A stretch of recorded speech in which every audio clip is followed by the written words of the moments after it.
What's up, guys, and welcome back to the Tim's Sports Talk. And today we have the NFL playoffs play-by-play. First up, we have the Seattle Seahawks versus the San Francisco 49ers, and we are going to be here throughout the entire thing. We got this game, of course, first, and then we have the Chargers and the Jaguars after that. And then we got 3 games tomorrow and 1 on Monday. But all right, let's get the chat up here. There's the chat. Boom. What up, Pat? What up, Just Know?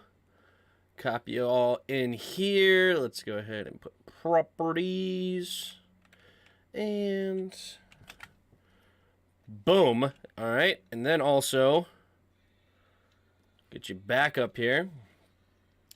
It's a little loud in my turn that on. All right, let's get the poll going. Start poll. Who do you got? Do you have the 49ers or do you have the Seahawks?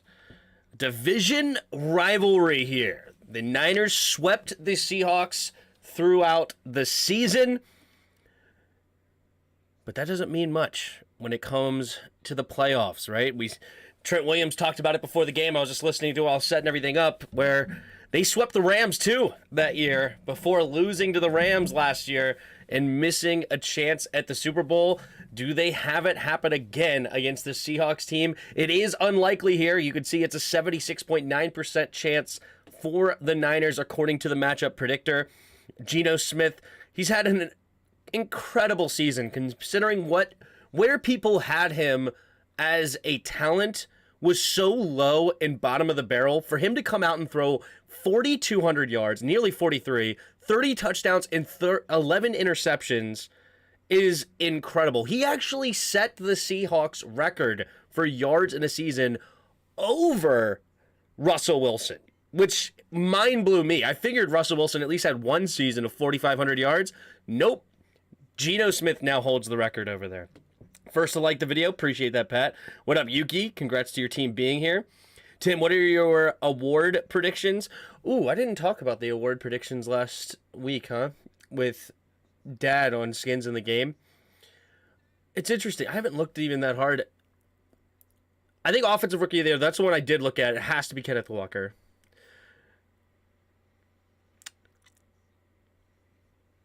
I don't know. I have to go looking through. It's interesting. There's some interesting arguments for different players. Nick Bosa is obviously the leading candidate for the Defensive Player of the Year, but Chris Jones has an argument. He had like 15.5 sacks from the middle of that D-line in Kansas City. So there's a legitimate argument there. Sauce Gardner has also an argument as well to be unbelievable at corner for the Jets this season. He's obviously the Defensive Rookie of the Year. MVP is probably Mahomes since Hurts got hurt. I probably would go Mahomes, but I'm not sure. I got Tariq Woodley Defensive Rookie of the Year, 2 interceptions this game. Nah, no shot is he the Defensive Rookie of the Year over Sauce. Sauce has been unbelievable this year.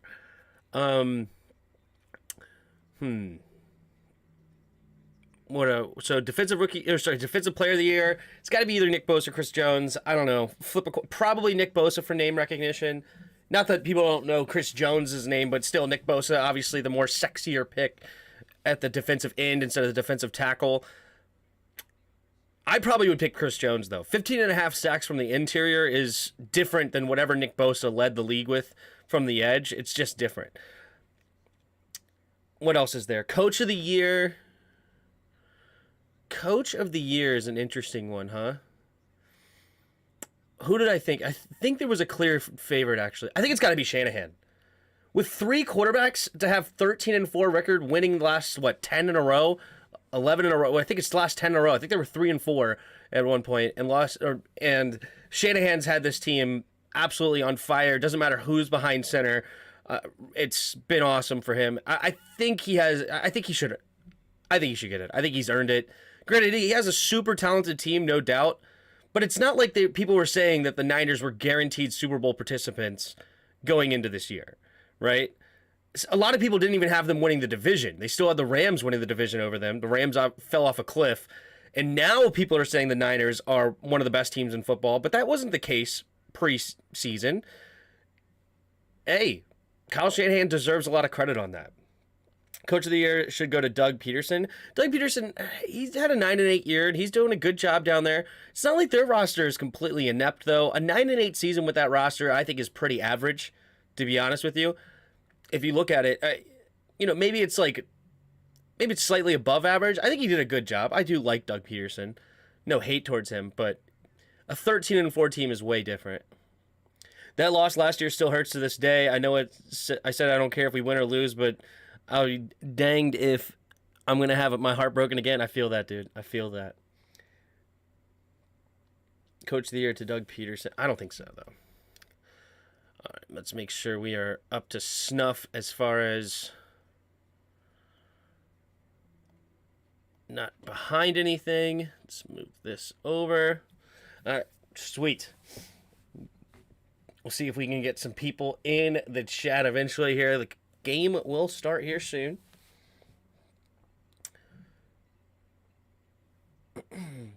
It's nice to know whatever OC you guys get is going to have how to start no matter what. That is crazy news. Rumors, I should say. Not news, but rumors that we're hearing is phenomenal. Phenomenal rumors. I hope it's so true. Last time Texans were in the playoffs, we blew a 24-0 lead. I remember that game. That was wild. Mahomes just turned it on a new level. A couple of wasn't there like a fumble or two on like special teams as well that kind of made it weird? But yeah. All right, so we should get this game started soon. What else do we got on this game? So DK Metcalf and Brandon Ayuk both going over 1,000 yards this season. Ayuk, this is the first time he's hit 1,000 yards as well. Good for him. Excuse me, with Debo out. I think Debo's now... Is Debo playing yet? Or is he done? I remember he got hurt, but is Debo coming back? They were interviewing him as if he was coming back, but I could be wrong. Still really good. What up, Deems? Tim, this is going to be your 3 playoff stream, right? 3rd playoff streams? Yes. 3rd year doing it, I'm assuming you mean. But yeah, I'm going to be doing all the playoff games from here on out. There's Doug Williams. Talking about arch support.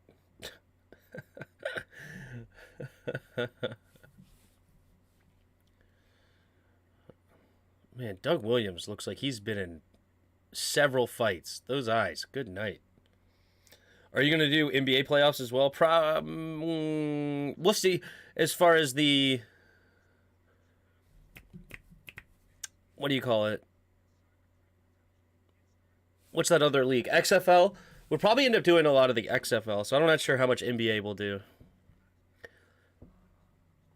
Been a fan of Geno since college. I'm a WVU fan. Nice. Nice. Well, good for Geno this year, man. Good for Geno. I was really rooting for Drew Lock. Drew Lock was my guy. He is still my guy because nobody's given him a real opportunity. And I still want to see him. I want to see Drew Lock have the Geno experience, right? Where it seems like he's a bust and nobody really believes in him. And then somebody actually gives him an opportunity to show what he can do. So, but who cares about that right now? We have Geno Smith breaking a team record in yards. That's just wild. You should, because you got a good response, remember, with the Portland game? Yeah, that Portland game, we went off. I do remember that Portland game. That was good times back in the day. When they went into double overtime, that was pretty good. My only problem with doing the NBA games, it's like, I would like to do them, but there's so many. And now you have to, like, pick and choose. Maybe we'll do, like, one night a week where we do NBA games or something, or maybe 2 nights. We just commit to whatever game's going on. We do that game, like, whatever the game of the week is or the game of the day. It's just, there's so many games. It's hard to, like, get a schedule, right? It's easy on the NFL. Monday night, Thursday night, Sunday night, Washington game, right? it's easy to maintain.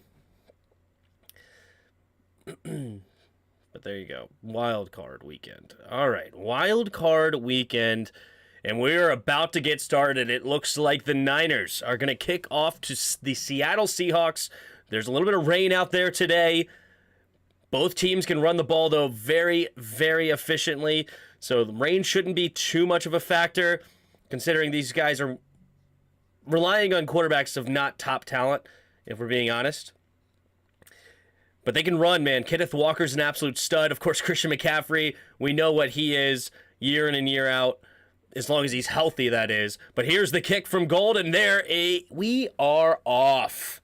And it's going to be caught around the 2-yard line, down the right sideline, and he's going to get tripped up and tackled at about the 20-yard line. So good special teams defense there by the Niners. And here we go.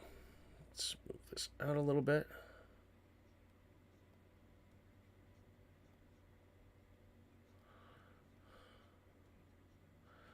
Why are you screwing with me? Oh, it's because we don't have any stats over here. That's why. All right, here we go. All right, Geno Smith comes on to the field. A 69.8% completion percentage to go with it. Oh, quick snap, takes the snap. Handoff to the left side is Kenneth Walker. Kenneth Walker to the left side will fall ahead for a nice gain of 9 yards on his first carry from scrimmage. Obviously, him being a rookie, this is his first playoff game. Definitely interested to see how he responds in this moment. Man, Seahawks have some great weapons. Let's be real. DK Metcalf, Tyler Lockett, and Noah Fant as your 3 receiving weapons, primary receiving weapons, and then you have Kenneth Walker in the backfield. That's pretty awesome, and they drafted their left tackle in Charles Cross. Here we go. Under center, 2 receivers to each side at their own 29-yard line. Puts a man in motion, takes the snap. Handoff up the middle, and zigzags around. No, he will get stuffed. Loses a yard or 2 on the play, and it'll be 3rd down and about 3 coming up for the Seahawks. Nice defense there by the number 1 defense in the league. They're 2nd against the rush. First, actually, I'm not sure exactly what they are against the pass, but 1st in scoring as well. This Niners defense has been absolutely incredible, coached by D'Amico Ryans. And here they are on a 3rd and 2. Can they get off the field for their team? 3 receivers bunched to the right. Geno in the shotgun. 13.5 to go in the first quarter at their own 28. Lockett motions out wider to the right. 3 receivers over there. Takes a snap. Blitz coming. Pressure. And down goes Geno. Somehow he does not fumble the football. He had his arm way out there and he got drugged down by it. And it'll bring down up a 4th down here. I believe it's Armstead who comes up with the sack. He does. Geno must have a strong hand because, yeah, I don't know how he did not completely lose this football. It looked like somebody even touched the football, his offensive lineman.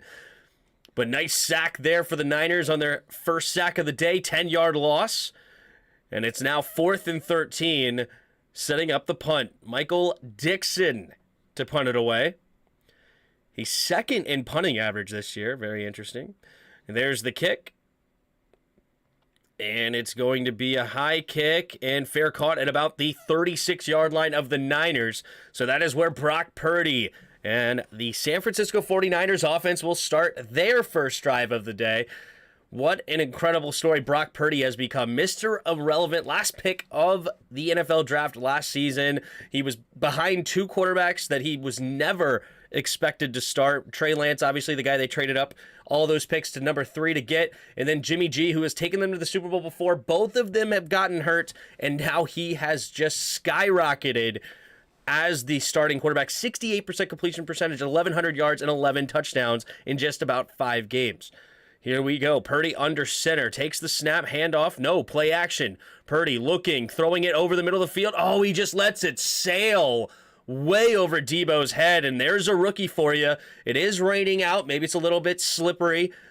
But, man, he has just absolutely sailed that way over Debo Samuel's head. Looking like Taylor Heineke out there.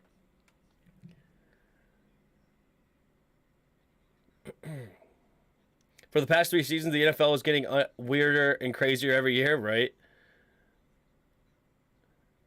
Here we go. 2 receivers to each side. McCaffrey now motions over to the right side.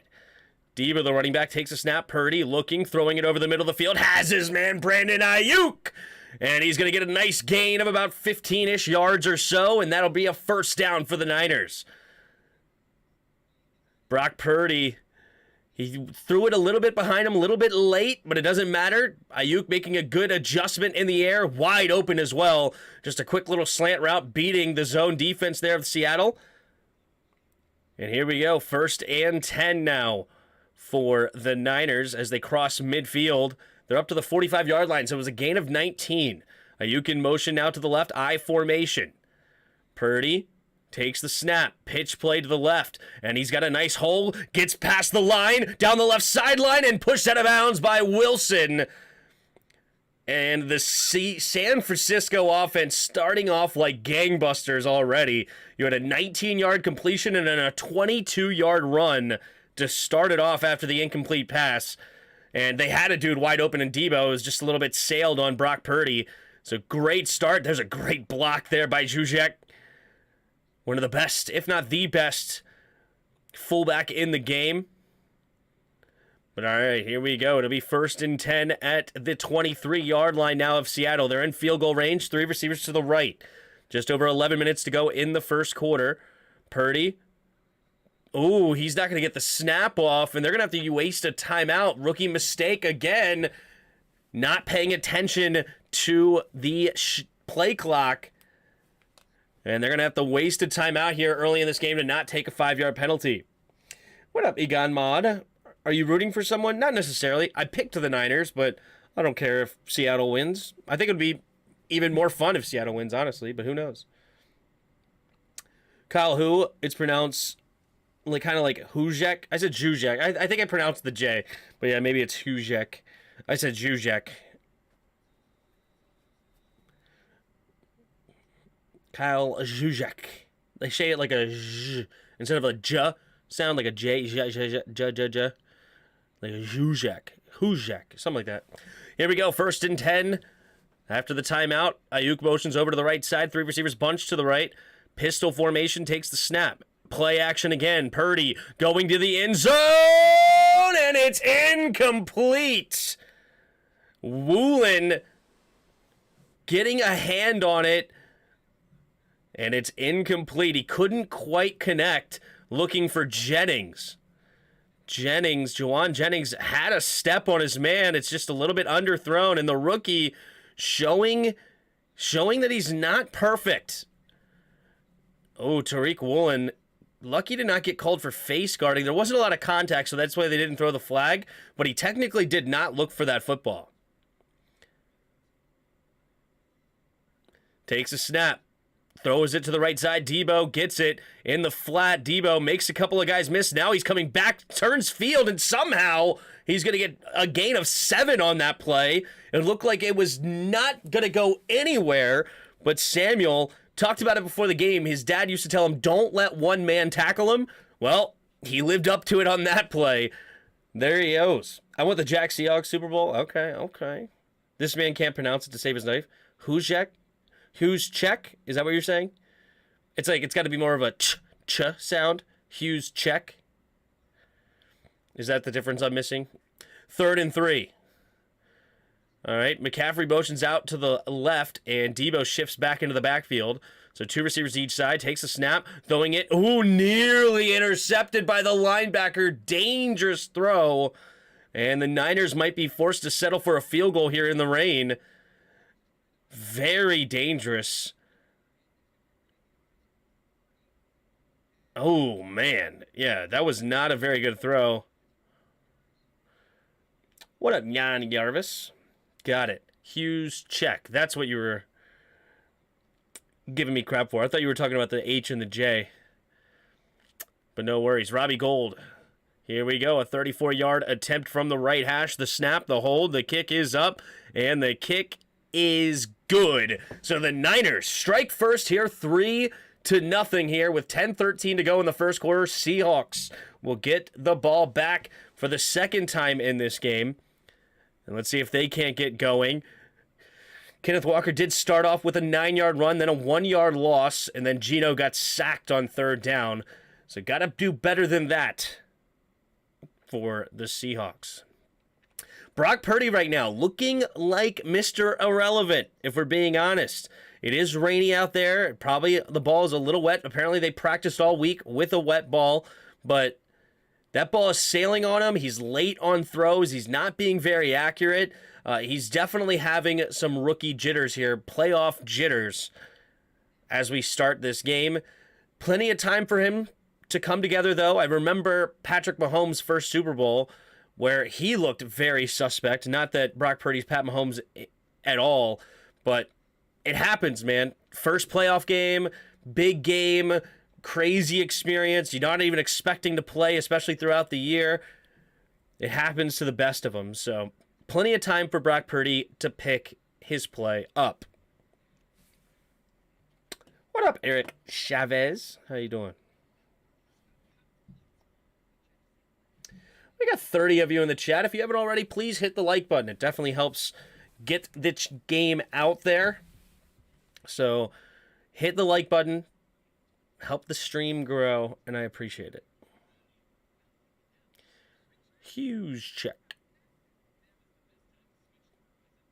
Could we do a Weddle? Sure. I haven't done Weddle today.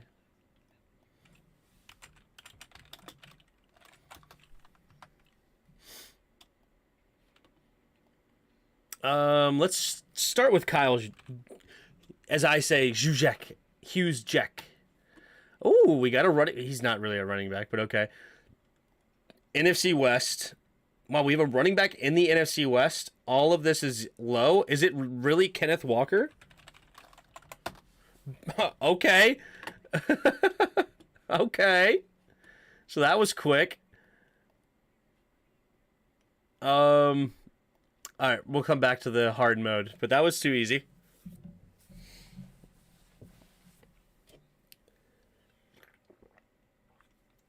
Watching a Seattle versus San Francisco game, and it's Hughes check to Walker. There you go.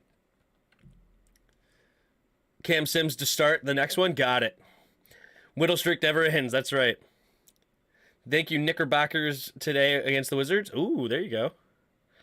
Getting some money there, Skin Alive. All right, we got another kickoff, and it's going to be caught again at the 2. Running to the right side. Has some blocks this time past the 25. Another man to beat, and he dives ahead for a gain up to about the 37-yard line.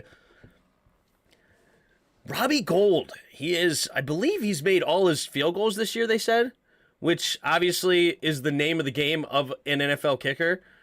Let's see. Stats. He is... No. Okay, so he must have been 21 for 21 in his last 21 field goals. But the problem that I have with him, it's a big problem, is he does not have the leg strength he used to. He's an older guy, and I think they need a new kicker. Here we go. Takes the snap, handoff up the middle here for Walker, and Walker this time will fall forward for, it looks like, what a gain, about 3. Oh, he doesn't even fall to the ground. Somehow stays on his feet, but they do blow the whistle dead after a gain of 3, so it'll be 2nd and 7.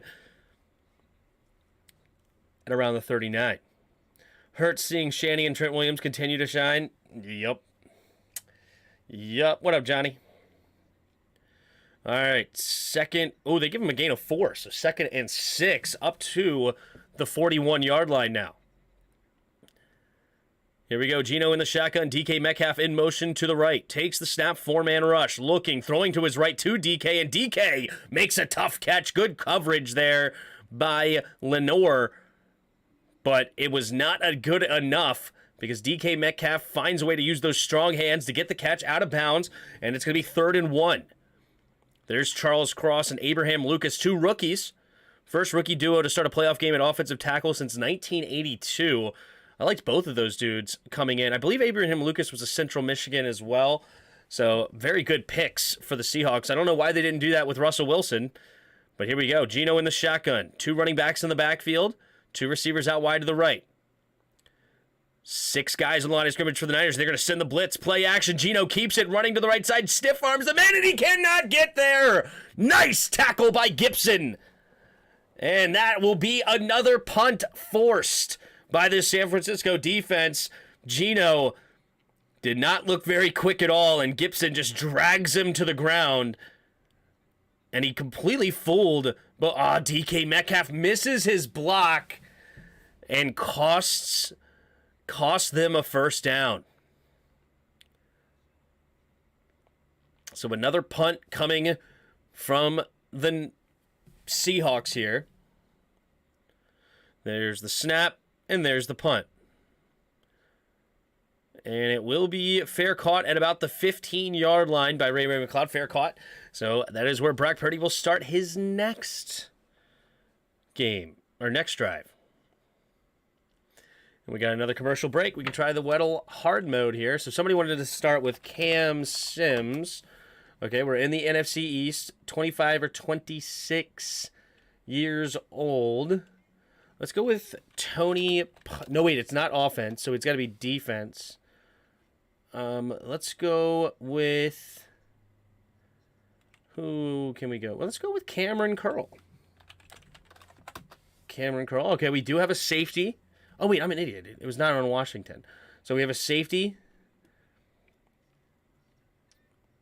Cameron Curl's still only 23 years old. Man, this is his third year in the league. I thought he'd been at least 24, maybe 25. But anyway. All right, so whoever this is 25 years old. Let's go with McKinney is a safety, right?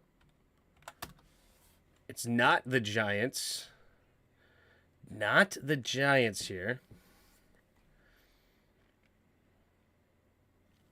Who could it be here?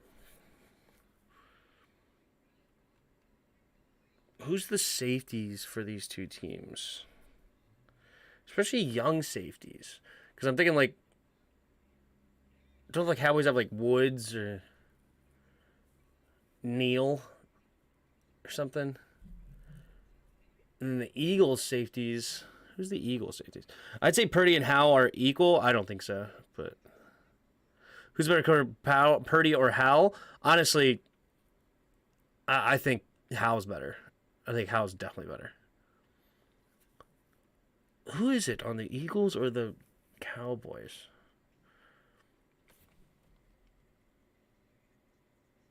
I don't know. I'm just going to go with somebody. It's not going to be him. Oh, wait, Neal went to Tampa? Damn, that stinks. Who's their safeties over there? Why can't I think of anybody's safeties? Blankenship is the first Eagles, for the Eagles that I don't know his first name. Well, Blankenship is he a safety? I thought he was a linebacker, but you could be right. He is a safety. Okay, and it's on the Eagles. So we have a 25-year-old safety on the Eagles. I can't think of anybody right now. Oh, C.J. Garner-Johnson, such a good guess. Such a good guess there, expert. I didn't even think about they just traded for him from the Saints for some reason. Good guess. Oh, quick snap here already. Right out of the break, and we have a handoff to McCaffrey with a big running lane. He makes a guy miss down the left sideline. One man to beat. Can he get the round? Now he cuts it back. No, and he still gets pushed out of bounds. And it's Jackson saving the touchdown. Wow, this is not good for the Seahawks. Oh my goodness, a 68-yard run. Just what beautifully blocked. Brandon Ayuk getting digs downfield. Oh, it's like music when they play, man. It's just so beautiful. Oh, and you combine it with one of the top running backs in the league. Unbelievable. 1st and 10 already into the red zone up at the 17. Takes the snap. Handoff to the right side. Oh, Mitchell this time. He's going to get hit in the backfield. Nice play there by Nwosu coming over from the Chargers. And he gets into the backfield. And he's going to get a loss of about 3 yards on the tackle. They're going to be backed up to the 21-yard line now. Around the 20.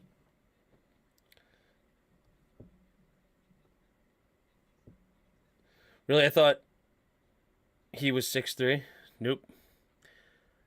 Here we go. And under center, takes the snap, looking to throw. Goes around to the running back, now finds Mitchell. Mitchell will get the first down and barrels through up to the 2-yard line. And the San Francisco offense is what I would call humming. They are humming right now. Great job by Purdy going through all his progressions to get to the running back underneath, wide open, little angle to the middle of the field there for Mitchell. Now they're going to go heavy formation. Mitchell, the running back, I formation, takes the snap, handoff on the middle, and he will only get to the line of scrimmage. So a nice tackle by Nwosu. Nwosu coming up with 2 big plays on this defense for this drive. 2nd and goal now from about the 2, maybe 2.5, depending on where they spot this now.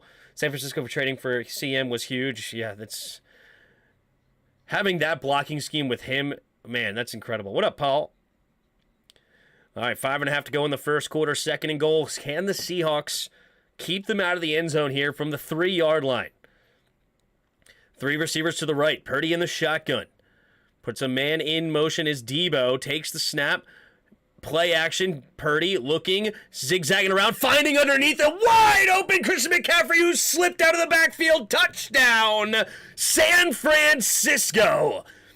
Brock Purdy getting great protection, plenty of time in the pocket, stepped up to avoid a rusher around the pocket, and then just sees a wide open Christian McCaffrey, says, yep, I think I'll throw it there. Easy enough. Wow. Touchdown, San Francisco, and the game is already 10-0 with a 5:11 to go in the first quarter. Not a good start here for Seattle. We have the snap, the hold, the kick is up, and the kick is good. So 5:11 to go. Let's see what they can cook up. I like CJ a lot. Dude didn't fit in the Saints system. He got 6 INTs this system. Wow. I thought he was doing pretty good over there in New Orleans. I guess not. I just thought they just didn't have money to pay him, so they traded him.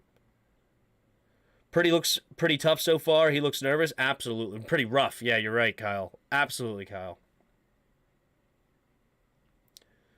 Purdy closed the season tied for first for most passing TDs since week 13. He only had 11 in 5 games. That's not that crazy. It's averaging 2 a game. I'm surprised by that. Nobody else had 12 or 13 touchdowns in 5 games. Fair enough.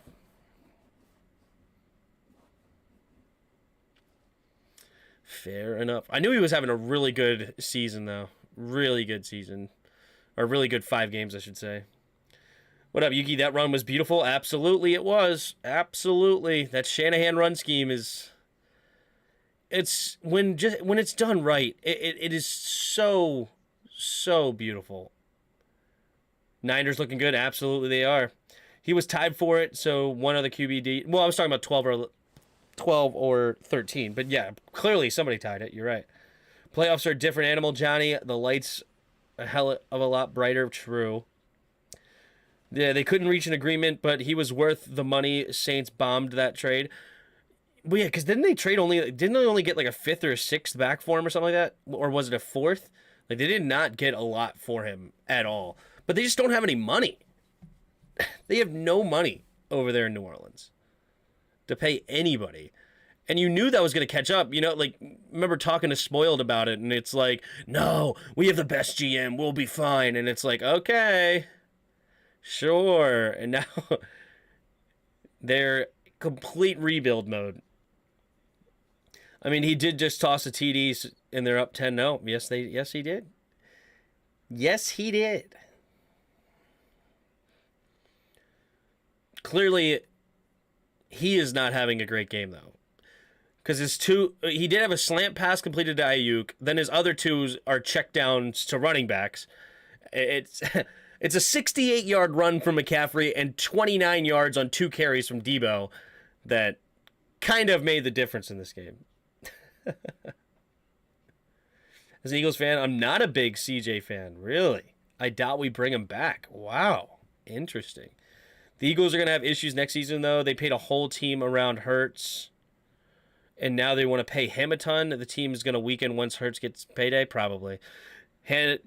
Caught at around the goal line this time, and he will fight for as much as he can, getting to about the 22-yard line. So that is where Geno will start this next drive. They have yet to get a first down in this game. Geno's definitely got to pick it up here. You take away those 6 plays, and he's one of the worst safeties in the league. He can't make a tackle. Ooh. The hate is real. You're the one who watches every Eagles game, though, so I'll defer to you. Here we go. Under center, Geno puts Lockett in motion. 3 receivers to the left now. Walker, the single back, takes the snap. Handoff up the middle, cutting it backside, and he will get a gain, diving ahead for a gain of 4, maybe 5. 39 of you in the chat. Appreciate you being here. If you haven't already, hit that like button and subscribe to the channel. Definitely hit the like button, though. Please hit the like. It helps a ton. Don't forget he likes to fight receivers. There you go. Third down offense, 23%. They're last in the NFL. How in the world do they make the playoffs? What a weird, weird team, the Seahawks. 3 receivers to the right. Now DK motions over to the left. 2 receivers to each side at their own 26-ish yard line. Takes the snap. Blitz coming. They're going deep to DK, and he is way off target. Not even giving DK Metcalf, a 6'4" receiver, a sniff of a chance. And it'll bring up 3rd and 5 now for San Francisco.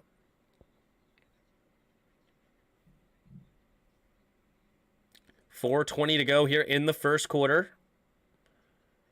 Here we go. 3 receivers to the right. Geno in the shotgun. One of the worst teams on 3rd down. Can they get one here? They need it. Down 10. Blitz coming. Steps up. Throwing it to the slant on the left side. And it is caught by DK Metcalf.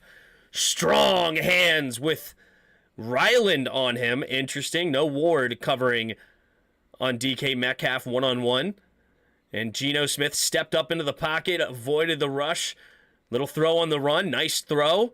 Nice catch. First down up to the 39 now. Takes the snap. 4-man rush. Geno throwing it to the left side. It'll be caught by Lockett. And he just dives to the ground for a gain of about 7. It'll be second and 3. DK is him. DK he's a beast out there. He is 100% a beast. Ooh, Greenlaw just came back from injury. And now he is on the ground grabbing at his legs. He did get up and walk a few steps and then go right back down. So we'll have a commercial break. Hopefully he's okay. As I said, he literally just got back from injury, but we have 3:36 to go in the first quarter. San Francisco 10, Seattle 0. Whew, we got a long weekend ahead of us.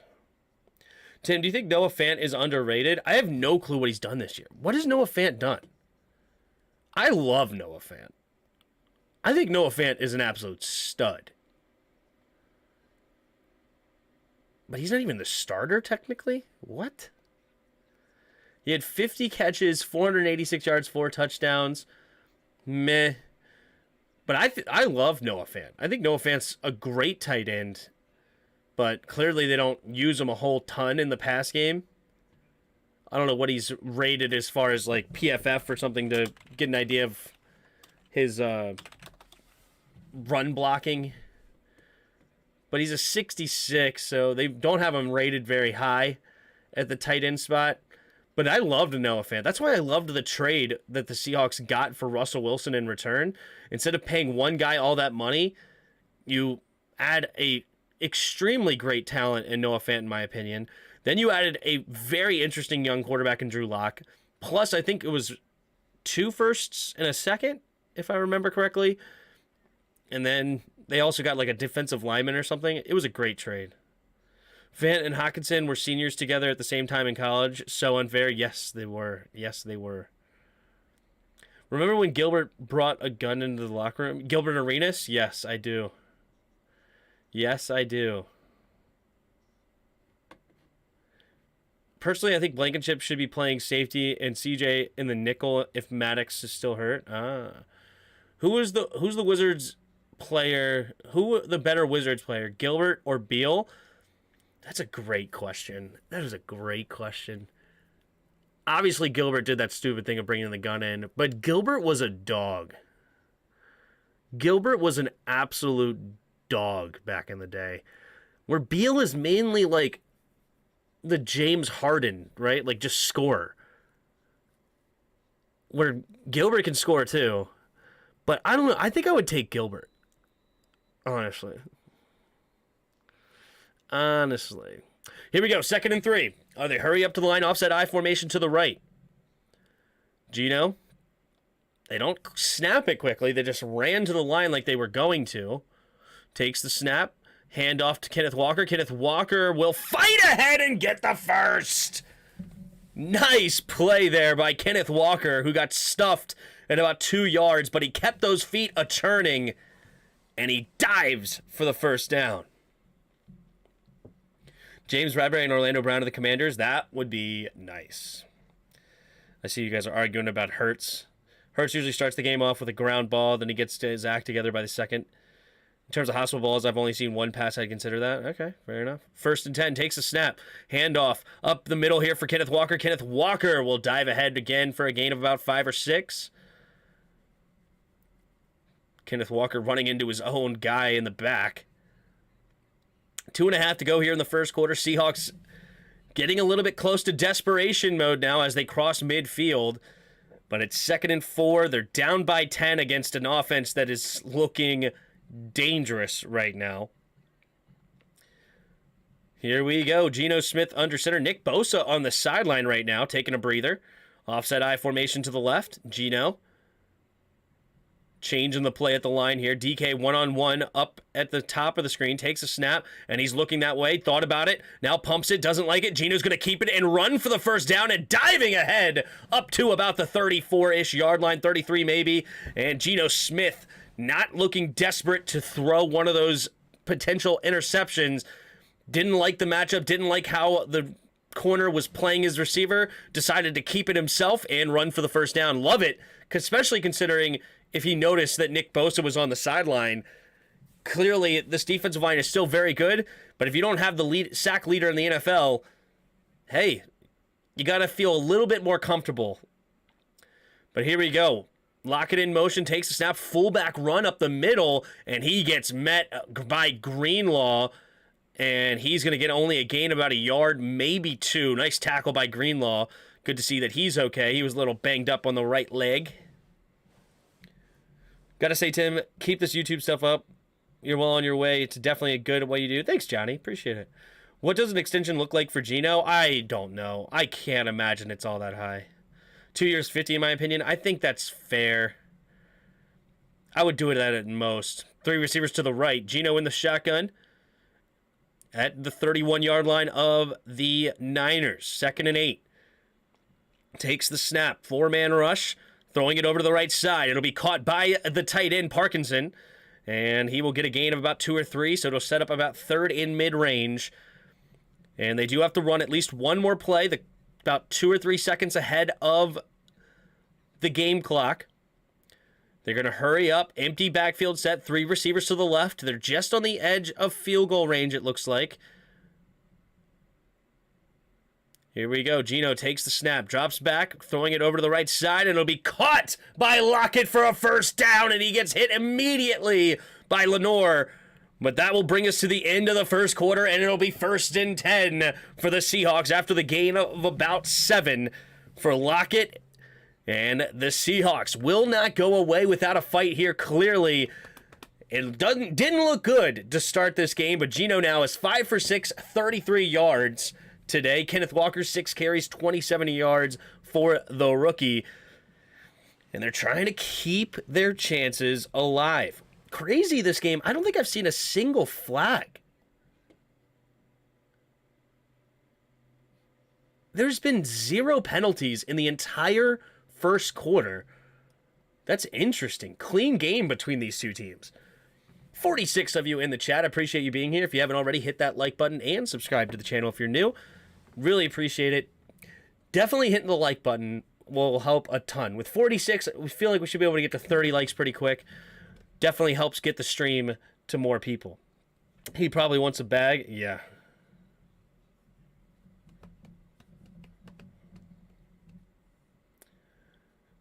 $3 to $45, I think. Geno seems like the guy to take that cut for the team to succeed.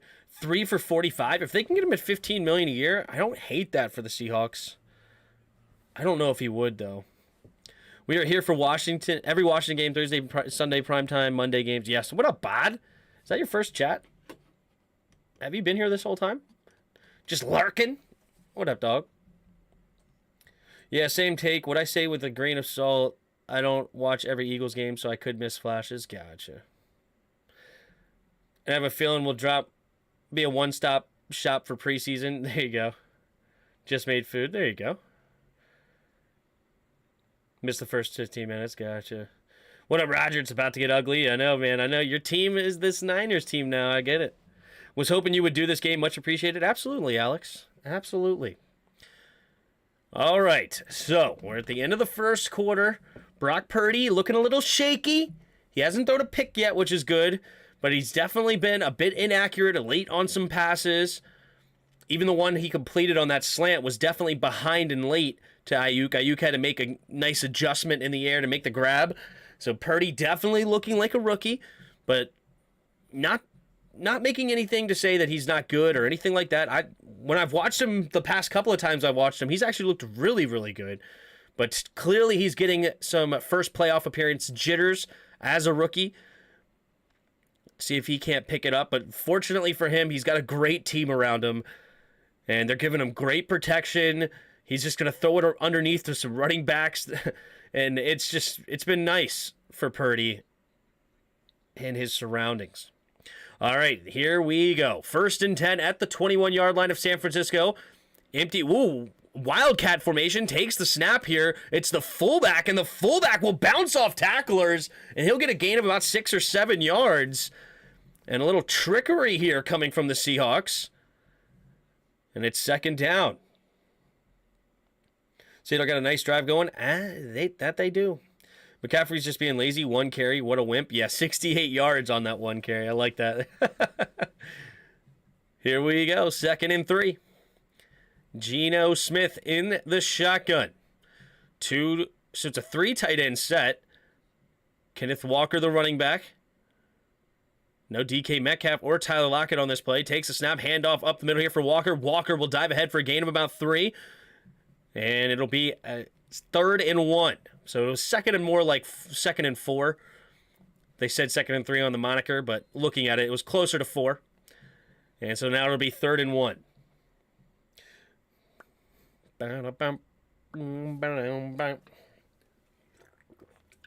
Appreciate you guys hitting the like button. We're almost to 30. Let's look at the poll. We got 49ers. 70% of you are picking the 49ers. 30 are picking the Seahawks. Some underdog story there. I, of course, am on the boat of I also have the Niners. Can't wait to hear Yuki rants.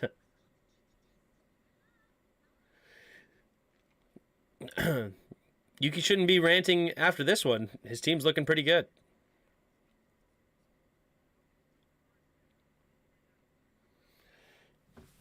Where's my phone? I'm going to look at the betting line here.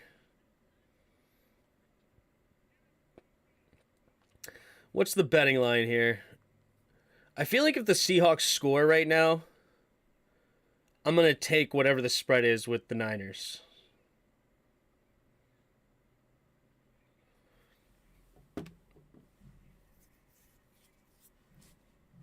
I never want to be underdog. Sounds dirty. Sure. All right, right now the spread is minus 12.5 for the Niners. Curious what it'll change if Seattle scores a touchdown here. We had another injured player, by the way. That's why we're on a commercial break. I didn't quite see. I couldn't tell if it was Armstead or it looked like to be a defensive lineman. I think he probably just has a stinger on his arm, but we'll see. Purdy has only averaged 12 fantasy points. Is that true? If you do it right, says James.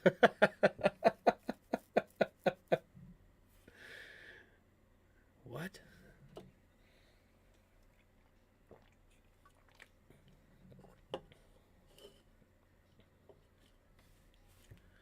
Wait, what? You can unsend messages now? Is that true? You can unsend text messages? Oh, sorry.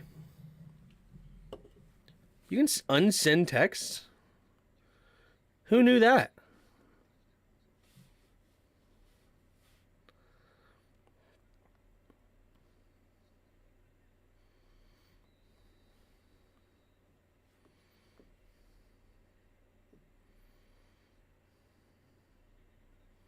I don't know.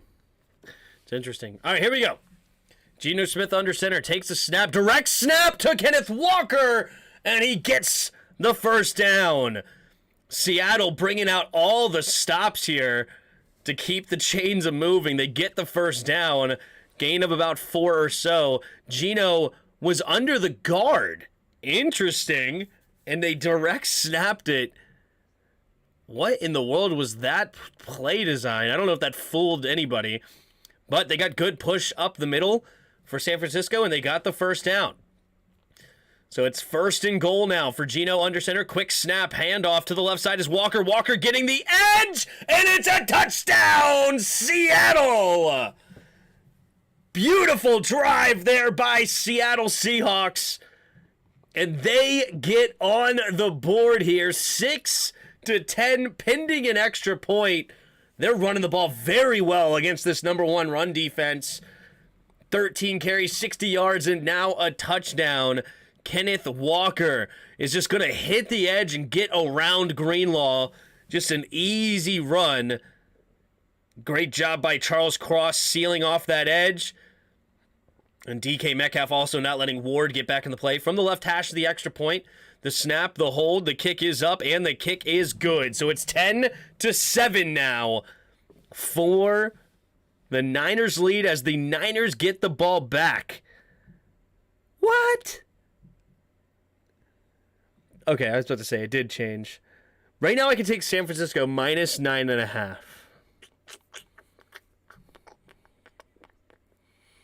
Maybe I won't touch that. That seems a little high. Could happen. But it's a division rivalry. You never know with these things. Could go over 49.5, though.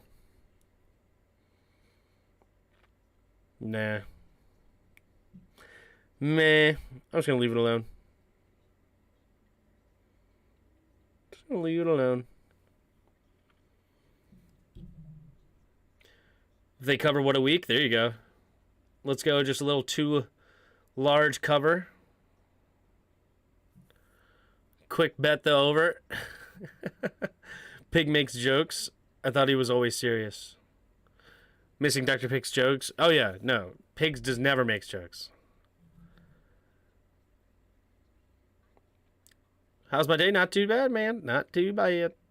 Washington should have Eagles type of offseason this year. Yeah, making a bunch of moves. Just try to make this team way better around a young quarterback.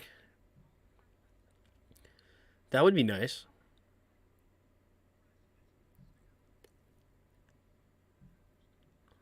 Washington don't have Howie Roseman. Yeah, we have Martin Mayhew. It's terrible.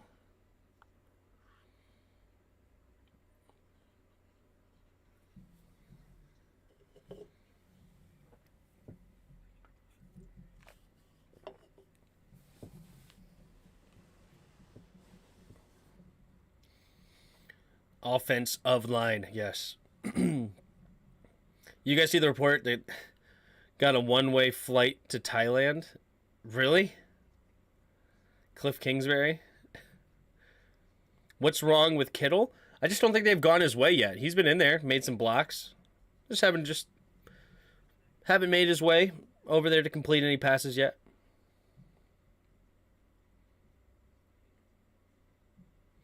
Experts, screw you. Worried Ron going to throw draft picks away on finding a QB. Reports are saying he's not. Reports are saying he's not, which obviously I hope are 100% true, but we'll see. But here we go. 10-7 second quarter, 13-14 to go. Here we go. Niners are going to get the ball back.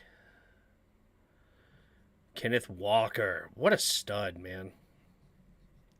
9 carries, 41 yards, and a touchdown in his playoff debut.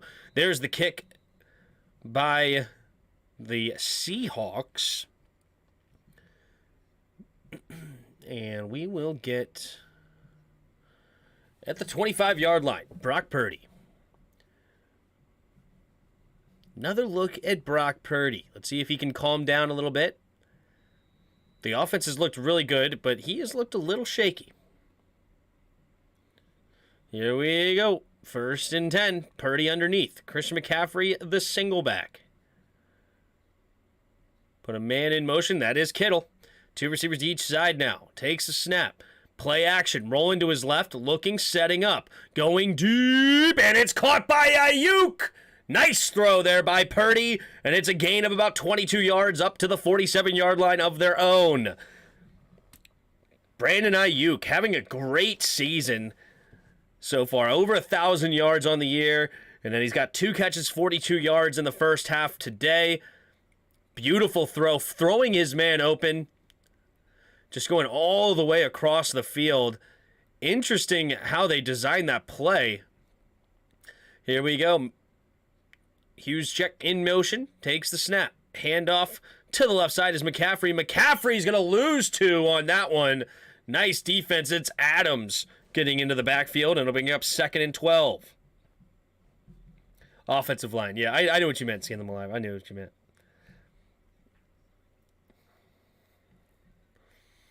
.95. Whew, just punishes that left guard. Who's that left guard over there? That's great defense by the Seahawks. 2nd and 12. Purdy in the shotgun. Puts Jennings in motion over to the right now. Takes the snap. 4-man rush, pumping, has a time, steps up. He's going to keep it himself, running to the left side. High-stepping, and he's going to get the first down. Brock Purdy. Little high step. Wow, another first down using his legs. He reminds you of a little bit of a Taylor Heineke, doesn't he? He's got short little legs, but they move quick. Nice. Well done, Purdy. Tim, will you be streaming back-to-back? Absolutely. Every playoff game will be streaming on this one. Who's Richard Sherman picking in this game? I'm not sure. That's a good question because he played for both. Probably pick the Niners, though. They're the real team. Here we go. Purdy in the shotgun. 2 receivers to each side. Ayuk in motion. 3 receivers to the right. Takes the snap. Play action. Purdy steps up. Going deep. And nearly intercepted. For some reason, Ayuk stopped on the route, and Jackson nearly got the pick, but it's a little bit too far out of reach, and it's 2nd and 10. What did he see here? Debo Samuel is wide open, and he just went for the deep pass for some reason. Oh, Brock Purdy upset. Ayuk stopped on the route. Why did he do that? Yikes. Don't eat when you're talking to the computer mic. Did I eat? What happened? Here we go. In the shotgun. Takes a snap. Steps up. Throwing it over the middle. Caught by Kittle. Kittle trying to reach around the edge. He does, and he's going to turn up field, and he's going to turn it into about a 13, 14-yard gain. George Kittle. Well done. Purdy just ain't that good. I mean, he's only in his 6th game. There's times where I've liked him, but yeah, I mean, overall, he's definitely not looking very good today. There's no doubt about that.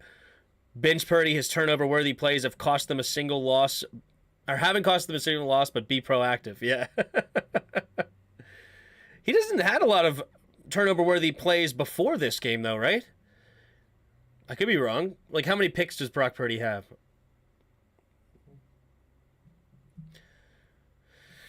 We have another timeout. What's going on? I guess another injured player I didn't see.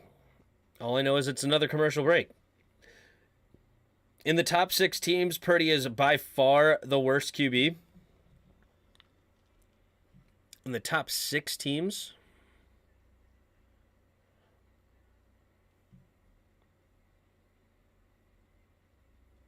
I mean, that's fine. I mean, he's a rookie, Mr. Irrelevant on his 6th game. Yeah, that's fine. He's the worst quarterback. I don't need to argue that. I was just thinking about the other quarterbacks. But yeah, I mean, I just was thinking Daniel Jones because I don't like Daniel Jones, but he's having a decent year. But whatever. I mean, that's fine. I have no idea, Tim. Just folks like to talk about turnover-worthy plays instead of actual turnovers. Gotcha. I'd take Purdy in a heartbeat. There you go. Not too bad for Mr. Irrelevant. Yep. Most TDs since he started all QBs, correct? Yeah, now that he's had a touchdown today, yeah. If you include this week. But he was tied for the most with somebody. I don't know who it was.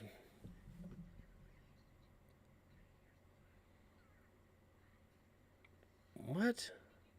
Is this a comedy?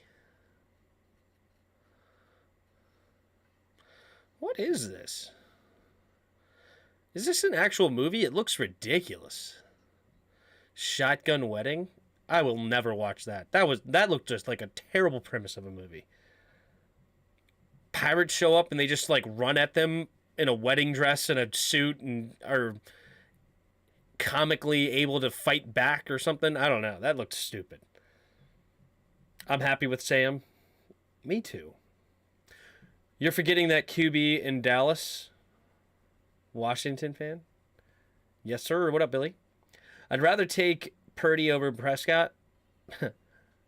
At their current prices, yeah, but nah, top 6 teams are Chiefs, Bills, Bengals, Eagles, Niners. Oh, I thought I'm thinking like NFC. Oh, I was just thinking the NFC teams. I'm sorry. I get what you're saying now. Yeah.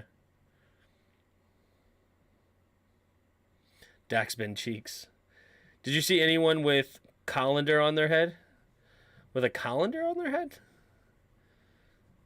I don't know. But here we go. Debo Samuel, this running back, and they're switching to the I formation now as Ayuk moves over to the left side now again. A lot of shifting and motioning here for the Niners. And now takes the snap, and he's going to throw it over to the right side. Slant pass to Christian McCaffrey. Nice throw by Purdy, finding a nice window by McCaffrey. And Purdy, in moments, looking like he's actually starting to get a little bit more accurate, a little bit more in the timing. Great throw, finding that window. Let's go, Purdy. All right. First down, San Francisco. I formation. Now Christian McCaffrey, the running back. Oof.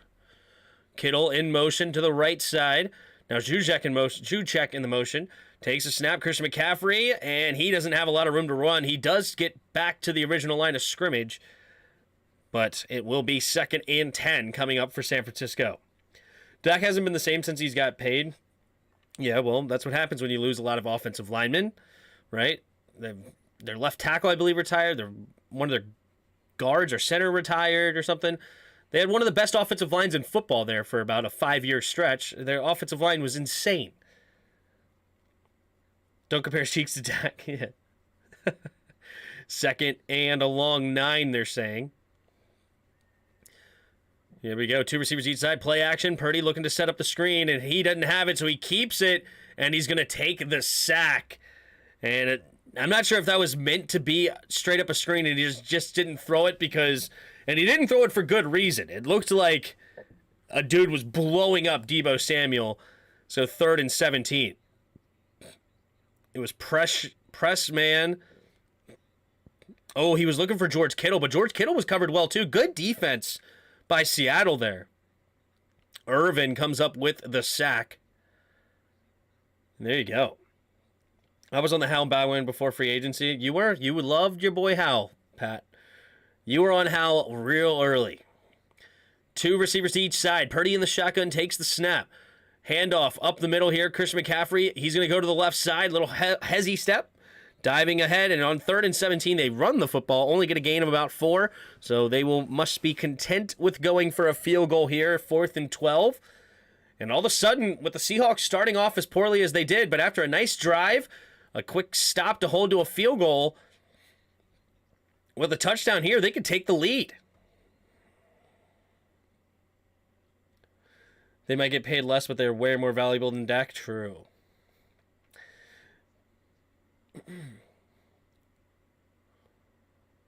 After they win the Super Bowl, Trey Lance will be up for trade. Yeah. All right, 13-7, San Francisco on top. Seahawks, though, will get the ball back here with 7:41 to go in the second quarter. Seahawks did get the ball first, so San Francisco will get the ball coming out of halftime. And Seattle would love to get a touchdown here to get the lead and make it a very interesting game. We got 46 of you in here. Appreciate all of you who have been here. If you haven't already, hit that like button and subscribe to the channel. We're almost to that 30 mark that we were looking for.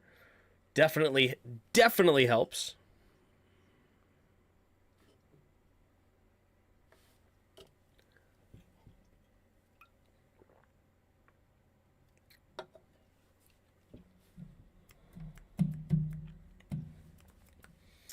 I love the Seahawks draft. I wonder what Abraham Lucas is. He was the one, not Lincoln, Lucas. I believe he was from Central Michigan. No, or Washington State, sorry. He was a Cougar. Okay. Third round pick. He's been a 68.5. Ooh, he's allowed 9 sacks. Yikes. Really? I love his size, though. 6'6", 315. Very interesting. And then they had Charles Cross, their first-round pick. What has his PFF been? 63.7 with sacks, 7 sacks allowed. That's interesting. Man, that's a lot of sacks. Their 2 rookie tackles allowed 16 sacks. Jeez.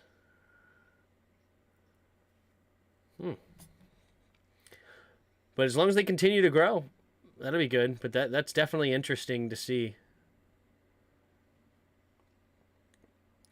But, man, you can fix your 2 tackles quickly like that in one draft. You get 2 starting tackles if you can. That's huge. Well, there goes the Profits. She walked in with 100 bags of clothes. Not given they win the Super Bowl with Purdy. Not a given they win the Super Bowl with Purdy. Of course not. Of course not.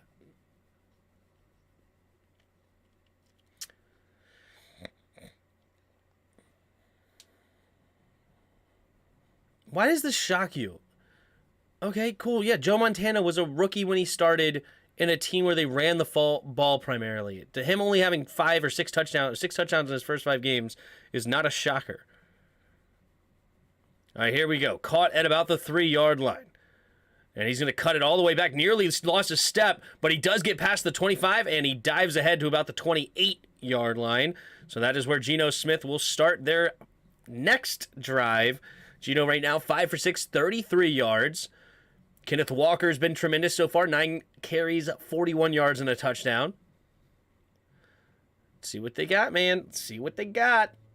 I mean, if the Eagles can win with Foles, then anything is possible. The thing is it's the rookie factor, right? Nick Foles had already been in the league quite some time, but nobody's ever won with a rookie.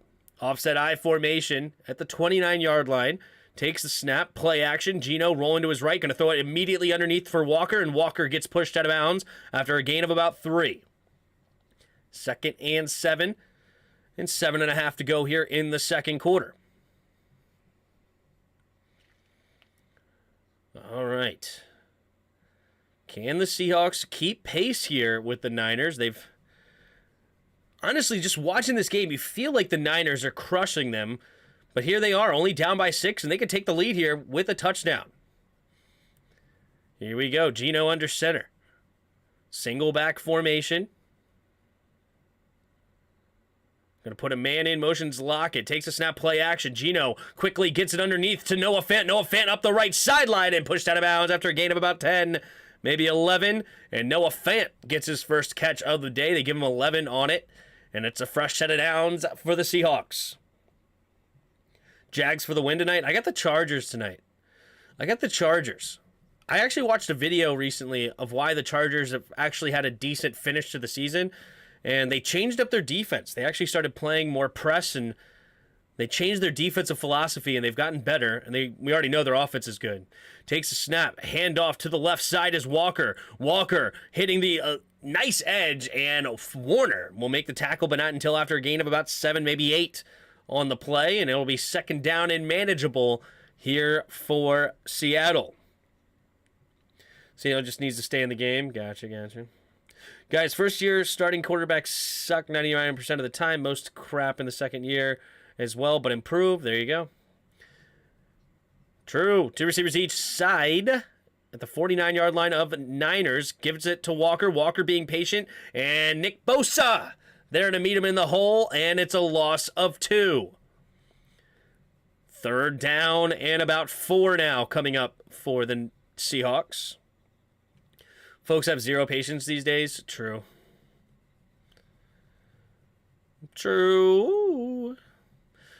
The thing is, though, is that you have to show some promise, right? I think Brock Purdy showed some promise. I think Sam Howell showed some promise. You know, you can go back to rookies that have struggled in their rookie year, and yeah, they may struggle with the total stats and whatnot, but you've seen the potential there. Some of the guys you just don't, like Josh Rosen. Here we go. Geno in the shotgun. 2 receivers to each side. Takes the snap. Blitz coming. Geno going deep. Has DK Metcalf with a step. Caught. Touchdown! Seattle! Beautiful throw! Beautiful throw by Geno Smith, hitting DK Metcalf right in stride. And he comes up with a big touchdown for his team on Ward. And he just runs right around him. And great step, great sell. Wow, DK Metcalf, what a very great nuanced route that was. It looks like a simple go ball, but he turned his head and slowly, slightly stopped almost. Not really, but just a slight hesitation, making it look like the ball was coming back shoulder. And as soon as Ward turned his head to look, he then hit the gas down the sideline, and he has too much speed for Ward. It's so slight and so small, you almost don't notice it, but that was very high level route running by DK Metcalf on a simple go route. And he also, stemmed it in a little bit, giving Geno a spot to throw the football. Beautifully done by DK up the left sideline, and it's a touchdown, and the Seahawks with the extra point take the lead 14-13 now. Wow.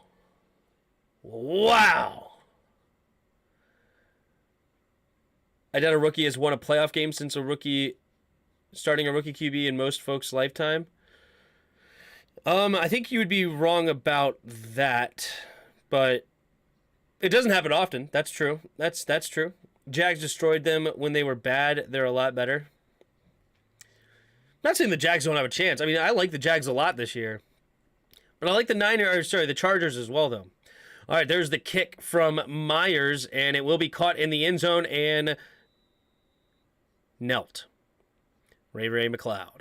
So first and 10 now for the Niners with their lead lost. They're down by 1.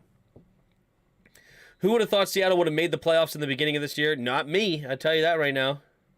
Not going to lie, I picked the Seahawks. Yeah, right, Jan. Yeah, right. They should have 2 picks already. Oh, you're talking about to win this game? Okay, that's more reasonable. I thought you were talking about to make the playoffs before the season. Purdy in motion. Takes the snap. Play action. Purdy steps up, looking, throwing it underneath, and has Debo in the flat. Debo, a nice run after the catch, and he gets out of bounds after a gain of about 8. What up, Peter? I knew they were going to make it as long as Drew Lock didn't start. A little hate towards me. I like it. San Fran going to need their offense. Yeah, I mean, their offense have scored on every drive, And yeah, it's been settling for field goals, but it's not like Seattle has really stopped their offense yet. 2nd and 3. 4.5 to go here in the second quarter. Debo in motion. 2 receivers to each side. Takes the snap. Handoff up the middle here for McCaffrey. McCaffrey gets hit in the hole, and it's a tackle for no gain. Harris on the tackle. 4 minutes to go in the second quarter. Week 16, I didn't think they'd make it. True. True.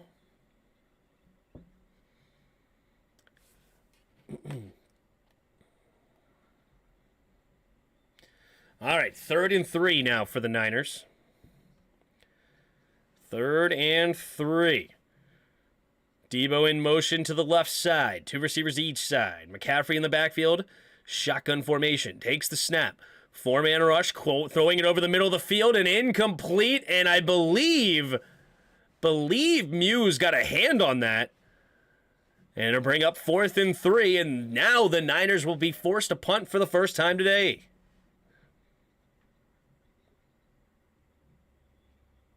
Put 500 to the spread for the Seahawks. Did you really?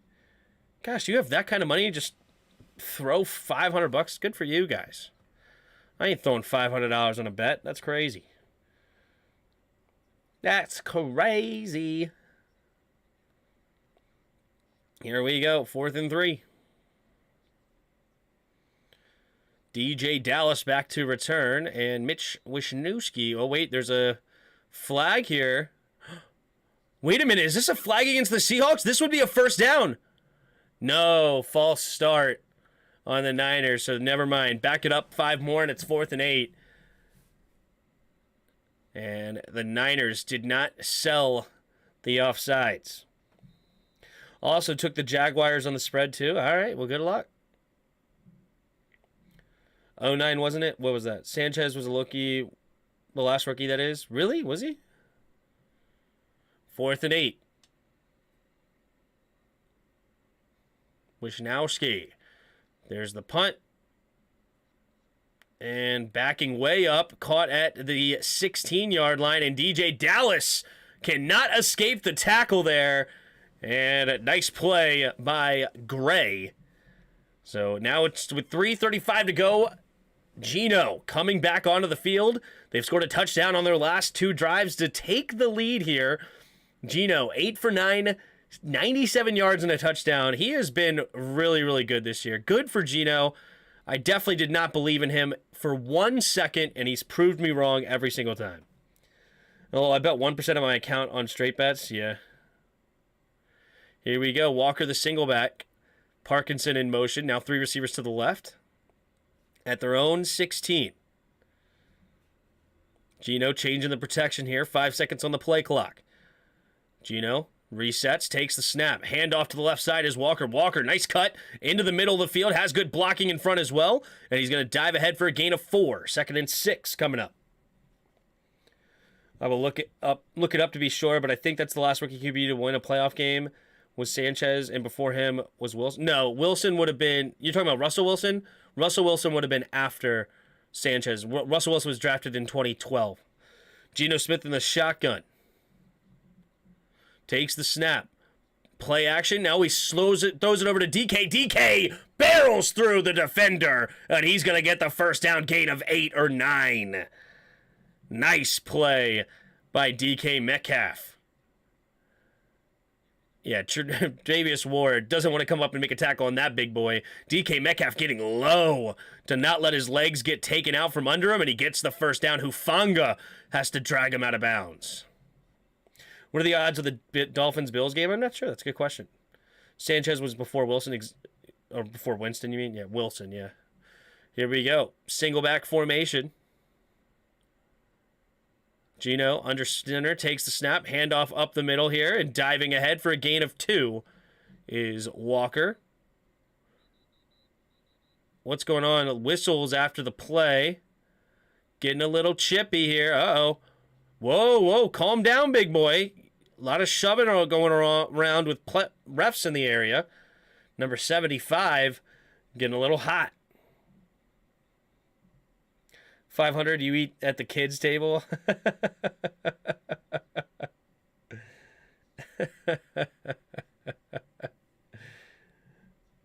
All right, so that'll bring us to the 2-minute warning. It'll be 2nd and 8 when we come back for the Seahawks.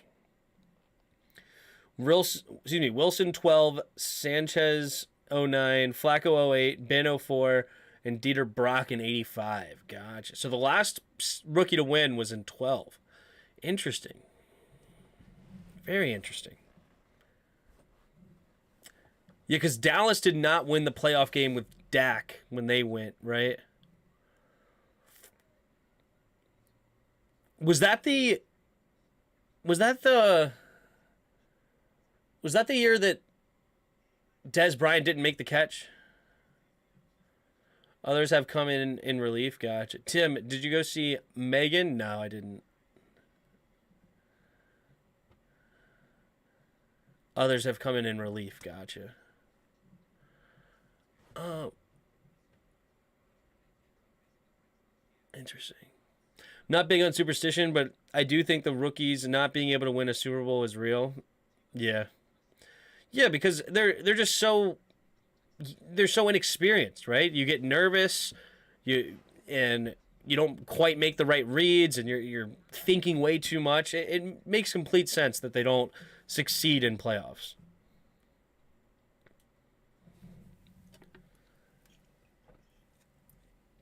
Let's go, Tim. Let's go.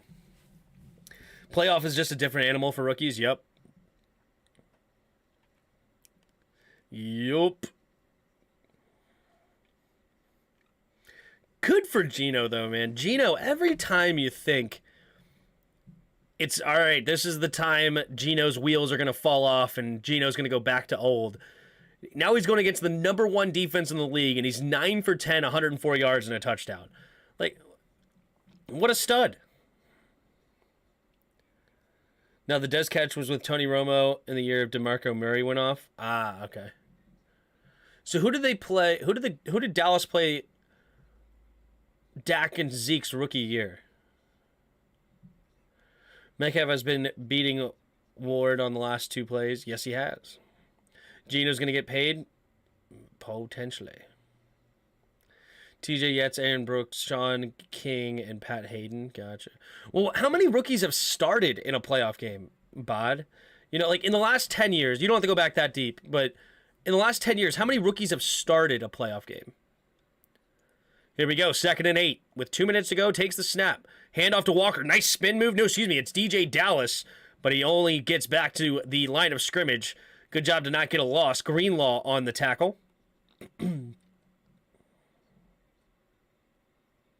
You're so cool, man. I bet you get all the guys. All right, guys. Relax. Relax. Here we go. 3rd and 8. 2 receivers each side at their own 29. Can Geno keep the drive alive here? Changing the protection here. We're getting reset. 1:20. Geno takes the snap. Handoff up the middle, and Nick Bosa makes the tackle, and that'll bring up 4th down, and the Niners will use their second timeout, and that'll give Brock Purdy in the offense 1:15 or so, maybe 1:10 after the punt, to get a drive going, trying to get points before half. Niners will get the ball coming out of half, but if they can get a field goal here or so before, they can take their lead into half. I see Cross and Abraham being better next season. They have size, and they were good in college. True. Why did I just start humming I Want a Man with a Slow Hand? Terrible play calling. I need 8. Wasn't Brady a rookie when New England went to the playoffs? No, he was not. He didn't play at all his rookie year. Ew, terrible play, yep. Dixon to punt it away.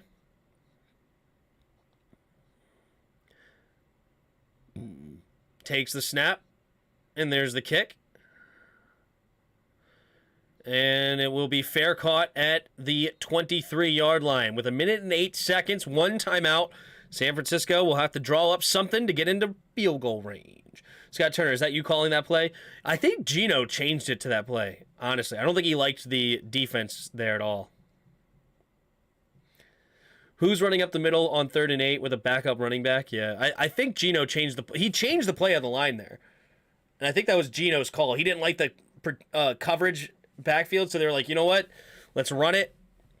And you force them to use another timeout. We'll punt. We'll just play the field position game. Here we go. Under center, Christian McCaffrey in motion, takes the snap. Purdy looking to pass. Steps up, throwing it over the middle of the field. Has a man wide open. It's Brandon Ayuk crossing the 50 and out of bounds at the 46-yard line of the Seahawks. With a minute to go here in the second quarter, forget field goal. With plays like that, they can get into the end zone. It's just so simple. It's just simple play calling, simple route running, and it's just beautiful play design. It just works. It's not overly complicated at all. Here we go. All right, 46-yard line here. 1st and 10 with 1 minute exactly to go. 3 receivers bunched to the right. Debo now motions over to the left.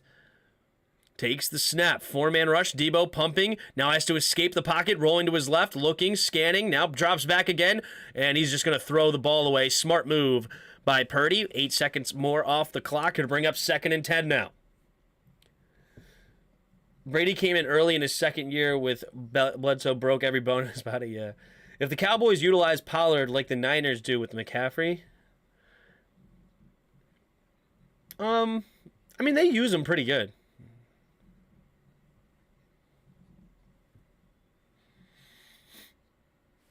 But yeah, nobody's really more creative than Shanahan except for maybe Andy Reid. Like, those are the two most creative offensive minds. Here we go. 2nd and 10. Empty backfield. 3 receivers to the right. Takes the snap. Drops back. Looking. Throwing it over to the left side. And he overthrows Jennings. And I'll bring up 3rd and 10. Jawan Jennings had a step on the skinny post. But he could not connect. 3rd and 10. 48 seconds now in the second quarter. Who you got with the Rookie of the Year? Easy Kenny Walker. That's the Offensive Rookie of the Year. And if they were in Defensive Rookie of the Year, Sauce. If they did an overall Rookie of the Year, it's Sauce. Sauce Gardner, 1,000%. Here we go. 3rd and 10. Oh, quick snap. Blitz coming. It's picked up. Throwing it underneath to be caught by Debo. Debo up the left sideline, and he's got a 1st down and more. And with 41 seconds left, he's out of bounds, and it's 1st and 10 for San Francisco.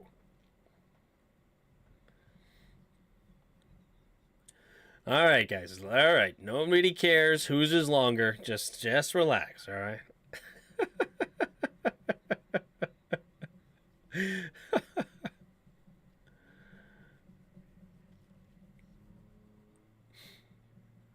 Here we go. In the shotgun. McCaffrey motions back into the backfield. 2 receivers each side, bunched up, takes a snap. Looking, steps up, avoids the rush. Now comes back to his left side. Don't like that at all. He's just got to throw it away, and he will. There you go. 32 seconds left. I don't know why Purdy felt the need to run backwards and outside. He looked like he could step up and avoid the rush, but for some reason he didn't like it at all. Yeah, I thought he should have moved up in the pocket, but good job avoiding the sack, and he at least gets rid of the ball.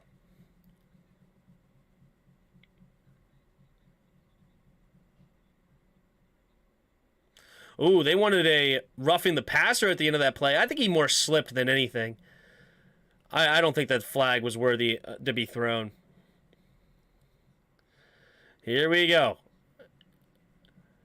Purdy in the shotgun. Oh, they have to call their last time out. Oh, my gosh. Brock Purdy not getting the play calls in time. I don't know. Kyle Shanahan is upset. And with 32 seconds, they waste their final timeout. Oh, what a brutal one.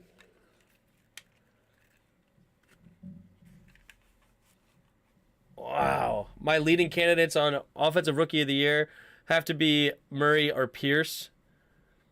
Oh, it's Kenneth Murray by a far, if you look into the stats. Murray had 9 touchdowns. I think he had more yards as well. And Pierce only had 4 touchdowns.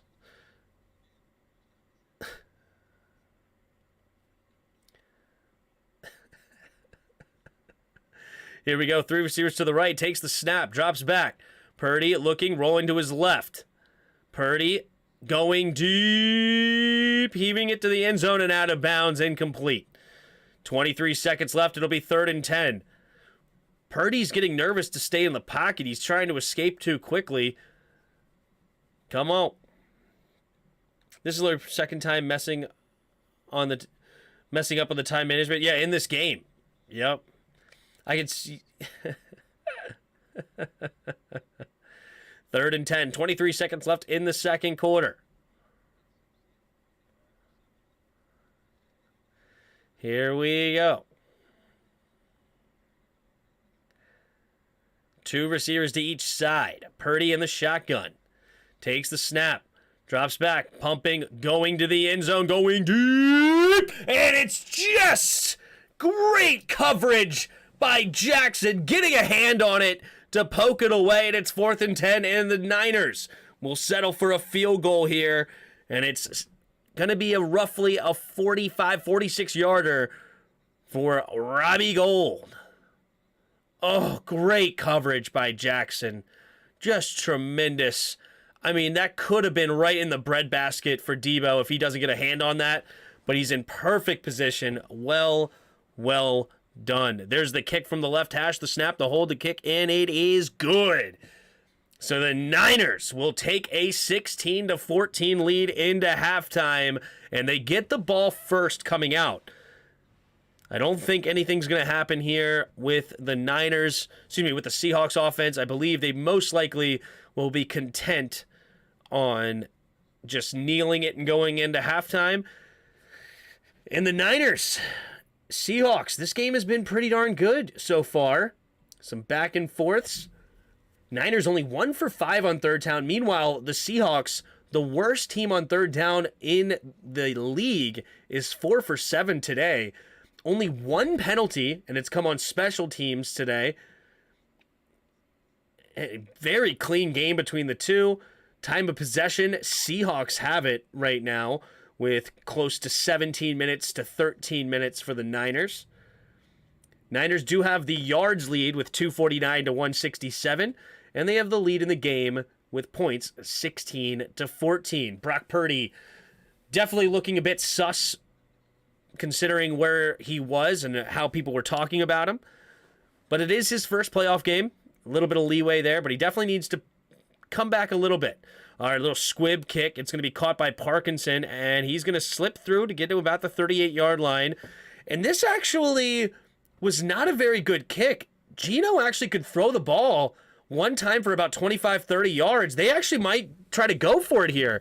One throw opportunity, and you use a timeout, you get a field goal here potentially.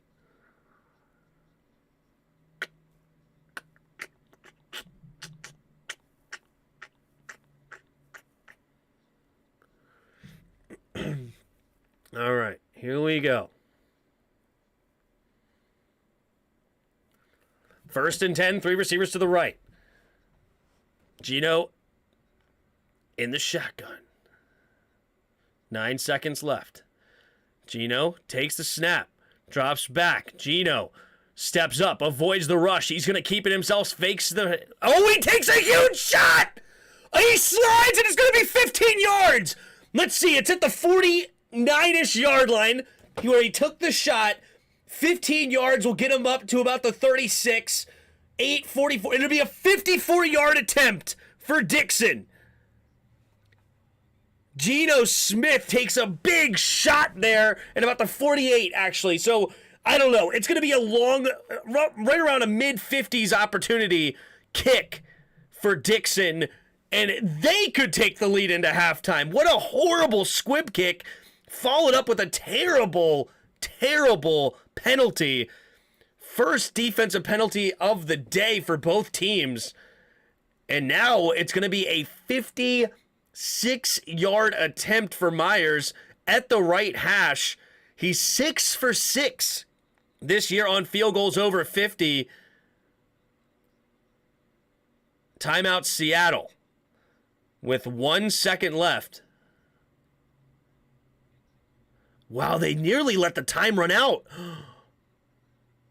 Whoa, when they set the ball after the penalty, they started the clock.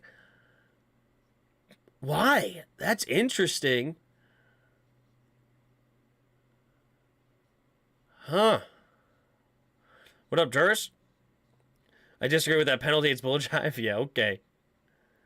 Here we go. 56-yard attempt for Myers. Here we go. Can they send in at halftime with a lead now all of a sudden? Here we go. We have the snap, the hold, the kick is up, and the kick is down the middle. It is good! The Seahawks take the lead into halftime. What a terrible, terrible squib kick by Robbie Gould. And you just get a feeling that it's just a weird day for, it's one of those days, the football gods, anything could happen any given Saturday today, right? Any given Sunday. Wow. I'm serious. I'm not joking. What do you expect that dude? He was already launched into Geno. Should have got down earlier. Hate that call. It's an obvious call. You can't do that. You got to be in more control heading in. That's just the rule. It is what it is. I mean, if you want the rule changed, that's one thing, but it was by the book. They started at the same time. Almost dude launched early before Geno even slid. I mean, that's on the dude. That's on the dude, right? Wait, why are you deleting Jan's messages? Why'd you time him out?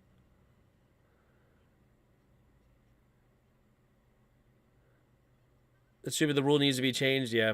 Well, maybe Turner can buy one-way ticket to Thailand and John Cliffy. There are enough lady boys to go. Oh, geez. Tim, do you like teams playing a playoff game on Monday night? Doesn't that give the winner a short week?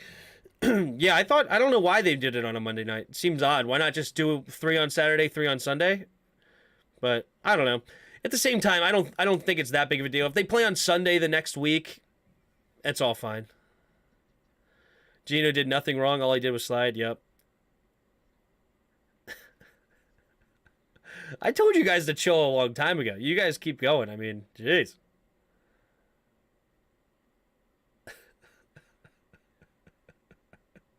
Yes, I do. I want you to donate to my boyfriend. Oh, shoot.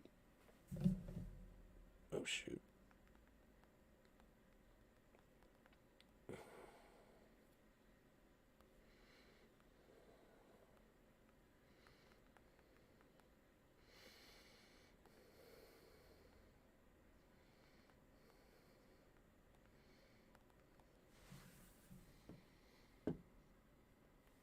How are you not a mod? That's a good point. I don't know how you're not a mod. Add moderator. We can high five later.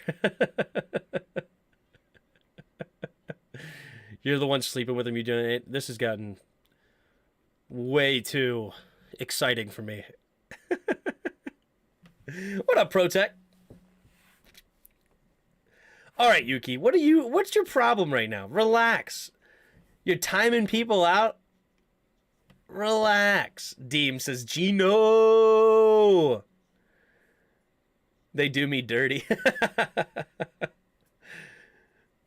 Oh, man, that's funny. I don't know. Yeah, I don't know how you've escaped being a moderator, but there you go. We should hope that the Niners win so NFC East teams get knocked out. Oh, I don't care.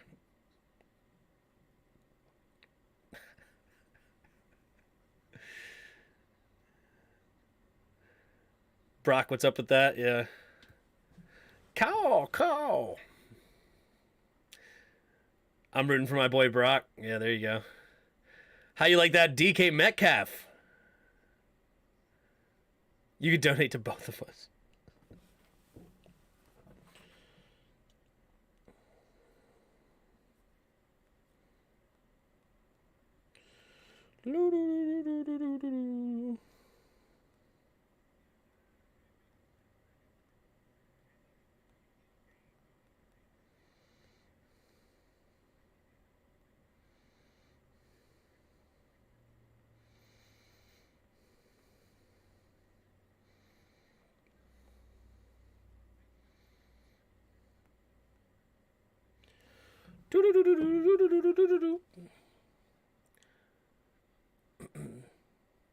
No, I promise your dad. What? I'm changing teams to the Virginia Snyders. All right, at this point, I think we all know.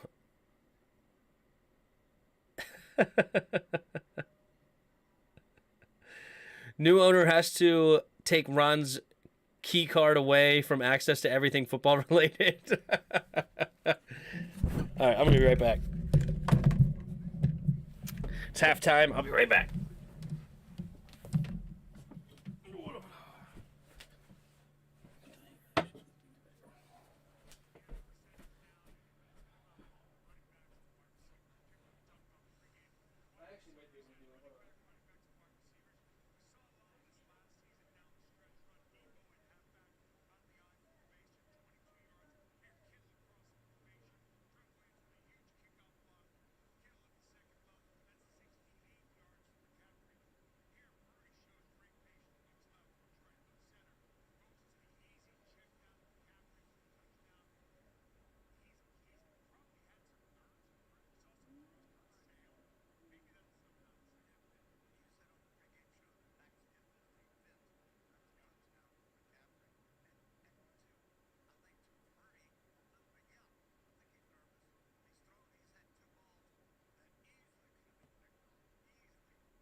Alrighty.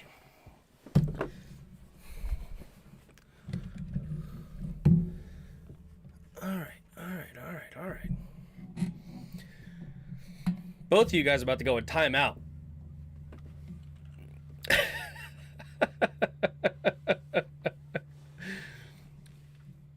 Send them to the Shadow Realm. There you go. Give me Tampa too. Tired of the Cowgirls. Yeah, I want Tampa bad.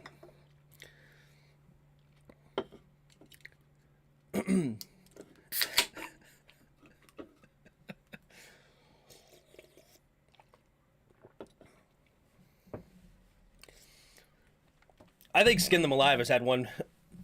I think he's had one too many tonight. That's what I think. Where playground did you get that wine from? I think Skin Them Alive has had one too many glasses of wine. That's my guess. And he's just ready to argue with the people on the internet. He's just ready to go.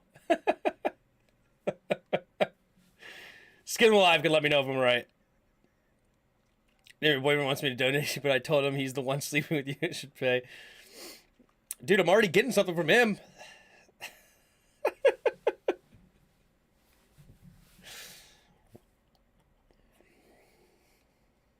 What up, Pat? I'm rooting for you later tomorrow or Monday. When do the Bucks play? Where might have sold his team. DK's no joke, you know. I know Jarris likes to crap on our boy DK Metcalf, but I like DK. Bucks are on Monday night. Gotcha. Oh my gosh, Teddy Bridgewater. Not Teddy Bridgewater. Teddy Bridgewater. Teddy Bradshaw. Jeez.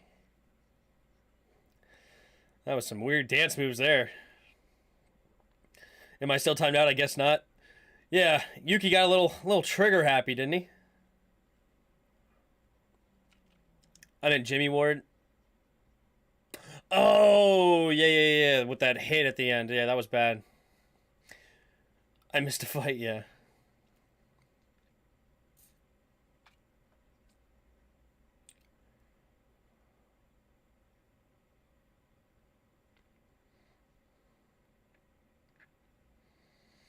Be honest with the Skin Alive. Are you sober right now? Be honest.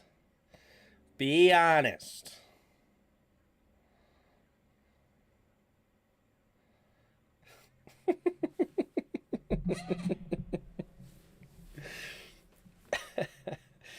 Patrick, if y'all lose the Cowboys, you're not welcome here no more. Oh, Pat's always welcome. That ain't fair.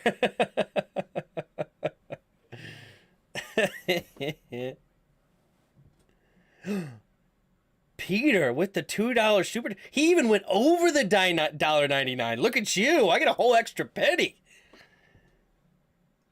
He gave me this to give you. Appreciate it, Peter. Appreciate it, Peter. With the way the NFL has booked the Giants, I'm shocked they didn't put the game on Sunday night. Yeah. The best of... Yes, absolutely. Appreciate it. Much love to the boyfriend. I didn't know I was signing up for a boyfriend today, but there you go. Thanks, Mom.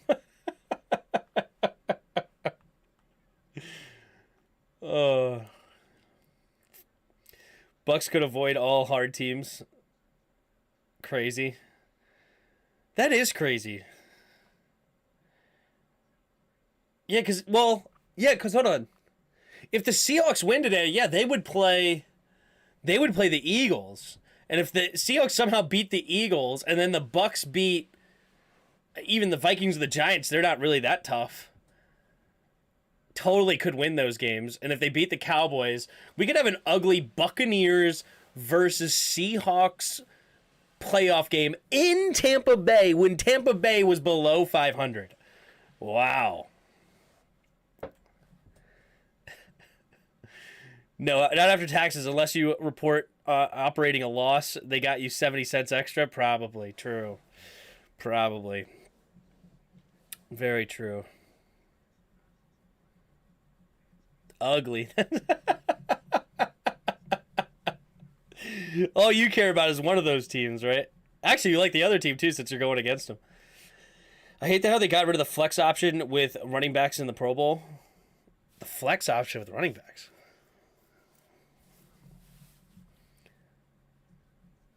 How you enjoying this halftime show? You guys are awesome. We got 64 of you in the chat. People are liking this more than the game. 64 of you here. Appreciate you guys. If you don't mind, hit the like button if you haven't already. Definitely hit the like button. Helps a lot. And if you're new, so hit the sub button. We're 4 subscribers away from 4,350. Good to be back. I'm glad you're back too there, Pat. Weddle time. I've already done Weddle. Sorry. There's a game? Yeah. You haven't moved. Yeah, there's only one running back instead of 2 in the lineup for the Pro Bowl. Is that true? Wow. Really? Only one running back? Interesting. Very interesting.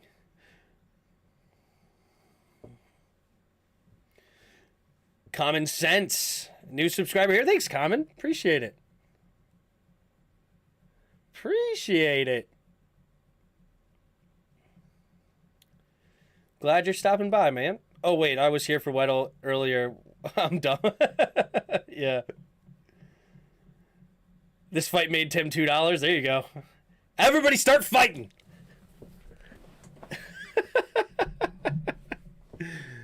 Appreciate you, Peter. You're the real MVP. I appreciate how you walk. There's Myers and the kick. And it will be a nice deep kick, and it's a touchback. So the Niners will get the ball back now, down by 1 at their own 25-yard line. Let's see what happens. Yep, they ain't dead yet. I got $10 on the Pete guy. No, just $199.07 minus your tubes cut. Yeah, true. Most likely. Something. I don't know. I don't even know what YouTube takes. YouTube is all secret behind. I don't like it, to be honest. I would like more detail of how we get paid, but oh well. Purdy under center. Single back formation, takes a snap, play action. Rolling to the right, and he's going to throw it underneath. Caught by Hughes. Check. And it'll be caught for a 6-yard gain. 2nd down and 4 coming up for the Niners. I think he's great. I love the drug vibes in the chat, yeah. I got the Florida glass in my hand. I'm not surprised. I am not surprised. Here we go. 2 receivers each side. Single back formation. Puts Debo in motion. Takes a snap. Handoff up the middle here for Christian McCaffrey. And McCaffrey will dive ahead for a gain of 3. 3rd and 1. Not great, but greater than 0. I ain't saying, I'm just saying. But only $2 greater because I'm poor. Well, hopefully you're $5 richer with the Seahawks bet. The only way through my case of Coors, I'm only halfway through my case of Coors. We're just getting started tonight. There you go. Here we go. 3rd and 1. Single back formation. Puts Ayuk in motion. Takes the snap. QB sneak for Brock, and he gets it with ease. Gain of about 2.5, and that'll move the chains for the Niners up to the 37-yard line.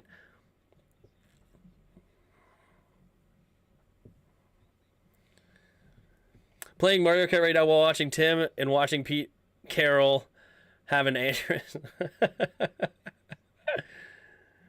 You can buy more beer with your $5. There you go. 1st and 10. Puts Debo in motion again to the left side. Kyle Shanahan loves his motion. Single back formation, takes the snap. Hand off to Christian McCaffrey, who's going to have to cut it all the way back, and good defense by the Seahawks. He barely gets back to the line of scrimmage. It'll bring up 2nd and 10. I like this Seahawks defense. This defense has really been a surprise more than anything to me for the Seahawks. And they're not great, but honestly on paper they're horrible. One of the worst defenses in the league probably. And yet they've stepped up when they needed to. Here we go. 3 receivers bunched to the left. Now McCaffrey in motion to the right. Takes the snap, fakes the handoff, has plenty of protection time, going deep, wide open is George Kittle up to about the 40-yard line. Woolen makes the tackle, and it's a nice gain of about 23 yards, and they get into Seattle territory. It's just they've ran this route like 7-8 times. It's so simple, just a dig route over the middle, and they have a player going deep to pull the safety back. It's just so simple, and it's so easy for them. It's crazy.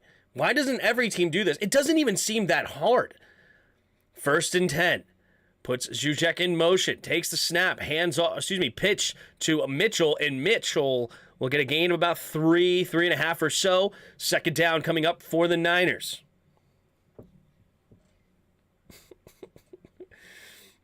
Can get a Legion of Boom out of trash cans? I guess so. Would you go for 2 if you score here? No, I wouldn't go for 2 yet because Seahawks could settle for a field goal at some point and you want to be up by 3. I wouldn't go for 2 yet. 2nd and 6. Purdy in the shotgun. 3 receivers bunched to the left. Mitchell in the back behind him in the pistol actually takes the snap. Handoff. No, it's going to be a nice tackle by Nwosu. 3rd tackle for loss on the day, and it'll be a 2-yard loss, setting up a 3rd down for the Niners. For now on, I am known as the self-proclaimed cool guy. I'll take it. You should change your name. Screw Skin Them Alive. The self-proclaimed cool guy. All right, 3rd and 7 now. 10.5 to go in the 3rd quarter. They're up to the 37-yard line of the Seahawks. Purdy in the shotgun, takes the snap, drops back, throwing it underneath. It'll be caught by Debo, and Debo somehow does not go down, still going, spinning off tacklers, and he's going to get up to the 16-yard line. 1st and 10. Debo wanted a flag. Somebody pulled his leg clearly after the play, but no flag was thrown, and it's 1st and 10 Seahawks. How did this work? It looked like there was 2 players there to... Martin hits his own man and prevents him from getting the tackle. And what a little sidearm throw him in between 2 players' heads. How did he complete that pass? And it's 1st and 10. And the fans are not happy that there was not a flag at the end. Oh, wow, there's a big fight going on. What are these flags or fights? Trent Williams in the middle. Ayuk looks pissed. Debo very upset that he did not get the flag thrown. And there's no flag still on the play. Or, I don't know, they don't have a flag moniker on there. I haven't seen any flags yet. Interesting, no flags thrown, even though there's a huge scrum. It's Abram who gets up and just pulls Debo's legs at the end. I think it's a bit dramatic, honestly. It's a bit dramatic we're being right now. Yeah, he did tug his leg a little bit, but it shouldn't be an injury or anything like that. I don't know, bro. I don't know.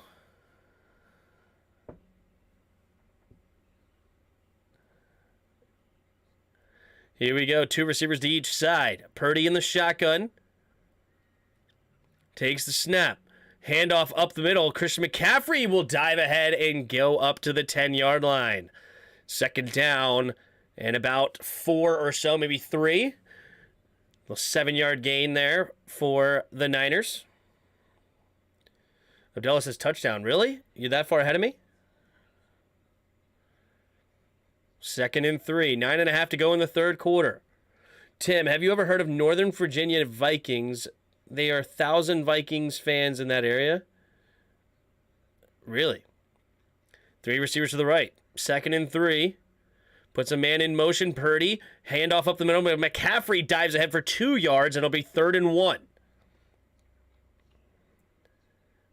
Muse makes the tackle. It's 9 minutes to go here in the 3rd quarter. Niners trying to get something going. This is a great stream. Thanks, Common Sense. Appreciate it. We've got 87 of you in the chat now. Appreciate you guys. If you haven't already hit that like button, likes really help streams, and I appreciate if you do. And if you're new, go ahead and hit that sub button. Here we go. 3rd and 1. Purdy under center. 3 tight end set. Hughes check in motion. Now Ayuk in motion to the right. Takes the snap. McCaffrey up the middle, and McCaffrey will get the 1st down with ease. Gets up to the 3-yard line. It'll be 1st and goal for the Niners. 8.5 to go here in the 3rd quarter. 17-16, Seattle on top. Washington is losing right now. The other Washington, yeah. Good old Seattle, Washington. I see what you're saying. I see what you did there. Here we go. Hughes check in motion. Again, 3 tight end set. McCaffrey, the single back, takes the snap. Oh my goodness, a blitzing. Oh my goodness, he slips a tackle, and then he doesn't get in. How did he not get in? Maffei prevents it, or Mayfield, I don't know how you say his last name. But first, it was a cornerback blitz off the edge. McCaffrey makes him miss somehow. And then it looks like he was going to get in with ease. But then Mayf completely prevents it. What a play. And they're going to hurry up to the line of scrimmage. 2nd and goal from the yard line. And QB sneak. And Brock Purdy will get in on the 2nd effort. And the Niners take the lead back here. 22-17, pending an extra point. With 7:15 to go in the 3rd quarter. And the Niners offense, while they haven't scored a ton of points today, honestly, they've actually scored quite a bit. 23 points in with over a quarter and a half to go, or just under a quarter and a half, is still a really good offensive performance. They've got held to a couple of field goals. But here we are. 3 field goals I think they've taken. And only scored 2 touchdowns, but they've had a ton of yards from scrimmage. Here's the extra point. We have the snap, the hold, the kick is up, and the kick is good right down the middle. No doubter. and it's a 23-17 lead. You just get the feeling this offense should have way more points is basically what I'm trying to say. And while the Seahawks defense has been okay, they're still clearly outmatched as far as a talent perspective. But if Geno Smith can keep this up, 9 for 10, 104 yards and a touchdown right now. Kenneth Walker having a pretty decent day, 13 carries, 54 yards and a touchdown. Seahawks, they ain't dead yet. I told you, touchdown, I have superpowers. You did tell me touchdowns. True. I'll be back in 78 seconds. I want that specifically. If you're not back in 78 seconds, I am ticked. I knew Skin of Alive was on one. I knew he was feeling himself a little bit. I knew he had a couple of brews. Hey, Momo in the house. Why isn't Momo a moderator? Momo's a moderator now. That's my grandmother. DK Metcalf has to make something happen. Yup. What up, Colt? Hey, Tim, for some reason, my superpowers don't work on the Commanders, right? Ask Pete how much his mom's meatloaf. Meatloaf sounds delicious. My awesome grandmother. She's aight. She's aight. Need this fantasy point? There you go.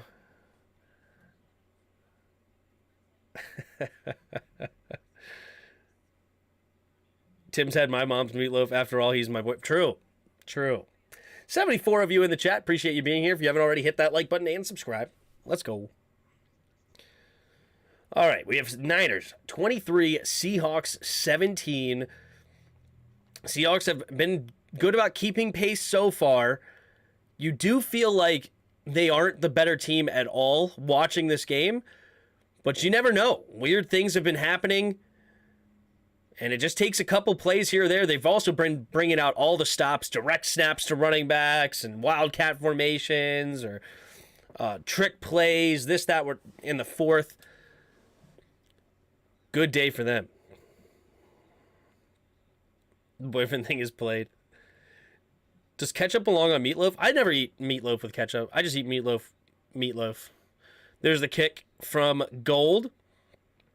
And it will be a touchback this time. Oh, that time Gold showed a little leg strength there. Maybe he has more strength than I give him credit for. Geno has been pretty smart with football too. Yep.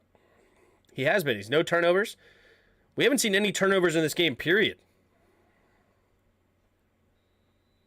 It's great. Seattle playing dirty. Raise your hand if you donated. Wait, you can't play. Here we go. Under center. Puts Lockett in motion. Takes the snap. Hand off to Walker. Walker gets tackled by Bosa for only a short gain of about 1 or 2, depending on the spot. Nick Bosa beating the tight end. 7 minutes to go here in the third quarter.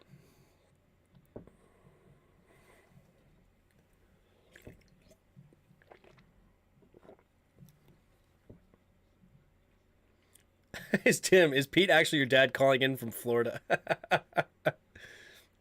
2nd and 8. Single back formation. Lockett in motion now to the left. Takes the snap. Play action. Geno rolling to his right. Pumping. Going to the second level. Has a man wide open. DK Metcalf. DK Metcalf will get across the 50 and up to about the 48-yard line. The Seahawks will not die. Abdullah with $1.99 says, I'm poor too. I appreciate you there, Abdullah. $1.99 super chat. Says, I'm poor too. Well, hey, I appreciate the support. Appreciate all of you watching. We got 80 of you in the chat. Appreciate it, man. But here we go. If Seattle wins, do they play Philadelphia? Most likely. Takes the snap. Throwing it underneath. It'll be caught by Parkinson, and Parkinson will push out of bounds with a gain of about 5. Greenlaw on the tackle. Yes. You going to start a poll between these two? That's funny. Oh, I'm sorry. Thinking about it, yes, Seattle will play the Eagles if they win, period. Niners defense getting exposed. There you go. Holy moly. Abdullah, 19.99 super chat. Very poor. Well, you are the GOAT. Tim, I'm getting you a lot of donations. 2nd and 5. Single back formation. 3 tight ends on the right. Takes the snap. Drops back. Steps up. Pumping. Thought about going deep. Doesn't like it. And he's just going to throw it into the dirt over in the area of Parkinson. And it's 3rd and 5. Abdullah with a couple of super chats. You're the GOATs, man. You're the GOATs. Thank you, guys. All these people can play. You raise your hand if you donate a game, not skin them alive.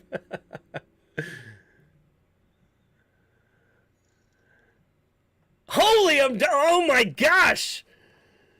Jeez Louise. No, I'm ticked. I'm so broke.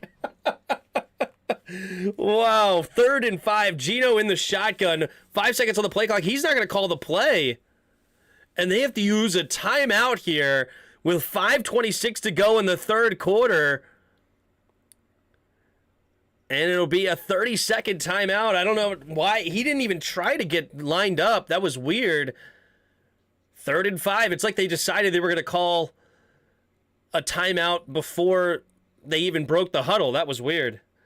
But Abdullah with the massive super chat supporting the channel. I appreciate you, man. That's awesome. $49.99. Now I'm pissed. Now I'm broke. Oh man, thank you so much. That's awesome. Please DM everyone. I'm not, but you can. Ask the dad to get you a debit card. They have great ones for college students. Oh, the trash talk. It's real. All right, here we go. Geno Smith in the shotgun. 3 receivers to the left. Empty backfield set. Blitz might be coming here from the Niners. Let's see. Taking forever to take this out. They do. Now they only rush 4. Throwing it over to the left side. It's going to be caught. Diving ahead is Lockett for the first down. And it'll bring... Oh, my goodness gracious. Okay, I'm going to regret this in the morning. What the heck? Good grief. Geno in the shotgun, 1st and 10. Takes the snap, handing it off up the middle here to DJ Dallas. DJ will fall forward for a gain of about 3. What is going on? Abdullah, the man, the myth, the legend. Wow. You guys are too kind. I appreciate you guys. Wow. 2nd and 7. Offset I formation to the right. Can't forget Peterson. Peter's the man too. You're right. They walk the walk. All right, under center, offset I formation to the right. 2nd and 7, takes the snap, drops back. Pumping, avoids the rush, somehow spins off a tackler. Now he gets reset, rolling to his right, pumping, and now just has to throw it away. Geno Smith somehow escaping that sack. Looked like he was dead to rights. The running back missed the block, and it was Omenihu could not get the... Kenneth Walker misses the block, and Walker says, hey, miss this tackle. Good job there by Lucas to get back into the play as well to prevent the guy getting back up and getting the sack. And here we go. 3rd and 7 now for the Seahawks. 2 receivers to each side. Geno in the shotgun. Geno. Third. Oh, no, it's a false start on Cross, the rookie. And it'll be a 5-yard penalty. Holy moly! Fire up the band! Jeez Louise! By the end of this stream with Abdullah, I'm going to retire. Good night! Abdullah! Jeez! You're too kind. What is going on? 3rd and 12. Geno in the shotgun. Geno drops back to pass. throwing it over to the left side, and it'll be bobbled and caught by DK Metcalf, and it'll be a first down gain of 13. Holy smokes. What a catch. I don't know what's better. Just kidding, I know what's better. What's better, that catch or Abdullah? Abdullah for Chatter of the Year. 3 receivers to the right. 1st and 10 at the 25. DK Metcalf having himself a day. Takes the snap, drops back. Quick throw over to the left side. It'll be caught by Lockett and out of bounds near the first down marker. And it's now Eric Chavez with a super chat.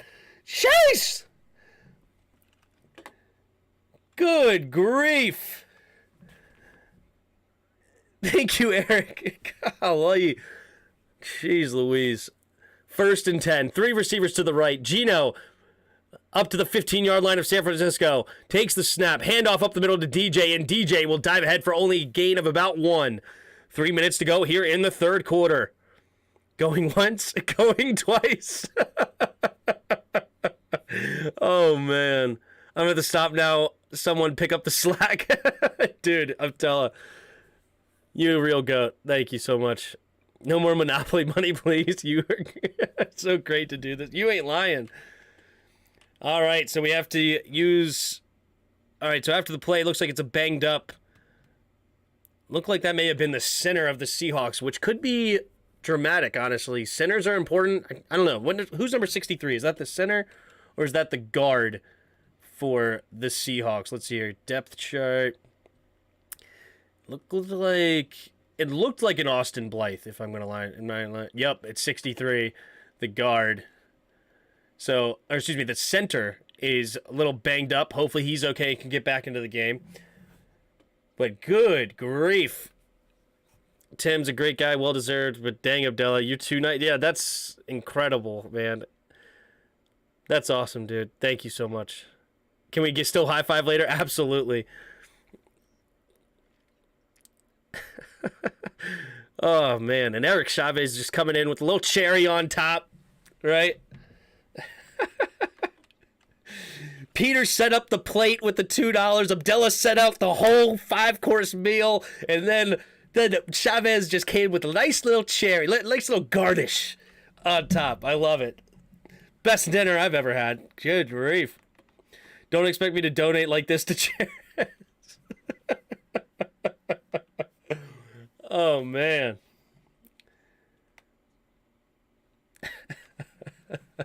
And then Pat coming in. Just getting a little salt and pepper. Salt and pepper on the meal with Pat with $1.19 euro, pound. I don't know. There's the dessert, yeah.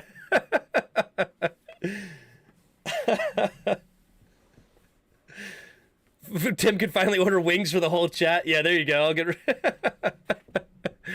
That's awesome, man.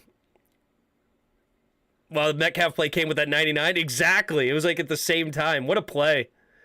Tim could finally get that Norwell jersey. That is too funny. In honor, I am now getting hammered tonight. The Coors is getting gone, and we're cracking to the Twisted Teas. There you go. I'm not a beer guy, so I'd be much more likely to drink the Twisted Teas with you. I like the half and half Twisted Teas. Those might be my favorite now, because you guys know I love my half and half. Put some alcohol in it, man. They told me away. He got real mad. Here we go. Gino in the shotgun. Empty backfield set. 2nd and 9. Weird formation here. Takes the snap. Going to throw it over the middle of the field, and it's going to be caught for a gain of about 7 by Tyler Lockett. Sorry, I didn't have time to describe it, but basically, empty backfield set. You had 2 receivers way out to the left stacked. Then you had 3 receivers to the right. But again, 2 receivers way out right stacked. And then you had Lockett in the slot, and that's where they went. There's a flag on the play here. What's the flag? Ineligible downfield receiver.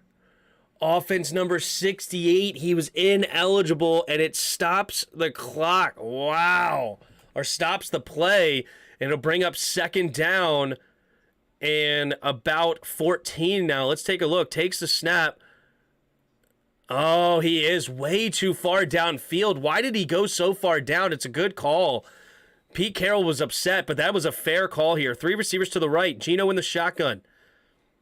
Takes the snap, drops back, looking, going deep, and Metcalf could not quite haul it in. Great coverage by Ward, and now Santiago with the super chat. This game is going down to the wire. 3rd and 14 here for the... Wow, DK Metcalf could not quite haul that in. Here we go, 3 receivers to the right. Empty backfield, 3rd and 14 at the 19 of San Francisco. Geno changing the play at the line here. Gets reset. 7 seconds on the play clock. Now takes the snap. 4-man rush. Geno steps up, avoids the rush. Now he fumbles. The ball's on the ground, and Nick Bosa has it! And San Francisco gets a turnover! And just when you thought Seattle was going to get a field goal at the worst happens, and it's a turnover. Nick Bosa. It was not him who forced the fumble. It was Minhue who gets in there, gets his right hand on there, and then Nick Bosa's the one to first locate the football, and it is a turnover. The first turnover of the game, and San Francisco now gets the ball with a 6-point lead. 2.5 to go in the 3rd quarter. Can the Seahawks get a stop? Wow. You do not want me to donate if the Commanders were in the playoffs. Tim would be on a Hawaiian island. Right? I really appreciate it, Abdallah. That was awesome. That was fun. And wow, that was something. And I appreciate all of you guys who've also hopped in. Eric Chavez, Pat, Santiago, and now Cocosio in with a $10 super chat. Good grief. No note. If you had a note, I would have read it, but I appreciate Cocosio. He's been here for a while. Thanks, or she. I don't know. Cocosio. Cocosio could definitely be in my mind, a unisex name. No idea. But appreciate it. And wow. No worries, Tim. This better get me to heaven. Yeah. And of course, Peter setting it all up. I appreciate it. That's awesome. Tim, I wanted to ask, do you think you can review my YouTube channel and give me your honest thoughts? Absolutely. I could do that. Yeah. Obviously not right this second, but yeah, I can definitely do that for you. Join the Discord and hit me up on Discord to remind me, and I could definitely do that for you and give you your thoughts. I have no problem. Other people have asked me to do things like that in the past, whether there be their blog or a video or a channel or whatever. So yeah, definitely. It's in the description below. There's the Discord link, and hop in there, and then you can direct message me on there.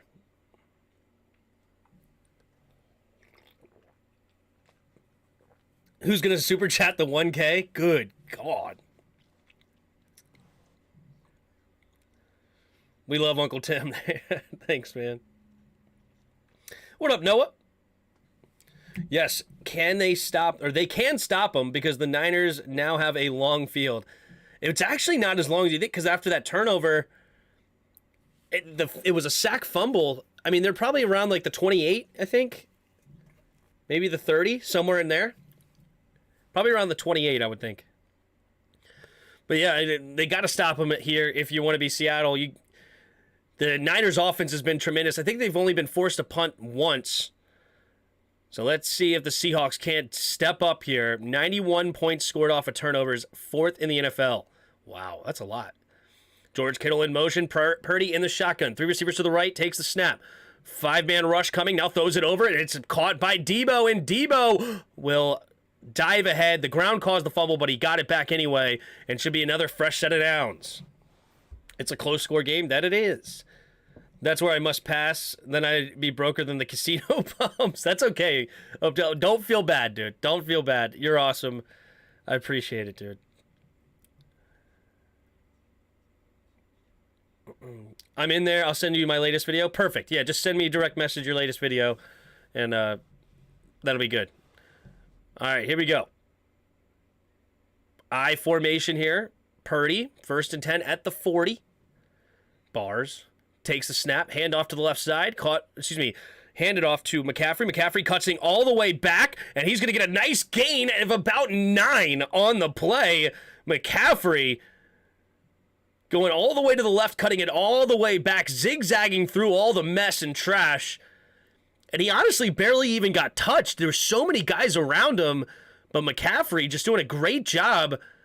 And then he finally gets hit and pushed forward for a 9-yard gain. You better not bet this donation on the spreads, right? Purdy in the shotgun. Debo goes in motion behind the quarterback. Now takes a snap. Handoff up the nose. McCaffrey. McCaffrey with a huge hole. Nice run up past the 40 now of the Seahawks. And it's going to be another first down for the Niners.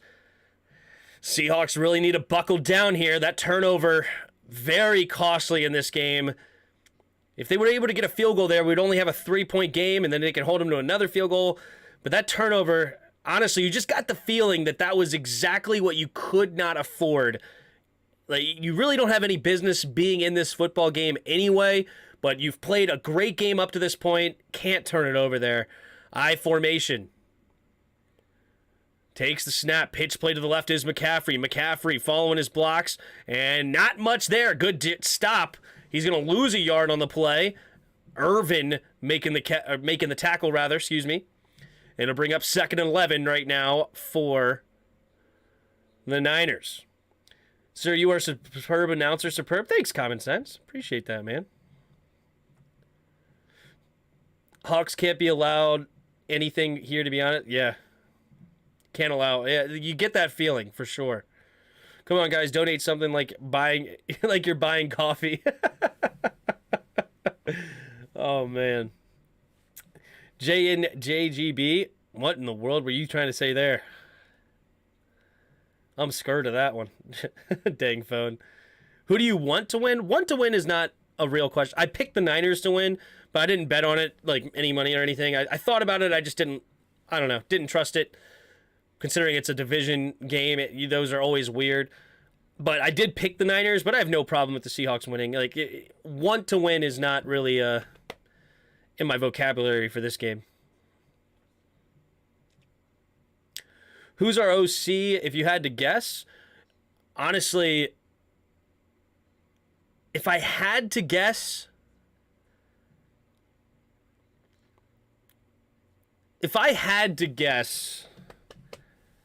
I really don't know. I'm just going to throw my guess out there, and I don't even know if I really want him or not. I'm not necessarily a huge fan of this, but they come from the same coaching tree.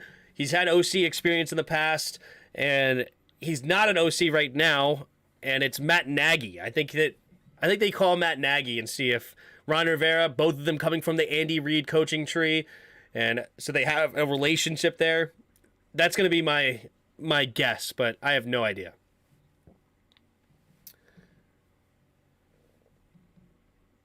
Deem says, I say we check in OU.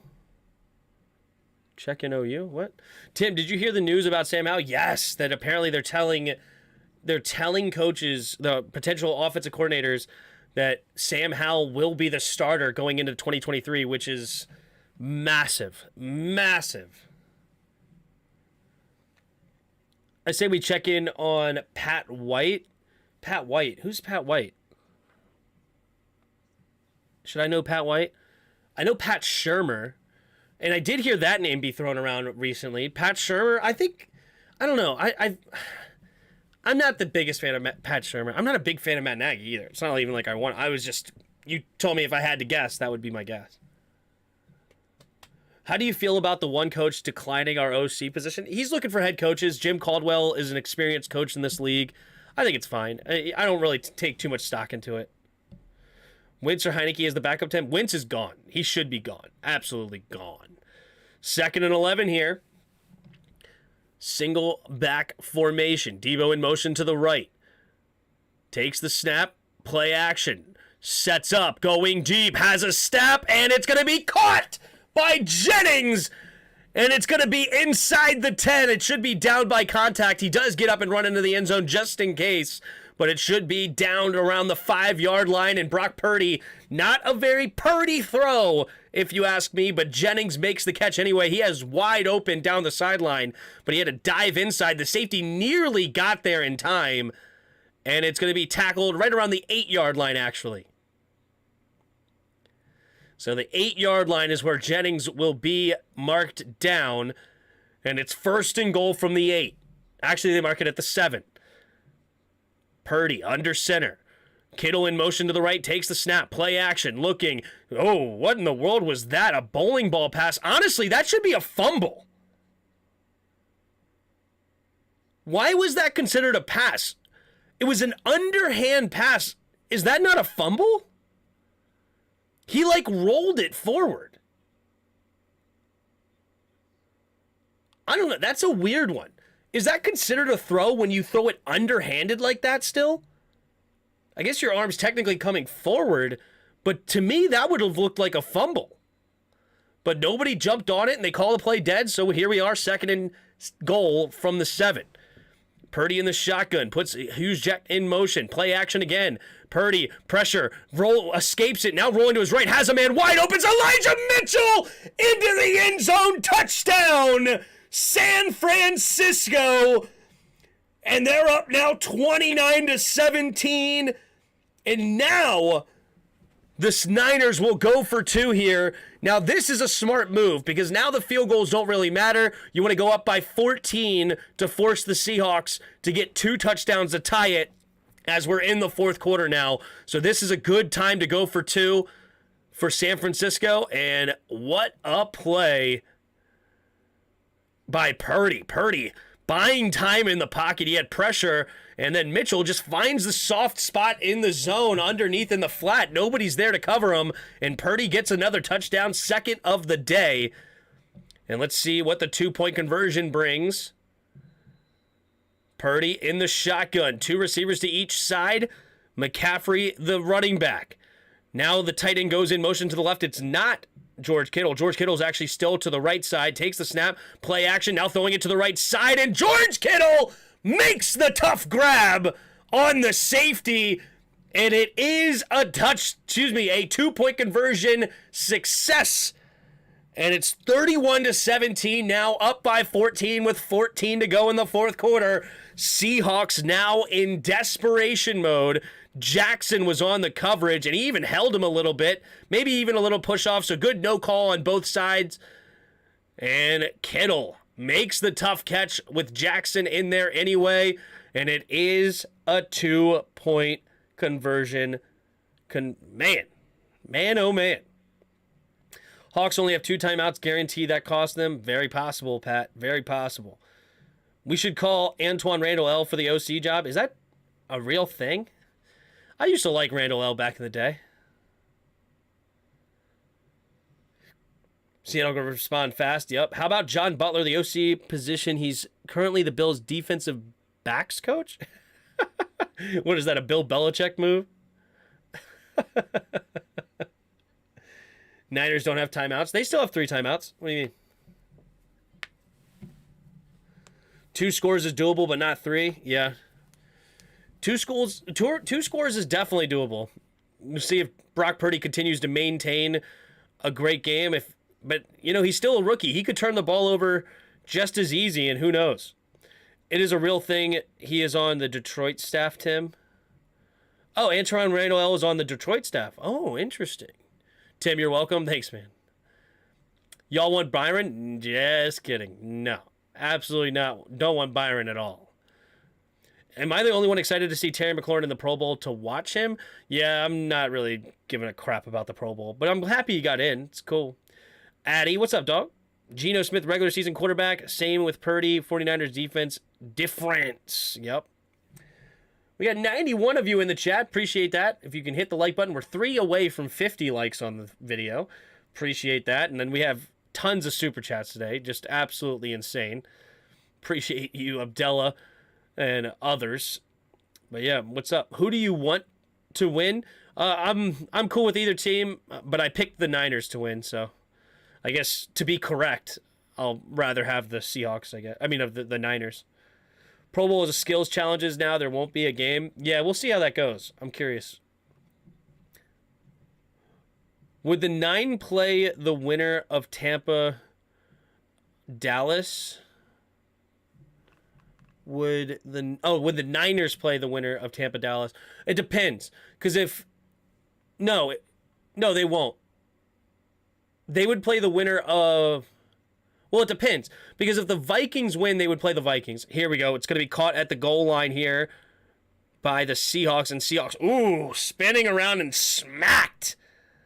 And it'll be tackled at the 19-yard line.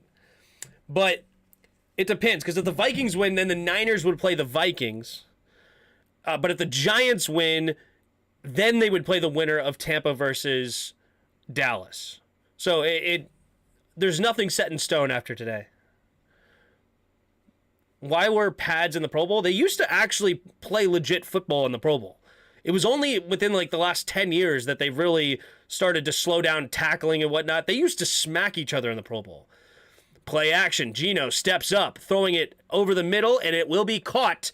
Nice catch by DK Metcalf for a gain of about 15. And a first down for the Seahawks. DK Metcalf, what is that? Is that going to be 8 catches for 141 yards on the day with a touchdown? Stepping up for his team. The next closest is only 4 catches, 30 yards for Lockett. Cue the Sean Taylor Pomo hit. Yeah, exactly. Here we go. Geno Smith under center. Puts Parkinson in motion. Takes the snap. Handoff to Walker. Walker finding a nice crease, and he's going to get a decent gain, and all the way to the first down marker. There is a flag on the play, though, and this could be coming back with a holding. Yep, offense number 78, and it'll be a repeat of first down, 1st and 20.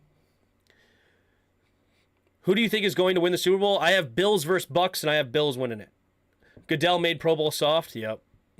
Thoughts on Al-Shahir? I thought Al-Shahir is actually a really good running back for the Falcons, and that just it goes to prove my point over and over again. You don't need to pay running backs. It does not matter. Here we go. 3 receivers to the right. Geno empty backfield, 1st and 20. Oh, Cross calls false start again. And the rest of them are looking at Cross like he's saying, yo, I thought we were going on this. And they said, no, we're going on that. And it's 1st and 25 now for the Seahawks going. So the 15 yards DK Metcalf caught on that pass is now all of a sudden negated with back-to-back penalties. Now it's 2nd and 25. Tim, I thought you're in stream on Saturdays. What? Say what? Don't stream on Saturdays? Oh, I'm doing all the playoff games.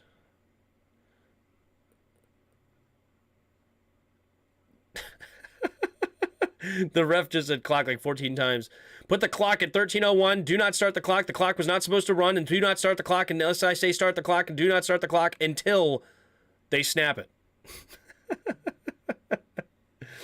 Here we go. 3 receivers to the right. Geno on 1st and 25, backed up to the 19-yard line after 2 penalties. Geno changing the protection here at the line, changing the play. Got to hurry up now, though. Get reset. 5 seconds on the play clock. Kicks that leg up, takes the snap. 4-man rush. Geno steps up, going deep. DK had a step. Oh, it's just overthrown. DK Metcalf had a step on Ward, but Geno threw it a little bit too far outside. Oh, just a little bit too long and outside. DK Metcalf could not haul it in. Potentially could have been a flag, you're right, but not quite enough pulling and tugging. There was a little contact, but I don't think I would have thrown the flag there. 3 receivers to the right. Lockett in motion now to the right. 4 receivers to the right. Takes the snap. Geno throwing it over to the left side, and it'll be caught by DK, but hold on. There's a flag on the play. What's the flag? It's tackled only for about a 4 or 5 yard gain, but it looks like it's an illegal man downfield. I think they're going to decline this penalty and let them have 3rd and 21. Who's better, Josh Allen or Patty Mahomes? Give me Patty Mahomes all day. Ineligible downfield. Offense number 68. Penalties declined. That's the 2nd time he's done that today. What are you doing? What are you doing, 68? 2nd time today. Welcome to math. Yeah. Boys, how did the Seattle get down by 19? 19. What did I miss? Welcome to math. Oh, man. 3 receivers to the right. Geno in the shotgun. 3rd and 22. This has got to be going to DK at the top of the screen. Right side of the field. Takes the snap. Steps up underneath. It'll be caught. Nope, just underneath. Just trying to get some yards for the punter. And now they're going to have to play a punt and field position here. Defense has got to step up. So to answer the question, though, how did Seattle get up by 14? Excuse me, get down by 14? It was a 6-point game. Seattle had the ball in field goal range, but Geno fumbled it on a sack fumble, and the Niners got the ball back, and then a few plays later, they were able to get the touchdown and the 2-point conversion, and they went up by fake punt. I wouldn't fake punt here. It's too long. 4th and 14. I'm not faking it here. That would be very dangerous. Takes the snap, and there's the kick from Dixon. And it's going to be caught at about the 10-yard line with room to run. McLeod running to the right side, makes the first guy miss, spinning, and now he'll get tackled at about the 24, 25-yard line. And Brock Purdy will come onto the field one more time to try to ice this game out. Christian McCaffrey, 14 carries, 109 yards on the day. You got to figure that's where they're going with the ball several more times. 88 of you in the chat. Appreciate you being here. If you haven't already, hit that like button and subscribe. We are 1 subscriber away from 4350. Appreciate it. Good fairy tale run, but it's time to write back for Geno. Yeah.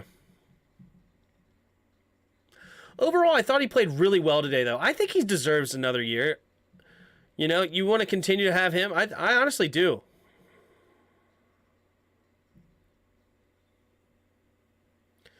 Interception, turnover, and Seattle will have hope. They would. This game over, says Kelvin. Most likely.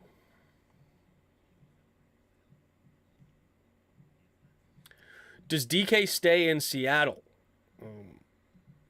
It's a good question. They probably are going to franchise tag him, right? I don't think he really has a choice. Totally not his fault. His defense and O-line stink. Yep. Didn't DK sign an extension? I don't think so. I'm loving your stream. Thanks, Logan. Appreciate it. Thanks for the kind words.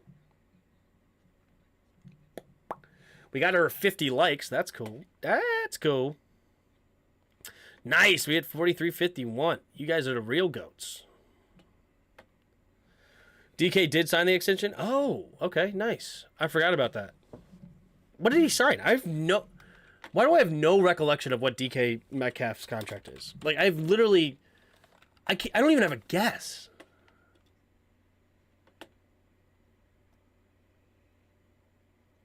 Agreed to a massive contract with the team through 2025. All right, what is the contract?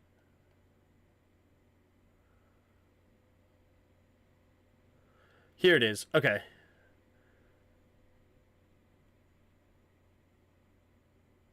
Excuse me. So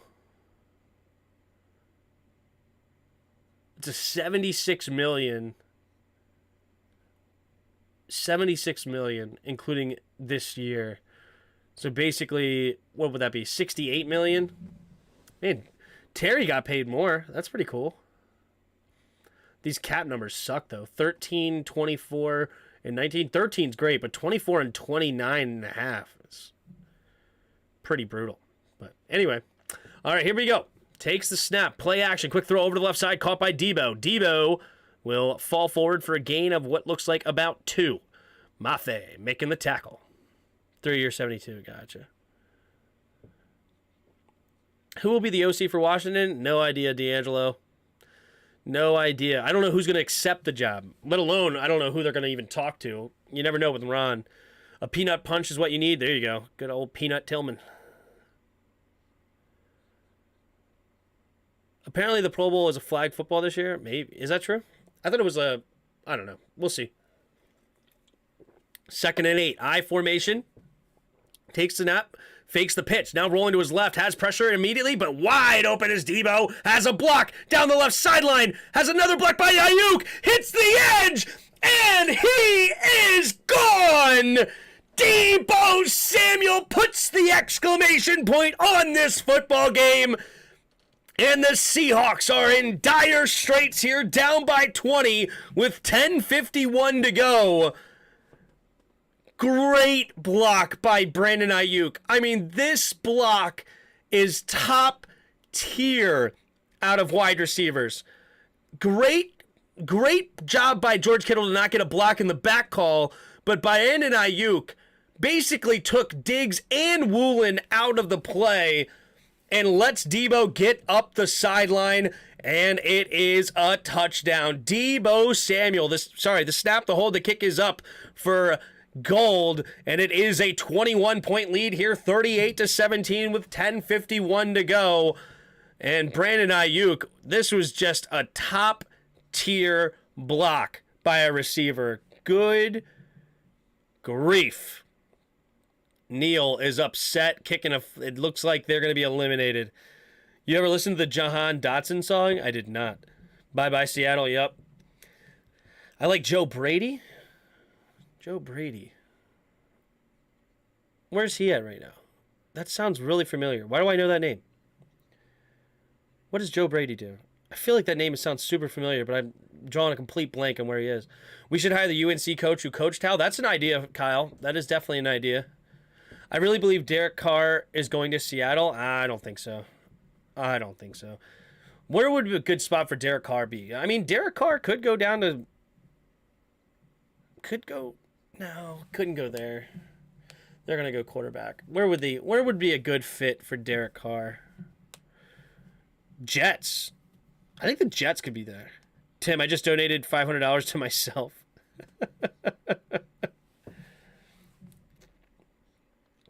Game over. It would be a miracle just for Seattle to win unless TB12 were to appear on the field, right? Who got stiff-armed harder, Mac Jones or Russell Wilson? Who got stiff-armed harder? I don't remember those stiff arms. He liked the Washington area? What? LSU OC in 2019? Huh. I don't know. Breaking news, Seahawks starting new unknown QB bomb tradie.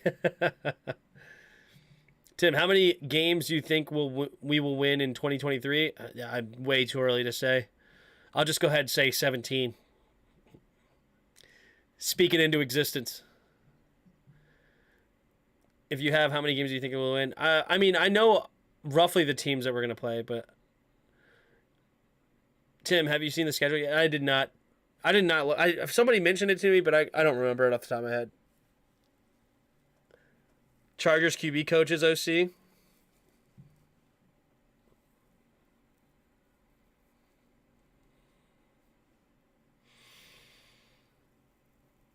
I mean, it's not the worst.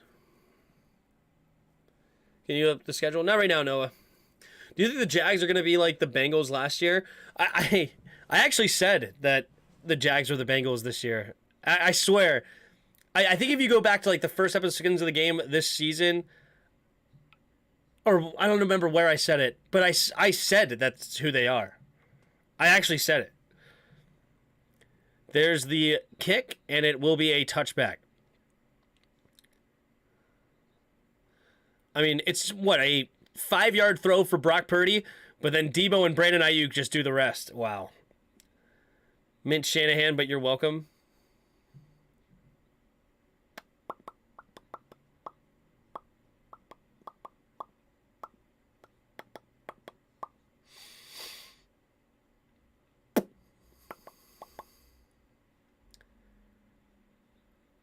What is going on?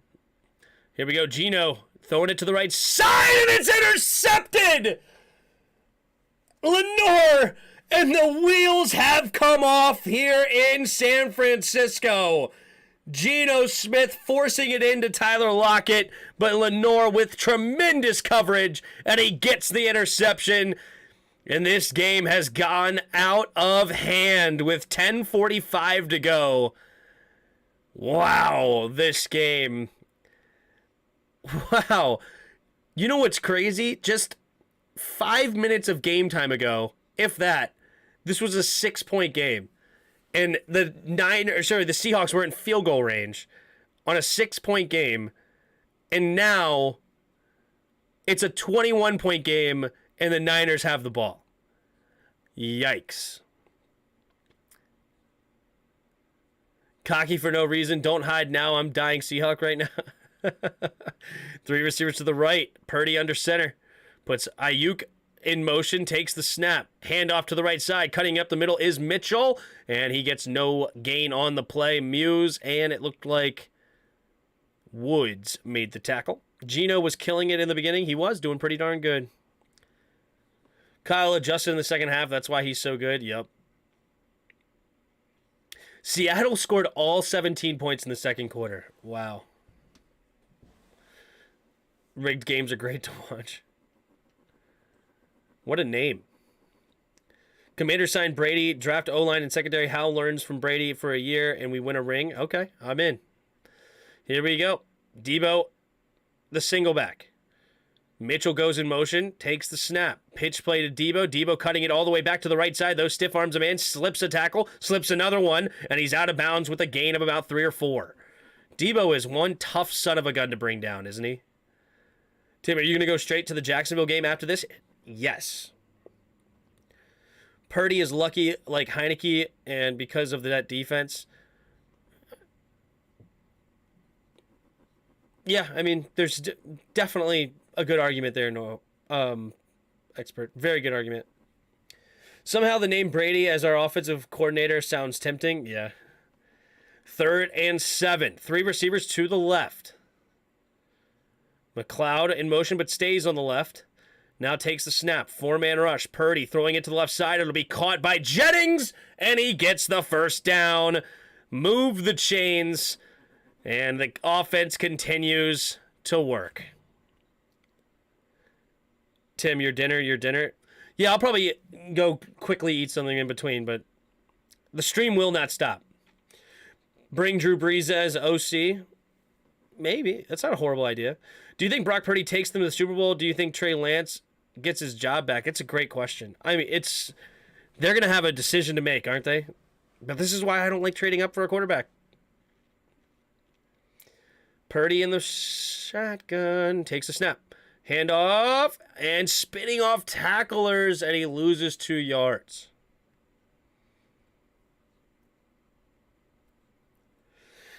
You could do a mukbang? What? Tim, we need a food review. Foles wins, yep.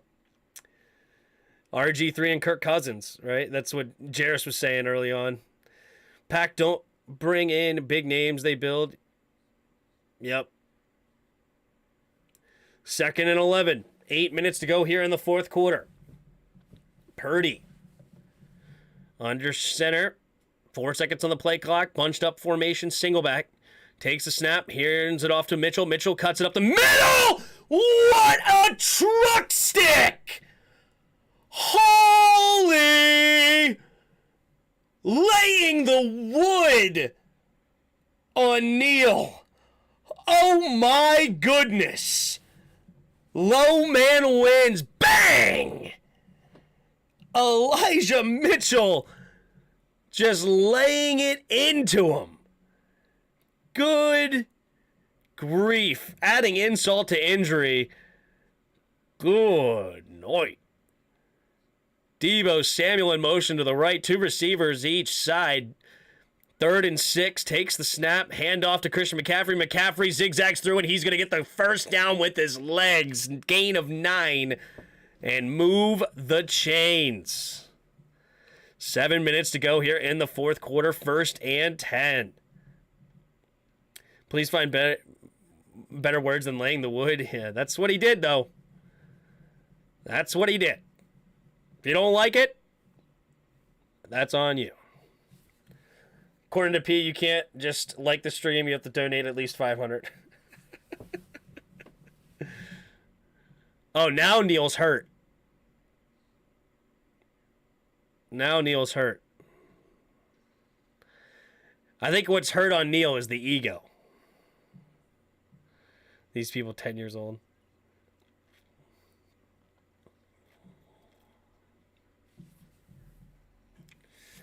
All right, 100 of you in the chat. Awesome. Appreciate you all being here. If you haven't already, hit the like button and subscribe. We're going to be here for all the playoff games, radio-style play-by-play. And we're going to have some fun. We're also, during this offseason, going to look at a bunch of people for the draft. So even if you, whoever your team is, we're going to be looking at a ton of players for draft time, as well as probably look into some of the XFL as well if you want some more football that way. But that's the plan. Maybe some other sports here or there, too.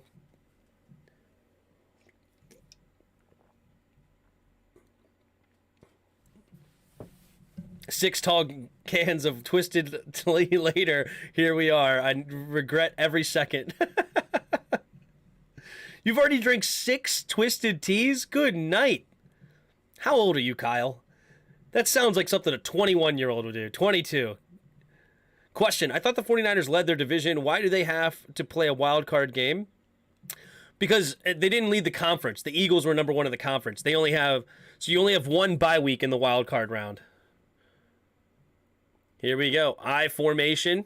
Hughes checked in motion. Takes a snap. Handoff to Mitchell. Mitchell will fall forward for a gain of about 2. It'll be 2nd and 8.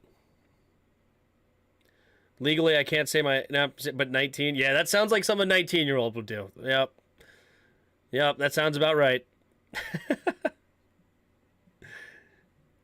Twisted Tea got nothing on Four Locos. Yeah, Four Locos back in the day were something special, weren't they? Niners quarterback, totally a stud. Brock Purdy, best quarterback on the Niners in a long time. I mean, okay. Tim, better question. How old am I? How old are you? I am 29. About to be 30. I formation. Takes the snap, pitch play to the left is Mitchell. Mitchell trying to hit the edge and will not, and he does go out of bounds, so that'll stop the clock with 5:45 to go in the fourth quarter. They didn't stop it originally, but yeah, there you go. Why do the 49ers still have the starters out there? That's a good question. I don't know. System QB, yeah, he's doing great. He's doing great. He's definitely not been... You know what? I shouldn't say he's doing great. He's actually not been great today. He's actually been pretty sus, and it's working out. But it's overall pretty good. I mean, I think he's pretty good. Takes a snap. Play action. Rolling to his left. Purdy looking. Stepping up. Has time. Now has to avoid one rusher. He does. Now he cuts it all the way back to the right side. Purdy still looking. Pumping. Avoids. Now to the end zone. And it's dropped by Brandon Ayuk. Brock Purdy did all of that to hit Ayuk in the hands. And they're going to have to settle for a field goal here. Brock Purdy ran all the way to the left. Cut it all the way back to the right. Making dudes miss, then pump faking to make one more guy miss, throwing it to the back corner, and Ayuk could not haul it in. Does Wilson get a hand on this? No, he doesn't. It's just dropped by Ayuk. It's just dropped. Wow. All right, left hash for gold, the snap, the hold, the kick is up, and the kick is good. It's 41-17. It's a 24-point lead. Now for the Niners, the Seahawks need 3 touchdowns and 3 2-point conversions. Yikes. The one pass you drop is a touchdown? Yeah, exactly. Did Washington make the playoffs? I don't remember. Hey, Logan. That's rude. That is rude, Logan. All right. You almost got put in timeout for a statement like that. That is rude. Niners quarterback, totally a stud. Brock Purdy, best quarterback in that. Yeah. They fumbled, really killed the Seahawks' hope. It really did. It really did. If Sam Howell reaches peak, what do you think his peak will be in comparison to a player? My peak is a San Francisco quarterback. And it is Steve Young. That's my comp to what the peak could be of Sam Howell. Strong arm, great mobility, smart player, good pocket movement. That's my comp. Not to say that he's definitely going to be that, but you should ask who at the peak would be. I love how the Niners O-line stays on blocks. Yeah, they're so good. All right, it's going to be caught at the goal line here. Can they return a touchdown? It gets past the 20 and tackled at the 24-yard line is Bouquet. Do you think Sam Howell is a Hall of Famer? No. I mean, he's got a long way to go.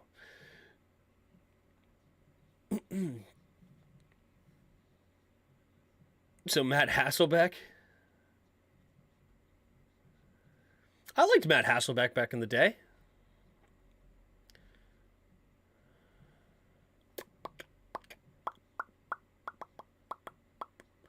$4:50 to go in the fourth quarter. 1st and 10. Geno in the shotgun. Need 3 touchdowns and 3 2-point conversions. Takes the snap. Geno throwing it underneath. Caught by Walker and immediately gets hit for only a gain of 2. He will not go down, though. Good grief. Takes 5 Niners to bring him down. Sorry, Rogan. I didn't mean it. It's all good, dude. What do you think Sam's floor is? I mean, Sam's floor is, he has the full spectrum. I think there's tons of potential in him, but he can totally be an I mean, you know what? I shouldn't say that. I think his floor, honestly, is a just below average starting quarterback in the league. I think he actually has a pretty high floor. I think he does. Considering. I don't think he's ever going to be a complete bust. Takes a snap for Geno. Quick throw over to the left side. It'll be caught by Lockett out of bounds for a gain of about 6. And it'll be heating up 2nd and 9. Have the Commanders fired Rivera yet? Would be the right question. Nope, not the case. According to me, you haven't donated at all. Oh, dang. I'm interested in how J.J. Cole develops. He's 6'7" high school QB, for tall like Brock Osweiler. Interesting. Takes a snap. Steps up. Avoids the rush. Geno's going to keep it. Running to the left side. He's going to get a Ooh, he may have been just short. Let's see where they mark it. And it's going to be 3rd and 1. Man, the Niners are so strong. They're so complete. I don't know. I don't know if I say that, honestly. I mean, they're really, really good. But this game doesn't tell me much. The Seahawks are pretty bad. Let's be honest. They shouldn't even be here. They really outperformed what they should be. 3 receivers to the right. Takes a snap. Geno throwing it to the left side. It'll be caught by DK. And he's going to get a gain of about 3 or 4. 2nd down and 7. They did give him the 1st down, by the way. My Packers didn't make it. You're good? Yeah, true. I'm playing face of the franchise right now just to feel better. Playing as Commanders QB. Hashtag take command. There you go. Niners are definitely a great team. Don't get me wrong. I think it right now we're looking at a beat up on a bad team. Takes a snap. Handoff up the middle and zigzagging around and diving ahead is Walker, and he gets close to the 1st down. I think he may have gotten it. Now I have to double up on Jags. Need donations. I feel like the Seahawks offense is good, but they need help on defense going into offseason. They need O-line, or they need their O-line to step up. They did draft 2 tackles, but they haven't been great. Empty backfield, 1st and 10, takes the snap. Geno looking, throwing it underneath. It'll be caught by Parkinson, and he will get a gain of about 6. But they need their offense to step up, offensive line to step up. I do think they need a better quarterback than Geno. Geno's okay, but he's not great. But if they wanted to stick with him, I'm not at the end of the world. Their defense definitely needs help, 100%. I mean, the past couple of games they've been scoring at will. Their offense is legit. Their offense is definitely legit. 3 receivers to the right. Takes the snap. Quick. Oh, Lockett's going to drop it. And their defense is obviously really good, too. It's just, they're definitely good. But we got to see, because Brock Purdy to me did not play that well today. I know his stats are through the roof, right? 18 of 30, 332 yards and 3 touchdowns. I understand that. Debo just had a catch and run of 70 yards on a 5-yard pass, right? 3 receivers to the right. Geno takes the snap.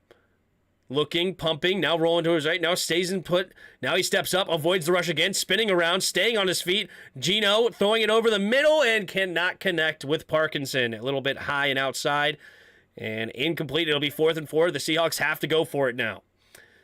Yeah, Cliff is going to be paid $5.5 million every year until 2027. He's going to be chilling in Thailand. Wow, that's awesome. Solid run game, solid O-line, solid D-line, receivers, QB, who can manage the game. A light tight end. They're pretty all around. Yeah, they're pretty all around too. They're a really good team. I didn't mean to make it seem like they're not good, but Geno throwing it over to the right side, and it'll be caught, and it will be a first down. They stay alive here with 3:10 to go. My main point is I don't think the Niners are unbeatable. Let's put it that way. I do think they're really, really good. Great coach, great team. And the way you made it sound is I feel like you were like, oh man, I don't know if anybody's going to beat them. Like, I think the Eagles can definitely be a really good competition for them with a healthy Jalen Hurts. 2 receivers to each side, takes the snap, drops back. Geno throwing it over to the left side. It'll be caught, and knocked out of bounds is Young. 1st and 10. Tim, do you want to go after Mike Gesicki? Is Mike Gesicki a free agent? I would love Gesicki. Purdy is Jimmy G 2.0. No, Jimmy G sucks. 3 receivers to the right. Geno in the shotgun. Takes the snap. Steps up, going deep down the middle, and it's going to be caught by Johnson up around the 10-yard line, and it'll be 1st and 10. He got franchise tag last year? Nice. Okay, well, if he's a free agent, I wouldn't mind Gesicki. I mean, I'm not paying him a ton of money. I don't know what he's demanding, because he is older now, but I would love a nice veteran tight end right now. 2 receivers to each side, takes the snap. Geno looking. Going to the end zone, and incomplete. Noah Fant could not locate the football, and it'll bring up 2nd down and goal. We should get go of Logan. I agree. I didn't like the Logan contract to get from the get-go, so. I see Eagles or Vikings beating the Niners. The Vikings, I don't know about. I don't know. I'm not a really believer in the Vikings.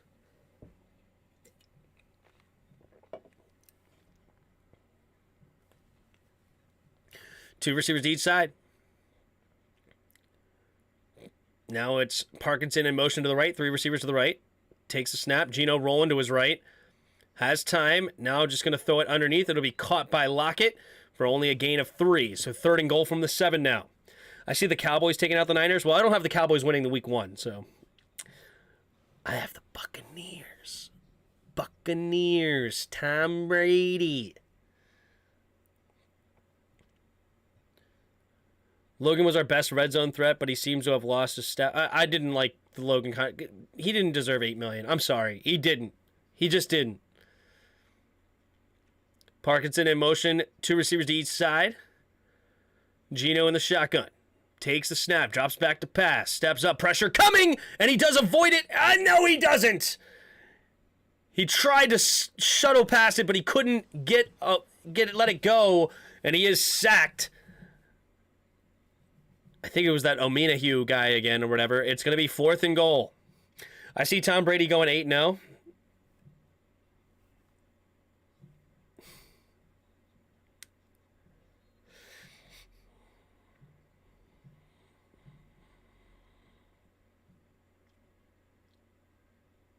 Wait, 8-0 in what?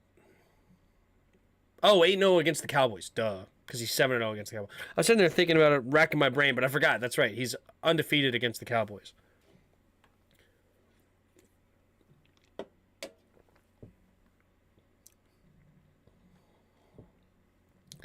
Cowboys are going to sweep the floor with Brady. No O-line. We'll see. Who is the best running back right now? Who is the best running back right now? That's a good question. Probably Chubby, right? Nick Chubb.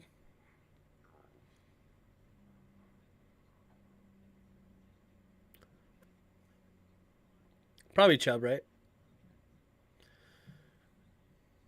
Derrick Henry's good. Best running back is Austin Eckler. Austin Eckler's the best fantasy running back, but is he really the best running back? I mean, he gets like 9 catches a game to help his fantasy numbers, but I don't have Austin Eckler as the best running back. Fantasy-wise, though, he's number 1, for sure, because of the PPR format. I'm sure the Bucs are accounting for that, yeah. Tom Brady has never beaten the Washington Commanders. True.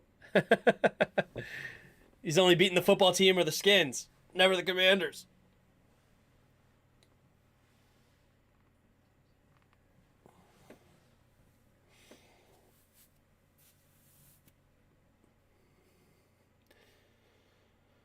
Most consistent running back ever? Henry?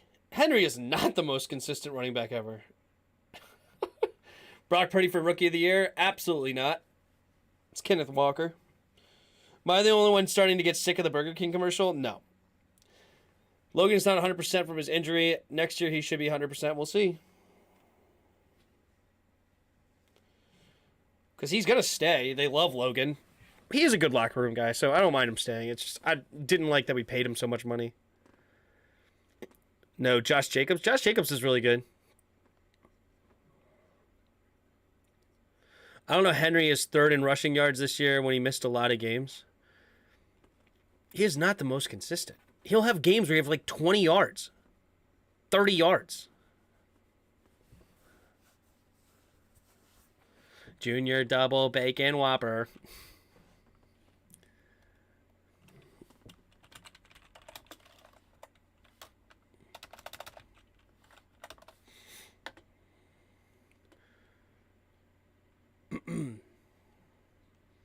Here we go. 3 receivers to the right. Gino in the shotgun. 4th and goal. Gino from the 11. Gino takes the snap. Blitz coming. They picked it up well. Floating it to the end zone, and it's incomplete, but there's going to be a pass interference. First down for the Seahawks. Skin them alive. He donated $2, not $1.99, $2. I still like Saquon as the best running back, to be honest. I like Saquon, but he's not the best. CMC is the most consistent when healthy. CMC is a stud. But anyway, so he had 5 straight games, Studley, right? That's awesome. But then you have like, so 82, 25, 85, 5 straight games of 100 or more. That's awesome. 53, 87, 38, 30. And then 121, so it's like a bit of an up and down. They use the heck out of him, and he's really good. I don't say he's not good, but I prefer Chubby. 2 receivers each side. Takes the snap, throwing it underneath and incomplete to Parkinson.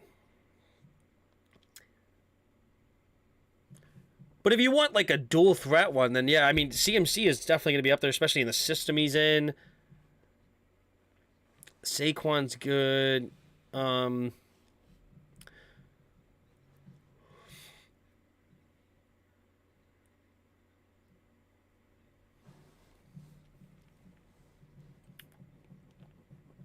Gino, 2nd and goal, steps up underneath, and it's a second touchdown for DK Metcalf. And DK Metcalf had himself a day. Big day for DK Metcalf. 10 catches, 136 yards, 2 touchdowns. Unfortunately, he's the only one that really did anything.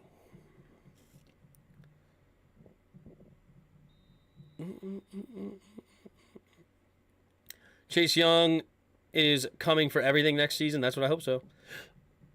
Time for a comeback. Yep. Going for 2 here. They need it. Need it. 3 receivers to the left. Takes the snap. Looking. Throwing it to the left side. And it's incomplete. Game, set, and match. Not that they really had a chance to come back anyway, but that is definitely game over now. Tim, who do you think the Niners will go with QB for next year? I don't know, Mombi. I really don't. I just find it hard to believe that they're going to give up on Trey Lance already. You traded so much capital for him. They're in a predicament, aren't they? They really are. I guess you go into next year with a true competition with Brock Purdy and Trey Lance and say go. Go in with a true, unbiased, we definitely want to give you, Trey Lance, another opportunity. We put a lot into you, but Brock Purdy definitely showed up and played well, better than what Trey Lance has played when he has played. I just feel as though, you still have to give him an opportunity, but that's kind of what I would do. Go in with a true QB competition and see who wins.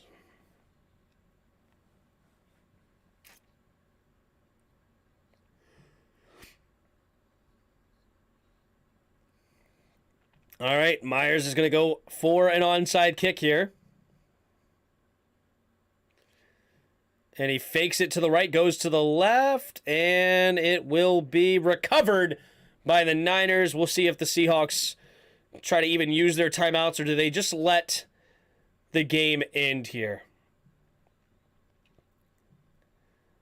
Well, is Brock playing good because of his team, or is he just a baller?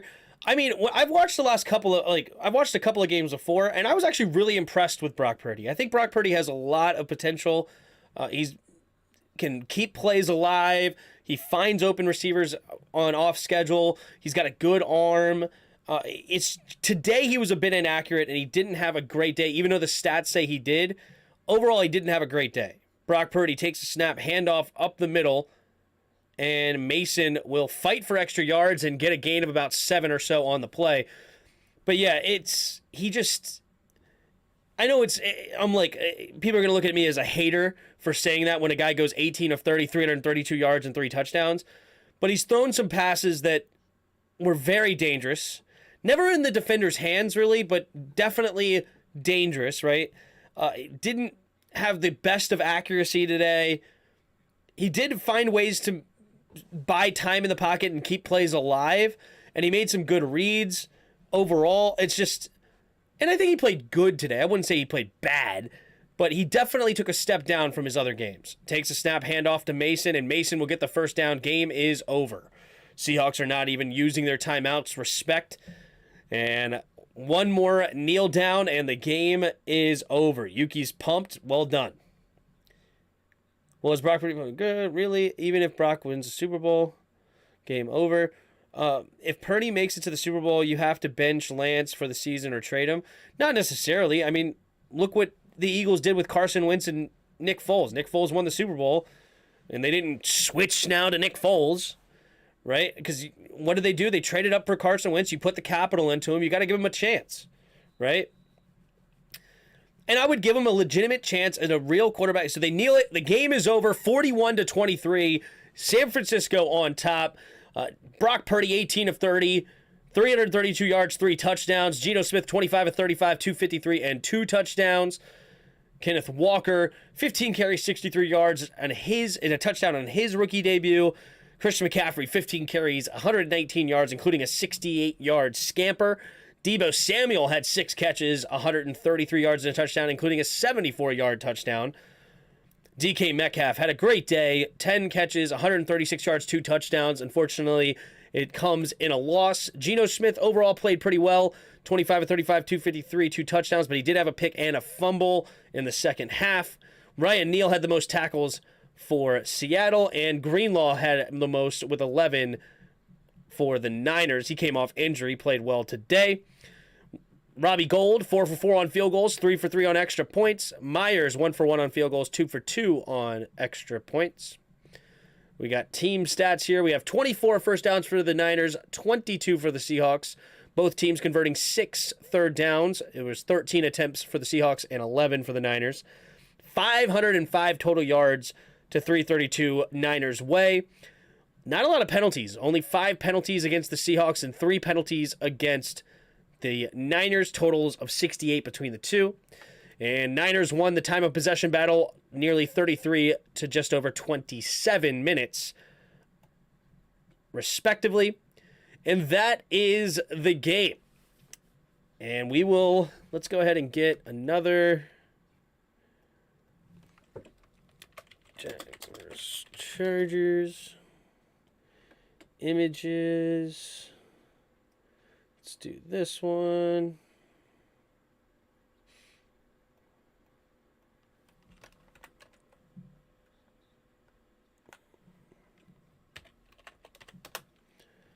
All right, got that. Edit.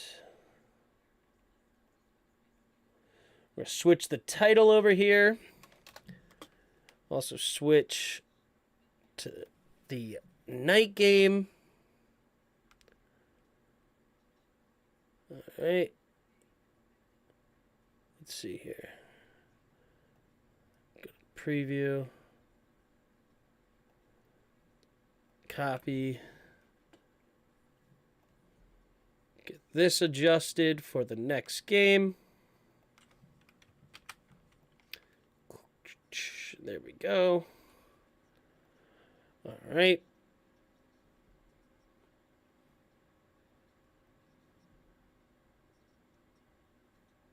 There we go. Changing the title and the thumbnail. So, Los Angeles Chargers. Whoop. Chargers versus the Jacksonville Jaguars. Play-by-play.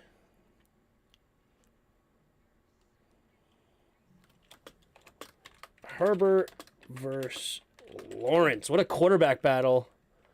We have a Bruin. Oh, I can't do that. Not enough room. Change the... Oh. Change the thumbnail.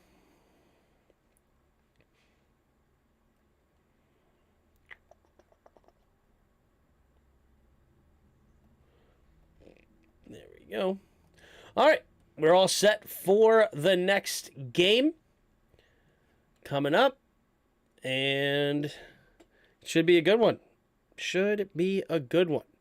We had over 100 of you in the chat. We got like 5 new subscribers. We got a ton of super chat money. Thanks to Abdullah. You guys, you're just nuts. 200 and some odd dollars, $250 or something crazy. That's awesome. The chat was great today. Oh, it's all good, Yuki. I was just irritated. I thought you were going to screw it up. Yeah. TJ Watt or Nick Bosa? Ooh, give me TJ. Give me TJ. I like Nick Bosa though too. Both are good, but I think I'd rather have TJ. It's that's tough. That's a tough one for sure. $1.99 Pete. Yep. But all right, I am going to leave here for a minute and be back in like 15, but I'll keep the stream going. But we will be ready for the next game. And I'm going to do that, I think. Put it over here. Yeah, that's what's going to happen. So, appreciate all of you in the chat, and we'll be right back.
What up, peeps?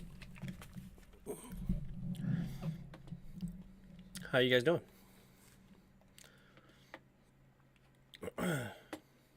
Chargers coach gets fired Monday. Now they're going to trade a first-round pick for Sean Payton? Really? That's the prediction? All right. Let's see here. Make sure I'm on the right channel. What up, K-Dubs? Got myself some pizza rolls.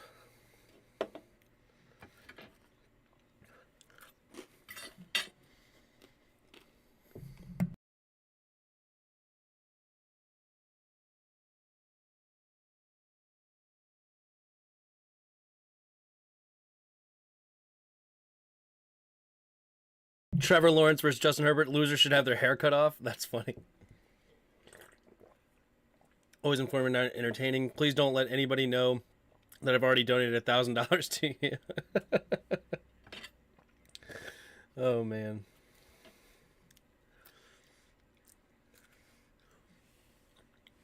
Tim, did you hear Washington may be on Hard Knocks? They are a candidate for Hard Knocks, yeah.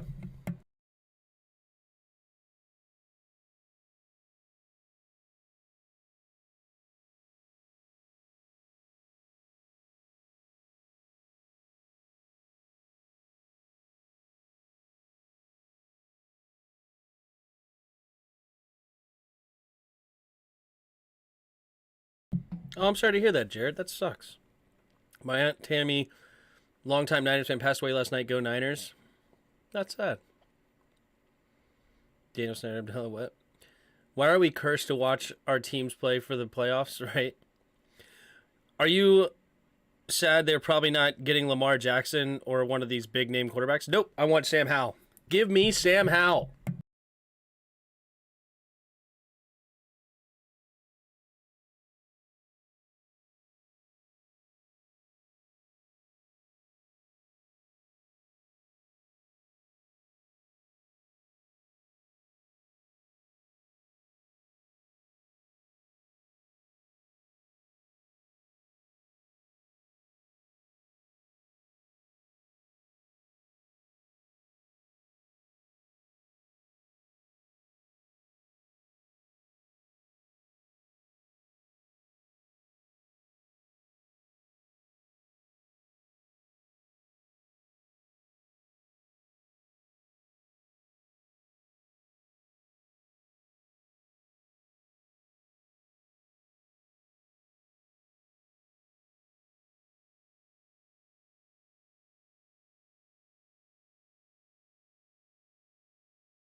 Chargers coach was responsible for Williams getting hurt, from what I heard. Mike Williams? Did Mike Williams get hurt?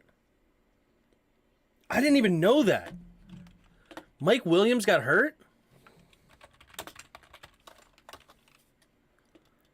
Wow. Fracture in back? And he's only out 2 to 3 weeks? Oh, man. Where do you think Lamar's going to go? I think he stays in Baltimore. I don't think they let him out.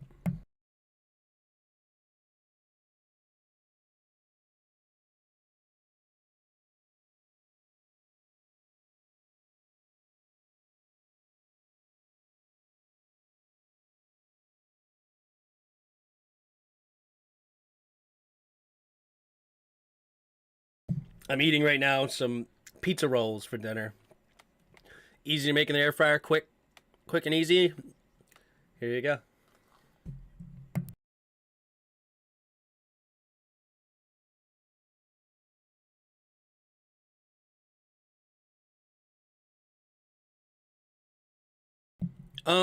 DeAndre Carter, yeah, he should get more play time in the slot, and then Joshua Palmer would be outside and Keenan Allen on the other side. So they're still really good at receiver. It just sucks to. You'd rather have Mike Williams than not have him, you know? What do you think D-Hop is going to get traded to? That's an interesting question. That's a very interesting question because it depends on how much like they're demanding. If they want a first, I don't think they're going to get one. Honestly, I think this is going to be another situation where D-Hop is going to be devalued Not because he deserves it. It's just Arizona is in a crappy situation. Like, what are you going to do with him? So, who needs a receiver? I know the Bears do. Bears are not trading the number 1 pick, that's for sure, for D-Hop. They may trade their second-round pick, their top pick of the second round. Maybe they would trade that for him. I don't know. Yeah, the dummy had his starters in a meaningless game in the fourth quarter, and Williams got hurt. He's finished after they lose to the Jags. I have him winning. I still have him winning, though.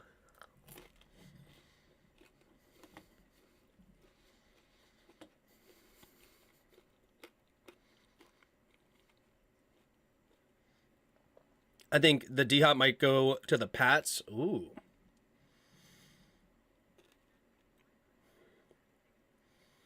That could be interesting. I would want Washington to trade for him. Nah. No thanks. No thanks on D-Hop. He costs too much money for what I want right now. Like, I want offensive line. I don't need more weapons, really. Right? I don't need more weapons. I think Bears might trade back and get a player like Addison to reunite with him and Jackson Smith. The Bears do want to trade back. True.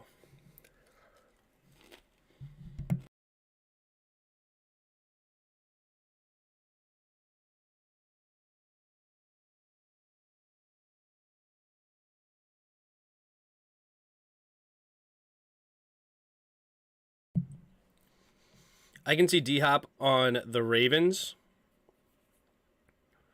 D-Hop on the Ravens, huh? But it depends. Do they keep Lamar? He doesn't want to go to the Ravens if they don't keep Lamar, right? Who do you think's going to win? I got the Chargers tonight. I got the Chargers. I got the Chargers in tonight's game.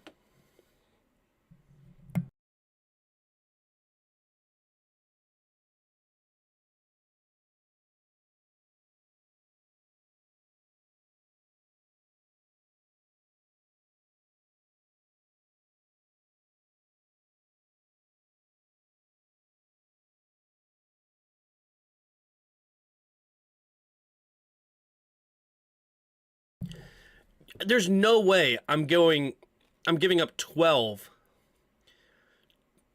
to go up 1 spot to 2. There's no way to 1.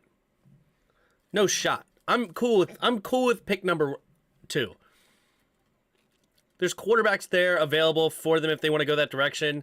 Honestly, I may not even go quarterback for them this year because they're going to stink again next year. I would wait until next year to get Caleb Williams, to be honest. I think that would be a way smarter move. Again, end up with the number 1 overall pick. It sucks to waste a year, but then you continue to build this roster, hire the coach of the future, and then get Caleb Williams. That would be smart, for my opinion.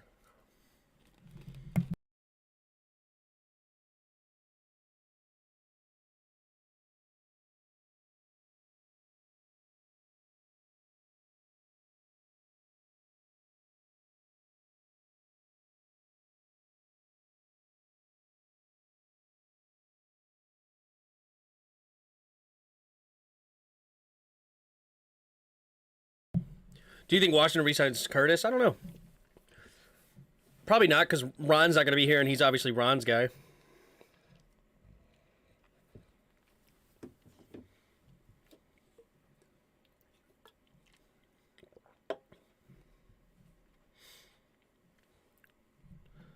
I got the Chargers today, though. I think Herbie gets his first win. I wouldn't be surprised if Jacksonville wins, though. They're going to give Jackson a 62% chance? I don't think so. Wait, Curtis is a free agent? No, he still has another year. He's got 1 year. I think he signed a 3-year deal with us.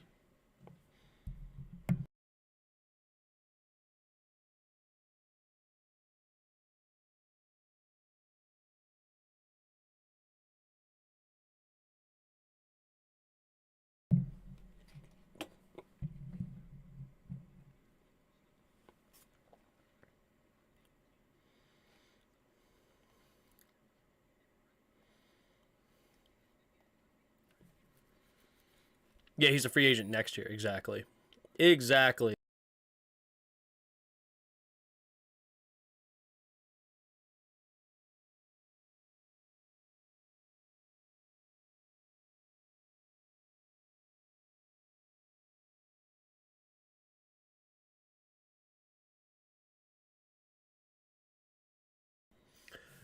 Lawrence asked, who would you like to see us pick up in free agency?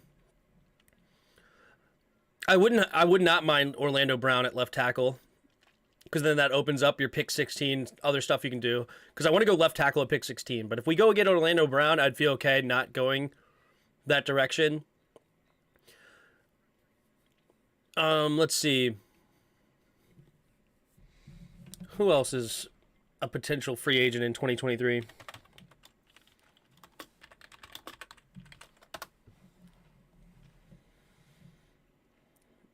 Not quarterback. I don't care about quarterback. Let's go all positions.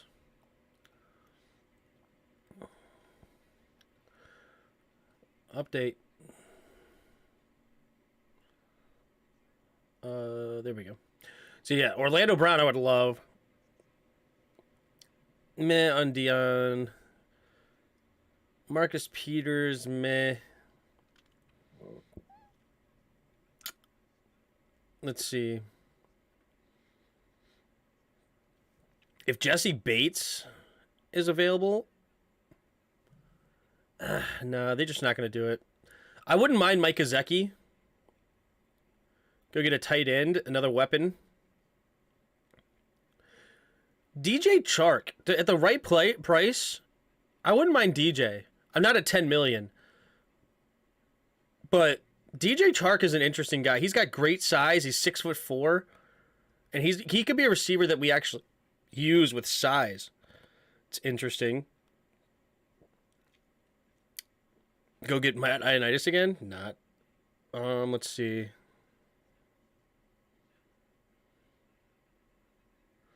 Adrian Amos, if he's free, I would take him at free safety. Except we're not going to, because in their mind we don't need free safety. So I just need to quit looking at it. Let's see. It's a good question.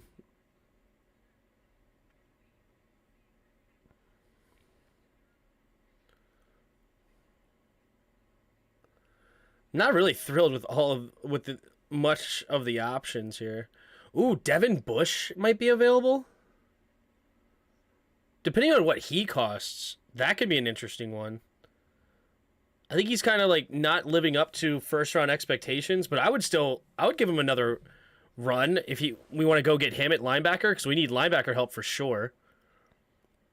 And he's young. I don't know what he would demand. Even if it's a 1-year deal, I would take him for 1 year.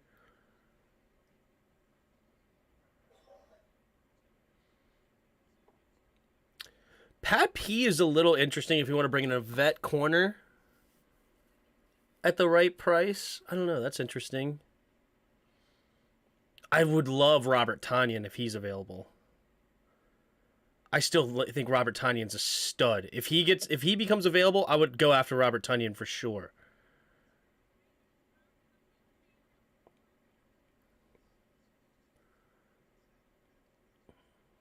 I'm not seeing really any lineman I'm super interested in right now.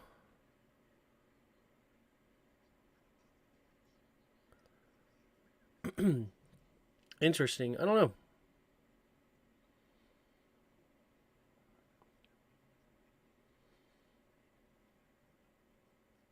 Yeah, I don't know. Those are some pieces that I would be interested in. Jordan Poyer, again, I shouldn't even look at safety because they're not going to go safety in the free agency.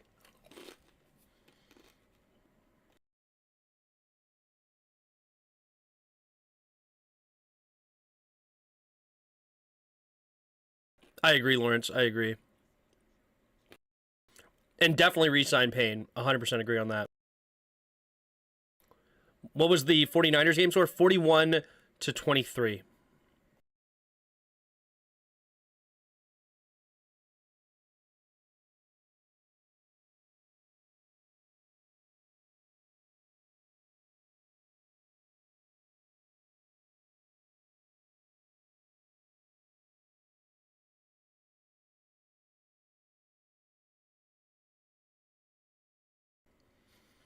How do you think Fedarian Mathis will be? Meh.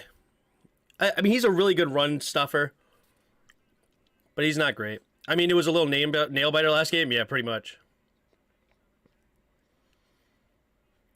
All right, let's get this. What the heck was that? All right, let me make sure I snuff. All right, let me just finish this real quick. I'm almost done, and then we'll get into the preview a little bit.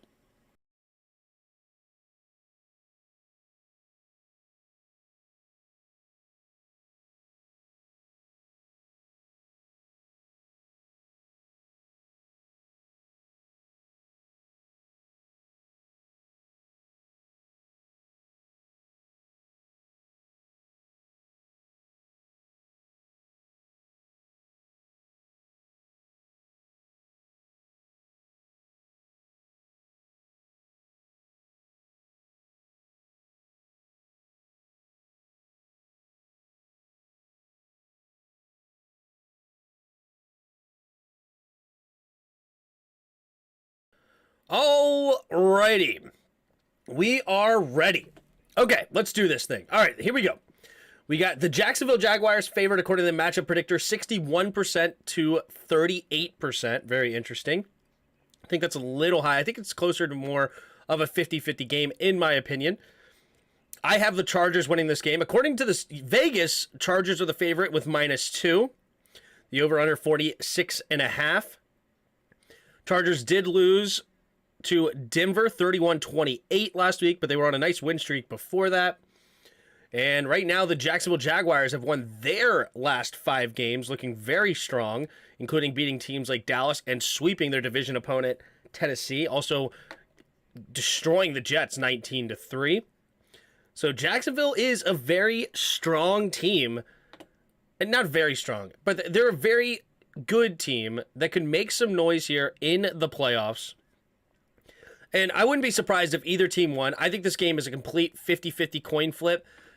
But I do think that Justin Herbert, been in the league longer, some more experience, and I'm going to go with Staley and the Chargers. Of course, Doug Peterson has the experience in the playoffs, so they would give them the nod there. But I do think that the Chargers overall have a little bit more talent than the Jacksonville Jaguars, even though I think the Jaguars are a talented team. I have to qualify everything because these two teams are very interesting. Very interesting. Like, they're teams that could upset anybody at any time, right? They have super high potential, but they also have really low floors, and you never know what team you're going to get. That's why I kind of view this as a coin flip. Jacksonville could blow them out. Chargers could blow them out. This could be a nail-biter to the end to go either direction, right? It literally, all 4 areas are possible right now. And you have 2 really great young quarterbacks. Obviously, Trevor Lawrence in his 2nd season, Justin Herbert in his 3rd season. Look, 25 touchdowns for both. Herbert does have over 4,700 yards. Lawrence only at 41, but he does have less interceptions with 8 compared to 10. And yeah, like, these two guys, and you can also see Lawrence has over 100 less attempts than Herbert. So yeah, it's interesting. Jags are on the roll, yep. Maybe Bostic and Mayo will take Apke on a one-way trip to Thailand to visit Cliff. Maybe.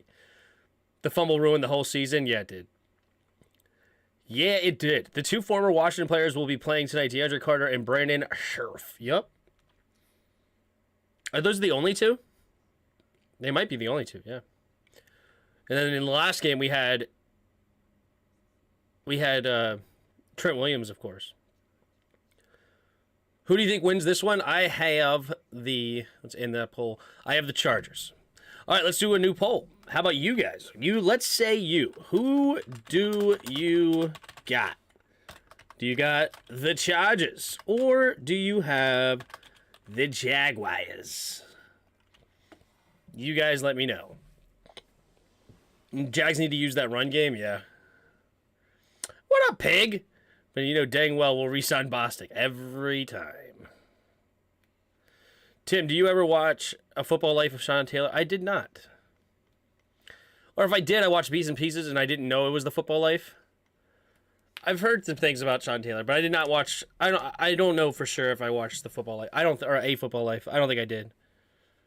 I would guess I did not.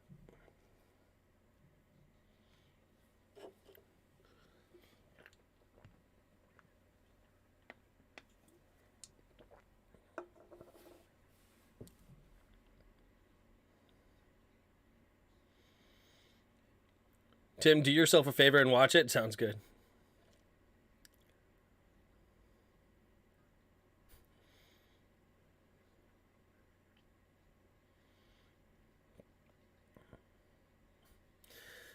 Look at those two hairs.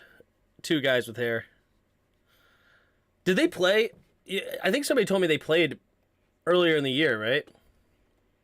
And Jacksonville won. Whoop. Schedule. So, yeah, last time they played, they destroyed the Chargers on September 25th, 38-10. What in the world is that? I guess Herbert, 25 for 45, 297. They had no run game. Austin Eckler, 4 carries, 5 yards.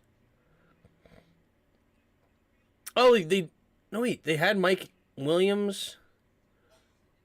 They had Joshua Palmer, but I guess they didn't have Keenan Allen. I don't know. This was definitely weird. So Justin Herbert had 2 turnovers. Trevor Lawrence had 0. James Robinson, 17 carries, 100 yards. Robinson went over to the Jets, so now they just have ETN and whoever else the backup running back would be. Interesting. 38-10. That's pretty wild.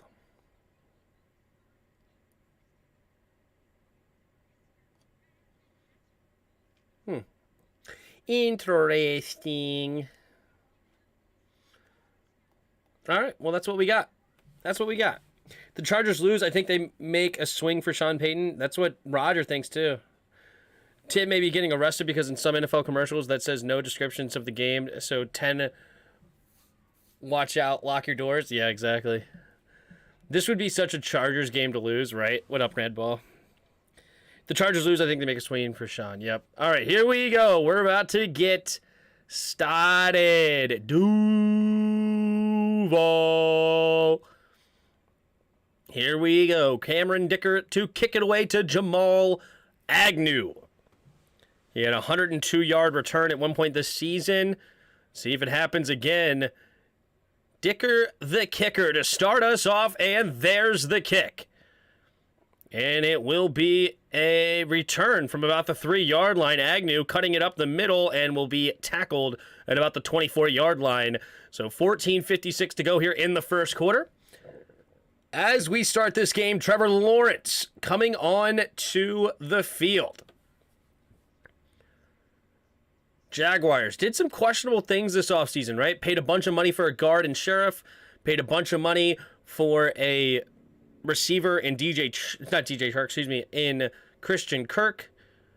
Definitely some questionable moves, to say the least. They had a bunch of money, and they used it. But they've got him here in the playoffs. Here we go in the shotgun as Lawrence takes the snap. Handoff up the middle is ETN. ETN will dive ahead for a gain of about 3.5 or so. So second down and a short 7 coming up for the Jaguars. Urban Meyer in attendance. Nice. That is hilarious. What up, Maddie? I'm a bit busy, but me and my boyfriend on vacation right now. But I'm hanging out around with you. Sounds good, Maddie. I hope you have a good vacation. Second and a long 6. Takes the snap. Play action. Real quick. Throws it in the middle, and it's intercepted! It was tipped in the air, and it's intercepted by number 49 for the Chargers, and he's still going, and he's tackled inside the 20. Joseph Day got a hand on it, tipped it up in the air, and I believe it's Tranquil who gets the interception. What a play. Sebastian Day hitting it over. Who's 49? Is it Tranquil? I think he's Tranquil, if I remember correctly. And I think somebody else had a hand on it first, actually. I think 2 people got a hand on it before it was finally picked off. And now the Chargers start off in field goal range here, already in the red zone. At the 18, puts a man in motion, 3 receivers to the right. Herbert in the shotgun takes the snap. 5-man rush, pumping, throwing it underneath. It'll be caught by the tight end, Parham. And it will be caught for a gain of 5. We're trying to. Good. What up, KD? 75% of you picking the Jaguars. I picked the Chargers tonight, baby. Pick the Chargers. Here we go. Herbert under center. Eckler the single back. It's 2nd and 5 at the 13-yard line. A tight end two tight ends on the right, actually. Takes the snap, pitch play to the right, and he is going to cut it up the middle. Has room to run, stays on his feet, and dives into the end zone. Austin Eckler gets the Chargers on the board to start this game, and they're already up 6-0, pending an extra point here. And with a turnover and a few plays later, the Chargers are on top over the Jaguars. And it's a much better start than what they did last time these two teams played. Obviously, with Jacksonville just destroying the Chargers 38-10. They already have 7. And here's the extra point for Dicker. We have the snap, the hold, the kick is up, and it is good. All right, so 7-0 Chargers on top. Man, So first Joseph Day hit it, then Bosa hit it right into Tranquil's hit. I think that was Tran. Let me double check. Let me just, yeah, it is Tranquil who gets the interception, 17-yard return up to the 18-yard line. And now it's a Chargers lead. I hate when QBs hang their head like Lawrence. I don't know. I mean, let's see how he responds, right? Like, I'm okay with them hanging their head a little bit. You know, I think it's actually, I don't know. Like, there's a weird thing to say that, right? Like, there's obviously times where it's commendable to be like, you know what, I forgot that play, I'm on to the next. But I feel like teammates, maybe it's a little weird, because it's really all that matters is that it's how you respond on the field, right? If you pout a bunch and you succeed, it doesn't matter. If you don't pout at all and you succeed, it doesn't matter, right? It's all about how you handle it. Because if you just look stoic and you still go out and throw 2 more picks and just stink it up, your teammates are still going to be ticked, right? But to me, when a quarterback is upset with himself, it shows that they care, right? And if you have a quarterback that just goes to the sideline like, yep, I threw a pick, whatever, and almost like, do you even care what just happened? I don't know. It's a fine balance. All that really matters is, do you come out and play? You know what I mean? Jags going to win. We'll see. Crazy start to this game. Can I change who I got? I wouldn't. I would not change who you got. It's way too early to start changing who you got. Don't be subject to the whims of a quick decision, right? Of a quick change in what you expected to happen. Still a lot of football left. A lot could change. Anything's possible here. Alrighty. Yeah, I don't know. I just feel like as a leader, if you look unconfident, your team feeds off the unconfident energy. I mean, because it also depends, right? Because they know who you are at practice and whatnot, and who you are as a person. So if you are always like that, and then it seems like after you get like that, you start to fail, then it sucks. But if you do that a lot and then you succeed, your teammate's like, you know what? He just cares, but he's going to come out. We know he's going to come out and he's going to ball, right? There's way more than just a simple, like, look, he's talking to his team. He's showing some confidence again. He's upset with himself. He definitely makes a mistake and he's upset about it. And, you know, you hang your head a little bit like, mother trucker. Now you're going to come out and let's go. Let's ball, right? Let's see how he reacts. You can shake it off later, go to the sidelines and get your crap together.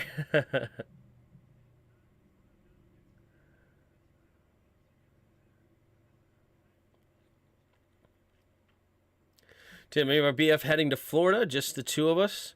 We probably are going to be going out a lot. I've never been to Florida before. Nice, enjoy it. The weather, I'm sure, is great. Yeah, it's not a killer, just a pet peeve. I feel that. 1st and 10, Lawrence in the shotgun. Puts Ingram in motion, 3 receivers to the right now, takes the snap, play action. Lawrence steps back, throwing it to the right side, and then he throws that kind of a dot right over Van Noy and puts it directly in a perfect location. That's what I'm talking about. That is what it doesn't matter when you put your head down like, mother trucker, I shouldn't have thrown that, dummy. But then you come out and you throw that kind of a dot right away. Let's get in rhythm. Let's move forward. Here we go. First and 10. 2 receivers to each side. Lawrence in the shotgun takes the snap. Hand off to Etienne. Etienne will dive ahead for what looks like a gain of about 3.5 or so. Maybe 4. We'll see what happens. Tim, can you text me if you need me? I'll answer the phone for you. Sounds good, Maddie. Thanks for being there. Enjoy your time in Florida. Yeah, I was just joking. If the QB don't hang his head, I'd be worried. Right, a little bit, right? Like, it's kind of a weird thing. Eat some Cuban street food if you go to Miami. There you go. Here we go. Lawrence in the shotgun. 3 receivers bunched to the left. Takes the snap. Play action. Quick throw to Ingram on the tight end screen. Ingram makes the first guy miss, and he will get the first down. Gain of about 7 yards and move the chains inside Chargers territory now. So crazy to think that the Jets could have had Trevor. Well, yeah, if they would have lost the game instead of won, yeah.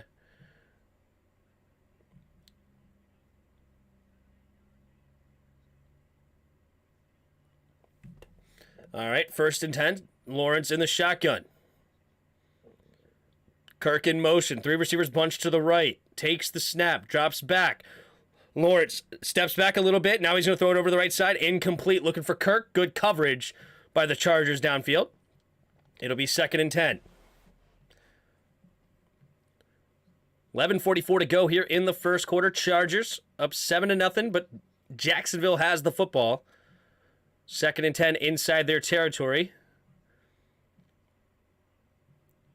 Do you think next year is make or miss for Zach Wilson? 100%. 100%. Here we go. Bunched up formation here. They're at the 48-yard line of the Chargers. Etienne switches sides in the backfield. Lawrence takes the snap. Handoff to the left side is Etienne. Etienne bouncing it out to the left side. Has the edge and out of bounds after getting a first down gain of about 11. First and 10, Jacksonville. This is what I'm talking about. You don't let the previous plays affect you. You get in, you make some things happen. There you go.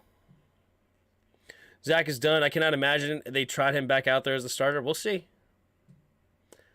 Zach Wilson already missed. I'm not done on Zach. I'm really not. He's got to get his attitude right, but the guy is super talented. First and 10. 3 receivers to the right. Lawrence under center. Takes the snap. Play action. Lawrence steps up. Throwing it over the middle of the field and incomplete.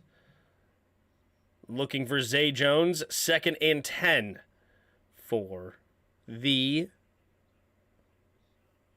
Jaguars. No, they're apparently giving Zach one more year and not haven't abandoned him yet. They shouldn't. They spent the second overall pick. Give him another opportunity. He's got to work on his ego, though. Has to. Here we go. Second and 10. Lawrence in the shotgun. Kirk goes in motion now. 3 receivers to the right. Second and 10 at the 36-yard line. Takes the snap. Lawrence looking, steps up, avoids the rush, throwing it over the middle of the field, and it's batted away. Good coverage there by number 23, Callahan. Third and 10. 10:54 to go in the first. What yard line? 36-yard line of the Chargers. So they're in. Ooh, a little head-to-head contact after the play. Wow, and kneeing him. No roughing the passer here for the young quarterback, Trevor Lawrence. Jeez. He got sandwiched after that play. If I was the Jets, I'd be going straight to Carr, right? Third and 10. Lawrence in the shotgun, 3 receivers to the right. Takes the snap, 4-man rush. Lawrence throwing it underneath. It'll be caught by Jones. Jones on 3rd and 10 trying to make the first guy miss. Can't do it. He does get tackled after a 3-yard gain, and that would be most likely a field goal attempt. No, they may keep the guys out there. All right, Trevor Lawrence wants to go for it, and they're going to go for it here. Doug Peterson showing some aggression here on 4th and 7. What are they going to call in this situation? 10:25 to go in the first quarter. Instead of going for a reasonably easy field goal, not a reasonably easy, sorry, it would be like a 51-yard field goal attempt. Instead of going for that, they're going to go for quick snap here. Lawrence has pressure going to his right side, and it's intercepted! Asante Samuel Jr. gets the pick! And he does run it back. And Trevor Lawrence with the second interception of the game already with 10:02 to go in the first. Wow, that was a risky play by Peterson. That's what he's known for. And Zay Jones not on the same page. I guess Trevor Lawrence expected him to zig when he zagged. And it's an interception to Asante Samuel Jr. Great eyes to locate that football quickly and great hands to come down with it. It's a second pick in his first playoff performance. Man, in the first 5 minutes of game, he's already thrown 2 interceptions. Yikes. That's some next level Zach Wilson stuff right there. Bruh. That should be called for pass interference. That play, I don't know about that. I don't know about all that, Noah. I don't know about all that. Can I change who I got? Yeah. There's a reason Philly packed Doug's bags. He's aggressive, but that won you a Super Bowl. His aggression won you a Super Bowl. Right? And the thing about if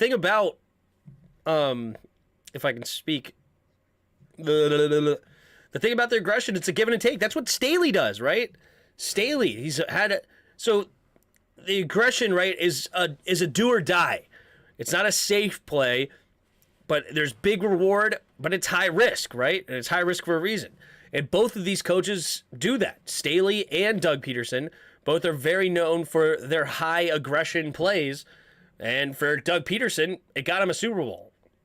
For Staley, on the other hand, it's gotten them a spot outside the playoffs for the first year, and then this year they got in.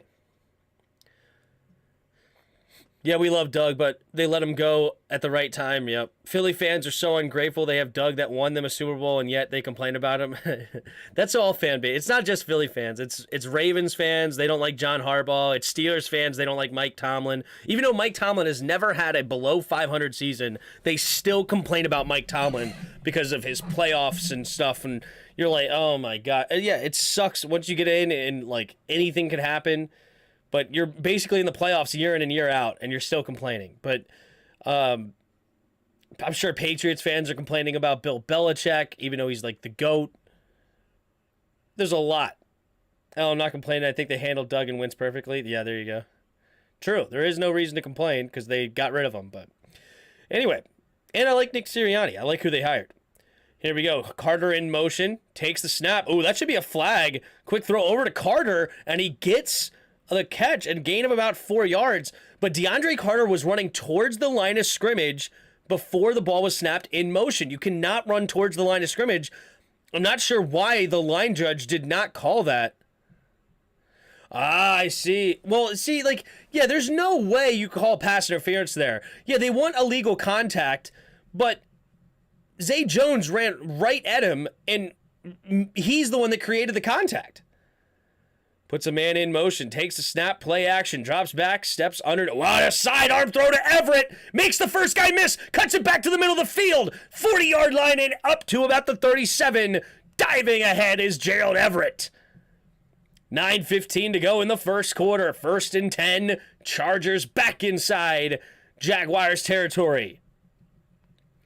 Did you see the video on Hard Knocks that Peterson likes to give his players ice cream after team meetings? Is that true? It's funny. He's less than 500 as a coach. He's one of the best DCs in history. He isn't the GOAT. I just disagree. 2 receivers to each side. Puts a man in motion. 3 receivers to the left. Takes the snap. Looking. Scanning. Going deep. And it is incomplete. Joshua Palmer made the catch, but his feet were out of bounds. And that'll bring up 2nd and 10. Also, he is not below 500. Minus Brady. He went 11-5 one season without Brady. And then he went 3-1 another year. So he was 14-6 without Brady before even Brady left. And then he went, 7-9? And then the next year they went, 10-7? So that's above 500. There's no way he's below 500. I think your information's wrong. 3 receivers to the left. Takes the snap. Handoff up the middle and dives ahead. Oh, wait, you're talking about with the Browns stuff too, right? Because of the Browns stuff? Sorry, I was thinking of just the Patriots stuff, but... And the Brown stuff, okay. In the shotgun, takes a snap, drops back, steps up, throwing it over the middle, and it's caught by Carter, and Carter will dive ahead to about the 20. First down, Chargers. Belichick's not the GOAT. Are you serious? Yeah. I haven't awoken from the slumber. What up, Kyle? With the Pats, he's over 500, but not by much. Yeah.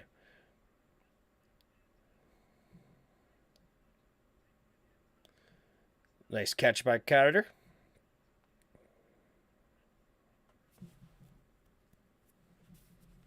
He had a losing season with Bledsoe. Gotcha. 2 receivers to each side. Single back formation. Takes the snap. Handoff up the middle. And it will dive ahead for a gain of 5. So, he's 2nd and 5 right now. So, yes. Without Brady, he's definitely not as good. Clearly. You have the best quarterback. But honestly, I think the teams that he puts on the field right now, honestly, shouldn't even be competing. And yet they dang near made the playoffs this year. What, 8 and 9? And then they made the playoffs last year. But here we go. In the shotgun, Herbert. Takes a snap, drops back. Looking, steps up, throwing underneath, and it's incomplete. Joshua Palmer could not haul it in. It was thrown a little bit behind him, but definitely a catchable ball for Palmer. Not the best throw, but it is now 3rd and 5. He is great with his defense, no doubt, yeah. Tim, just finished making love to my... Oh, jeez. Oh, gosh. And the coolest guy. There you go. It was phenomenal. Well done. He had the best defense with the Giants. He held the best defense? Gotcha. 3rd and 5. Keenan Allen motions back into the backfield. Takes the snap. Looking, throwing underneath. It'll be caught by Keenan Allen. Runs a route out of the backfield, and he completes it for a first down. 6-yard gain and moves the chains. That was creative. But he's a moron when it comes to offensive personnel. I mean, he made a bad move this year. There's no doubt about it. But Josh McDaniels was a great offensive coordinator. Great offensive mind. And that's somebody he hired twice, I believe. 2 receivers to each side. Puts in man in motion is Carter. 3 receivers to the left. Herbert takes the snap. Play action. Throwing it outside to Keenan Allen on the screen. Keenan Allen tried to split the defense, but good tackle by number 33. And it'll be 2nd and goal from about the 4. Talking about the players that he brings in on O. Yeah, he does struggle sometimes with personnel on offense. That is fair. Right? Sony Michel didn't work out. N'Keal Harry didn't work out. Cole Strange was a strange pick, but there. True. Tim, I needed this game. Got smashed on the... Oh, man, I'm sorry to hear that. 2 receivers to each side. Herbert in the shotgun. 5:40 to go in the first quarter. Eckler switches sides in the backfield. Takes the snap. Quick throw and off of Keenan Allen. No, wait. Did somebody deflect it on the line of scrimmage? Couldn't quite see the football there. That was weird, but it does fall incomplete. I'm not sure if it went off of Keenan Allen's hands or the line's hands. It went off a dude's helmet. Keenan Allen was wide open to just dive in, but it was underthrown and it hit Jack in the head. 3rd and goal. Keenan Allen in motion. 2 receivers to each side. Takes the snap. Looking, pumping, throwing it to the middle, and it's incomplete. Looking for Carter. He just tried to sling it in, and it's incomplete. Now what does Staley want to do? Wow, Staley changing up his mentality. In the past, he 100%, no ifs, ands, or buts, would have gone for the 4th down here. No doubt.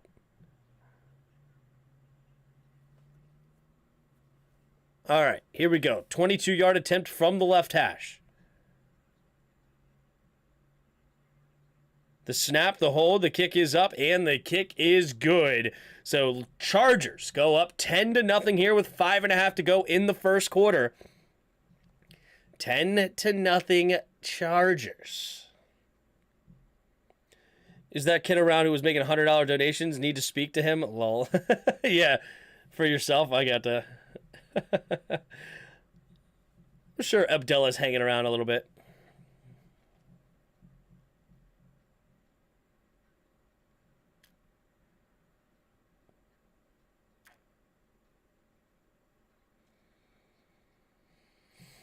He has an eye for talent. Chandler Jones, Brady, Dante Hightower, Gronk, Wes Welker, Edelman, and the list goes on. Yeah, he definitely has a good eye for talent in some cases. That's true. I mean, yeah, you could talk about his misses. His first round picks are definitely questionable at best. There's no doubt about it. But it's interesting. Tim, quick question. What's your thoughts on possible OCs? I'm gonna go. I don't know, man. I'm just kind of at this point. My main thought is it can't get worse than Scott. You can only stay neutral or go upwards. And I'm sure there's some interesting guys out there that would be a clear upgrade. I'm glad we didn't end up with Caldwell. I'll tell you that. I'm glad we did not end up with Caldwell. Not that I dislike Caldwell, but I would like somebody that's younger and more an innovator, I guess. Because Scott was young, but he was also an idiot. So, but that's probably not the direction he's going. He's going to go with somebody he knows. My prediction is Matt Nagy, but we'll see. Brady made Edelman and Welker. Chandler Jones played better in Arizona than New England. Chandler Jones was a beast in New England, though.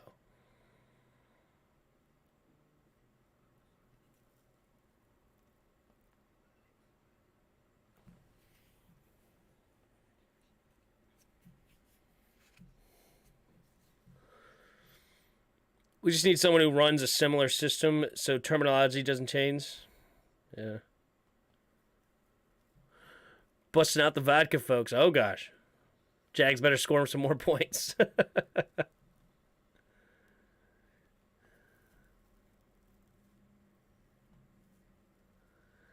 $8:41 to go here in...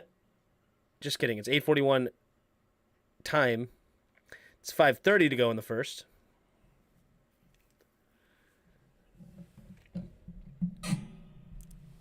Oh, they said it's chilly in North Florida. 42 degrees in Florida. Wow. Here we go. There's the kick from Dicker the Kicker. And it will be a touchback here. And the end zone. Kind of awkward. He wanted to catch it, but then he decided not to catch it. But I think it hit him, and then it's weird, but they're going to say it's a touchback. So the 25-yard line is where Trevor Lawrence will start his next drive here. He's already thrown 2 picks. Let's see if he can't clean it up. You funny, Tim. Stays near the same. Next year will help him a ton. Yeah, maybe. Tim, can you agree that last live was the best live you ever had? The last one? Takes the snap. Handoff. Quick punt. Stiff arm and diving ahead is ETN for a gain of 1. You're talking about this same live, but earlier in this live? Yeah, that one was special, huh? I got some new Amsterdam. I can break that out too. That'll be nice. Peach flavor. Oh gosh. Yeah, that was funny. That was interesting. Especially, I mean, Abdullah, the real MVP, man. That's amazing. And a new head coach is going to flush the OC and DC, and Ron will be flushed by the new owner if we're not in the playoffs next year. Yep. All right, 3 receivers to the right. Lawrence in the shotgun takes a snap, throwing it to the right side, and incomplete.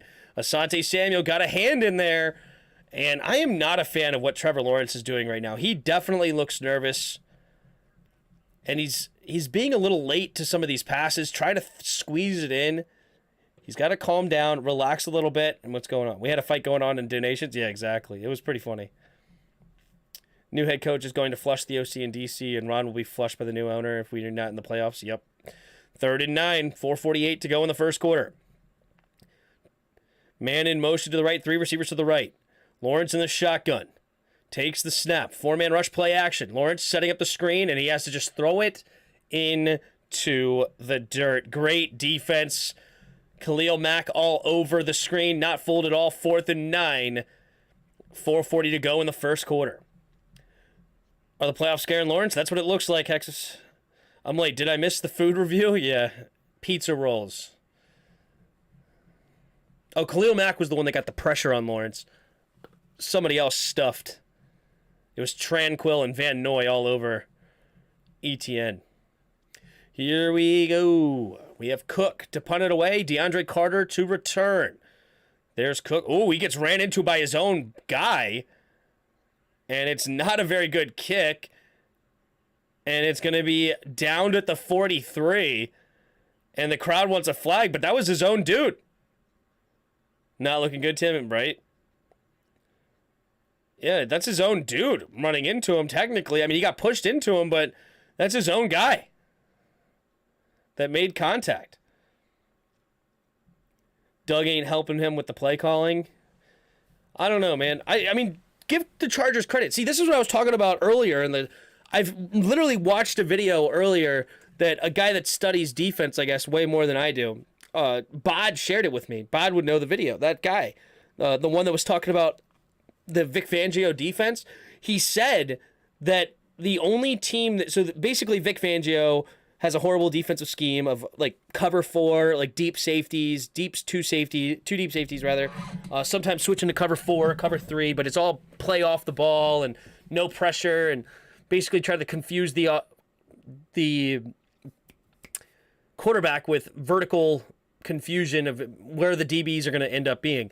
But it's a terrible system because you just leave everything open underneath. It's a terrible, terrible system. Well, Vic Fangio used it to really slow down Pat Mahomes' offense a couple of times. And so other teams adopted this because Pat Mahomes, obviously a huge vertical threat, didn't really understand how to read defenses early on in his career, really needed to learn a lot.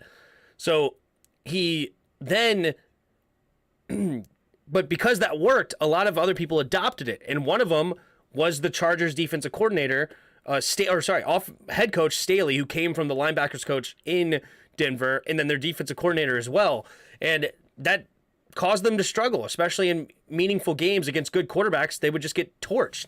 But recently, in the last month, he finished the video that the Chargers pretty much abandoned that system, and they have tremendous defensive players, right? We all know Khalil Mack, Asante Samuel, Derwin James, Van Noy, what's the other one? Number 9, because number 8's Van Noy. Don't they have a number 9 as well? Anyway, of course, I don't know if Bosa is Joey Bosa playing tonight. Anyway, I've already done Weddle earlier. Sorry, expert. But anyway, and it's huge. It's made a huge difference because they have talent on the Chargers team. And because they actually switched to a competent defense, getting in people's face, sending some different pressures, not allowing receivers easy releases, it's still throwing in different coverages and looks to confuse the quarterback, but not allowing the free releases of all the receivers and just making it super easy. Here's the result. 2 picks, Trevor Lawrence. 3 receivers to the right. Herbert in the shotgun, in the pistol. Puts Keenan Allen in motion to the left. Takes the snap. Hand off to Eckler. It's Kelly. Kelly's not going to get back to the line of scrimmage. He gets hit immediately. And it'll bring up 2nd and 11.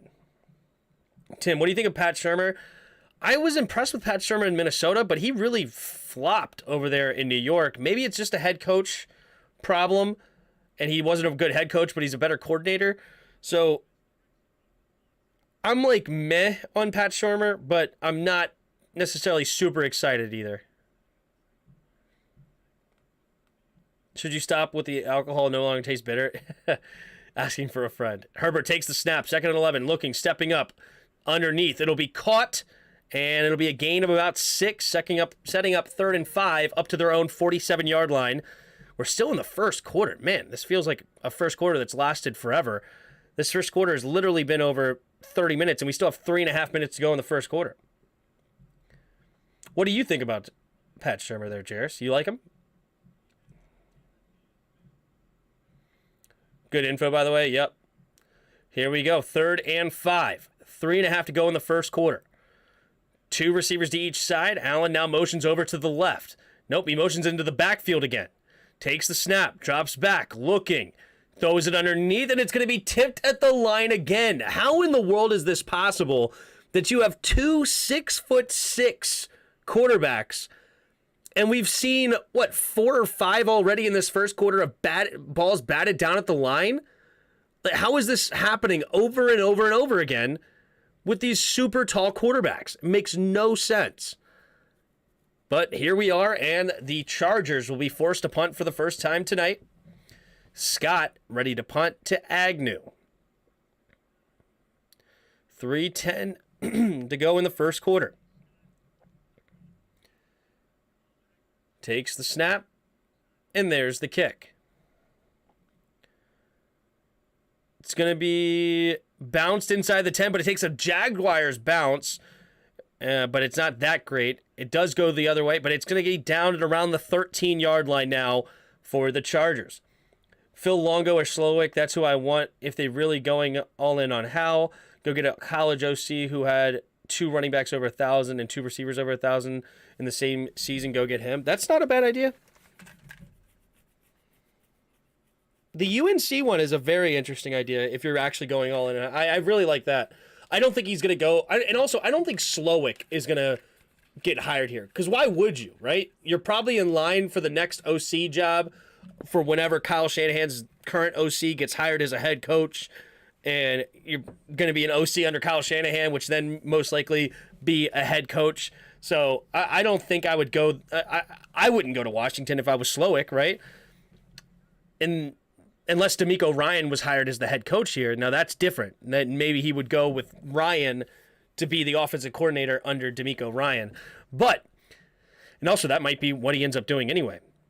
But going with the UNC dude, the problem is Ron Rivera's not going to have any history with him, and you know he's not going to hire him. But I would not be minding that because of the two with the experience with each other. Herb's doing a Phillip Rivers impressions with these slide arms, right? What up, Colt? Abel agrees. Helps Tiami as well. Yep.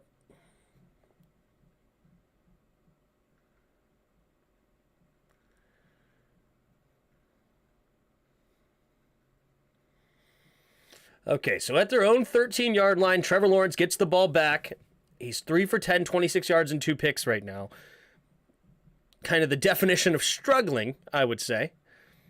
But they are only down by 10, and there's still plenty of time left in this game. Just got to get things moving.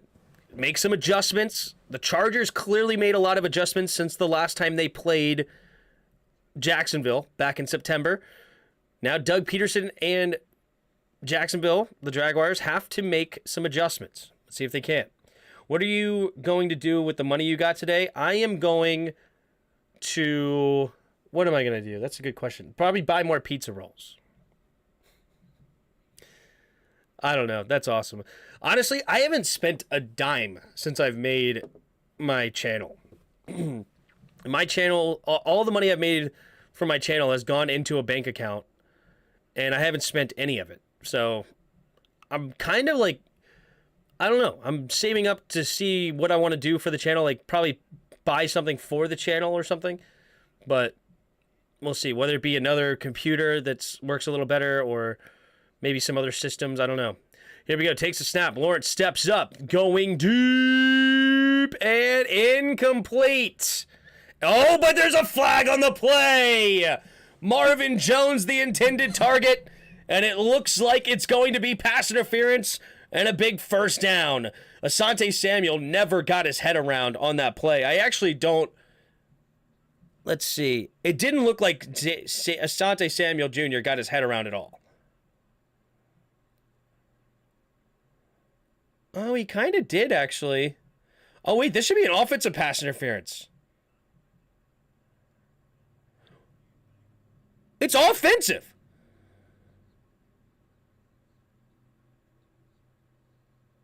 That's an offensive pass interference, right? No flag on the play. Yeah, exactly. The dude, Marvin Jones, just hugged. He's hugging him. Asante Samuel never even grabs him. It should have been offensive pass interference. Holy smokes.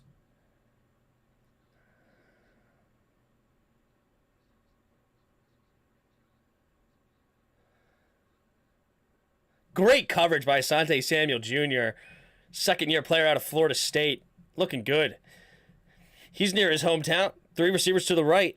Or not hometown, but college town, I should say. Takes a snap, handoff up the middle here, and it'll be diving ahead for a gain of about 5. And so 3rd and 5 now coming up for Jacksonville. Well, so concerned about your money, good Lord.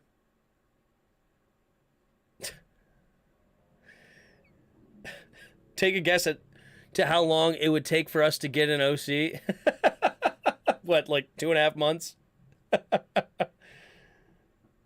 Oh, that's too funny. If he turns the stretch right, the sky's the limit. Yep. What are you going to do with the money? Nice. Tim, you should do some playing rankings or tier lists this offseason. That could be fun. Takes a snap. Jacksonville drops back, throwing it underneath, and it's the 3rd interception of the day. Asante Samuel Jr. makes his 2nd interception. He was the cover 2 corner underneath in the flat. Trevor Lawrence never located him as Ingram goes across the line of scrimmage. He tried to sling it there on the drag route, and Asante Samuel Jr. just undercuts it, reads his eyes the whole way, and that is an interception. Yep, just simple cover 2, and he leaves him go. Yep, just an easy cover 2 coverage there. And Lawrence never locates him. Here we go. Under center, takes the snap, handoff to Eckler. Eckler bouncing it outside, stiff arms a man, and out of bounds after a gain of about 6 or 7. Ain't nobody promoting Kit's ham team. Ron should be feeling the seat heating up a little bit, though, right? So with that, shouldn't he change the direction, so to speak, and get a new age thinking OC? No, he's going to get... When people are boxed into a corner, they go with what they know. They try to be safe, right? You come in to what you know. So no, they're not going to go outside the box. 2nd and 3. Carter in motion. Takes the snap, handoff up the middle to Eckler. Eckler going to dive ahead, and he should get enough for the first down. It depends on the spot. It was Brandon Sheriff's fault. True. Trevor Lawrence looks terrible. Has guys open. He's staring them down. Yep. Lawrence looks very nervous in his first playoff appearance. Trevor Lawrence playing like Carson Wentz, right? This is the first quarter. He already has 3 picks. Insane. It was Brandon Sheriff's fault. Yeah. It would work, though, Jarris. Here we go. Puts a man in motion as Keenan Allen. 2 receivers out wide to the right now. Herbert takes a snap, handoff, and it's Eckler bouncing it out of the outside, cutting it back, and just punishing Campbell into the end zone, and it's a 16-0 game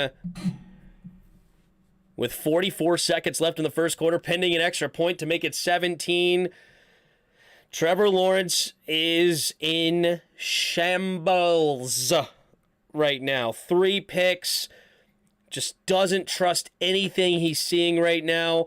Doug Peterson really needs to sit him down, looking at the tablet, and try to calm him down, coach him up, simplify the game. And I know you have a super talented player, but you have to simplify it right now. You have the snap, the hold, the kick is up by Dicker, and the kick is good. Like, just simple routes. Rely on the run game still. You're down 17, I know, but still lean on some of the run game. You have 12 pass attempts to only 5 carries. Still continue to lean on that run game. Get to the play action. He's got to simplify it for him, but, I mean, he is not trusting anything that he's seeing. Back to the bourbon. Sounds good. Did Lawrence get throw a 3rd pick? Yep.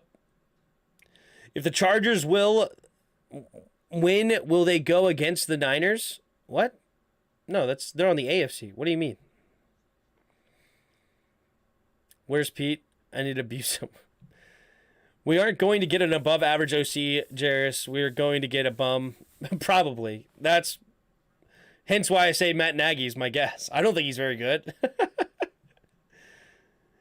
It has happened like 8 times in the last 3 weeks. What's that? I haven't mentioned this before, but every time I turn your stream on, you're always ahead of me, and I get your reaction to a big play before the play comes on up on my stream. It's happened like 8 times. Yeah, well, you can 1001 Eclipse pause me and line me up with the game, right? And then you won't have a spoiler either way. Oh, the ball fell before Dicker could kick it there. So he'll have to redo the ball. We're gonna get a good one. Have faith. All right, I'm hoping you're right there, Jairus. Trevor looking terrible. Hit the first 2 INTs could be blamed on Sheriff, but no PI call. But the third one was all on him. I mean, I don't think the first one was. It should have been an offensive pass or a defensive pass interference.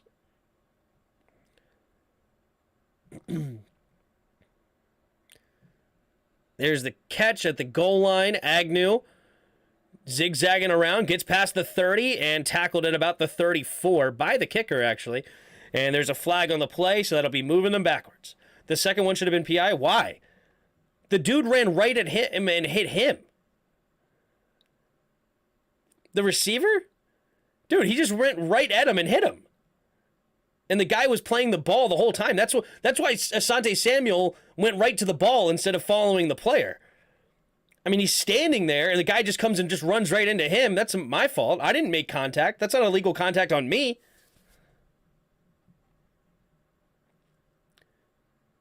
Yep, holding, and then I'll move him back. The fans are not happy. Tim, can I call a timeout like Zach Morris and pause real life until I catch up with you? Yes. Yeah, I'm always 30 seconds behind because of my totally legitimate streaming service.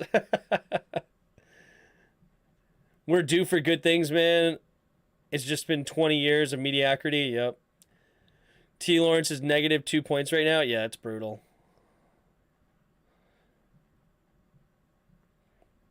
That's just how I feel, Red Wings. I don't think it was PI.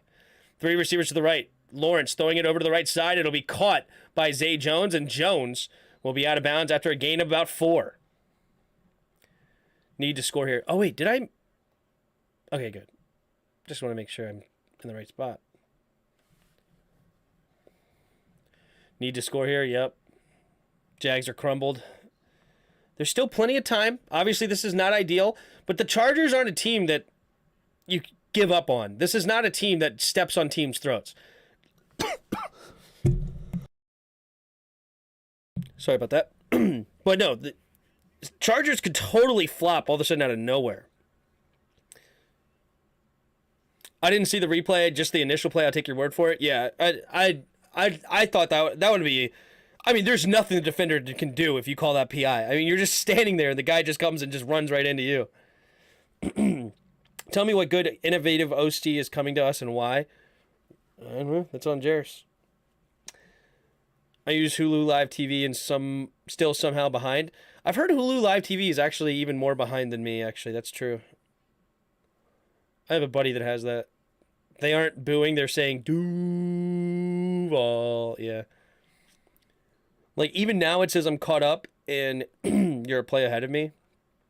No. I'm not saying catch up to the stream or anything. Just pause me and line me up with wherever you are. You know? That's on Jairus. Yeah.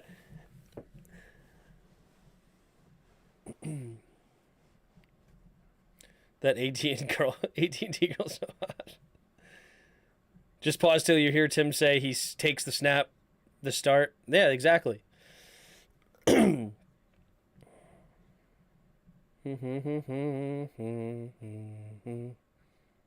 exactly. There you go. So whichever one's ahead, pause that until we match up.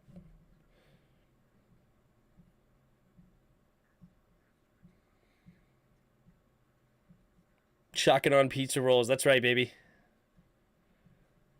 I'm way ahead. There you go. I believe no OC wants to take the job. Just go get Hal's old coach. He's definitely taking it, but we're not going to find an OC. Oh, okay. So you and Roger agree on that. That's good. But no, I like your idea though, Jairus, and I do think it's reasonable. I think that guy could totally potentially take the job. Do you think Jimmy G was holding the 49ers back? I am not a Jimmy G fan, so yeah, I think so.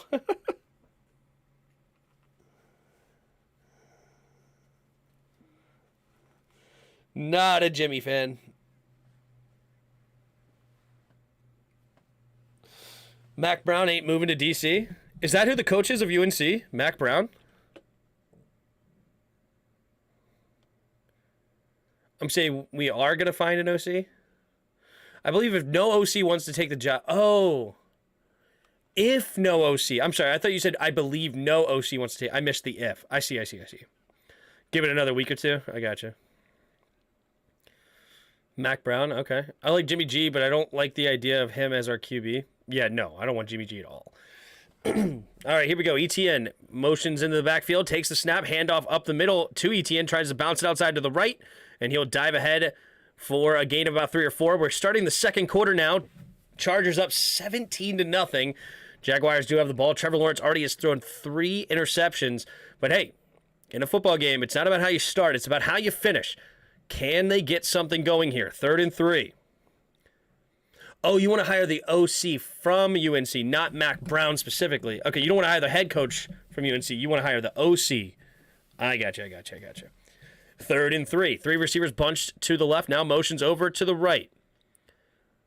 Takes the snap. Drops back. Looking. Pumping. Steps up. Avoids the pressure. But now he cannot, and he goes down. 4th down and long coming up. And Kenneth Murray. That's who I was trying to think of earlier. Number 9. Kenneth Murray. Could not think of his name to save my life.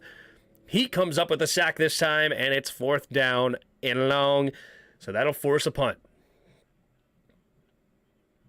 No, Justin, I'm a sports fan. There you go. I do too, 1001. I do too. I don't know where the source is from, but apparently Washington is heavily interested in Daniel Jones. Well, that is stupid. And a weird kick, and it's going to be out of bounds at about the 38-yard line. Not the best of punts, but it does take a decent bounce for them. But the 38-yard line is where they are. This game is extremely frustrating, right? That's horrible. No, that's horrible.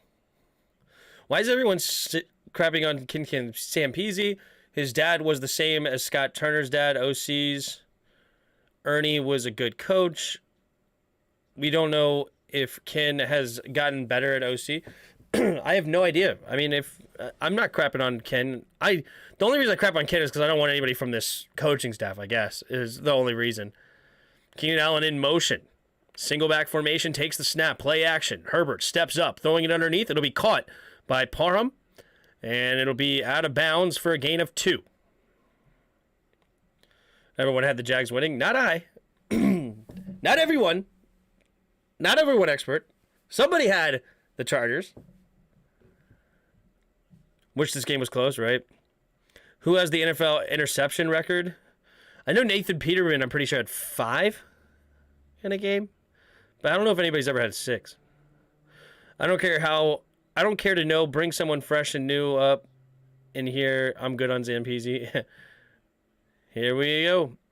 3 receivers bunched to the left. Carter now in motion to the right. Herbert takes the snap. Handoff up the middle here for Kelly, and Kelly will dive ahead for a gain of 3. 3rd and 5 coming up for the Chargers. I want some fresh blood up in Washington, pretty much. Jarris, we have to wait till Ron is gone after the sale. We aren't winning with Ron. Probably not, but you never know. You could win.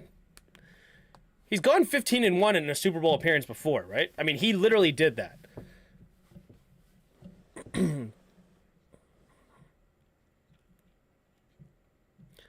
Why don't we hire the Chargers quarterback coach? I mean, he probably doesn't want the job. I do agree with Roger on that front. He's done it before. Yep. Ooh. Who's hurt?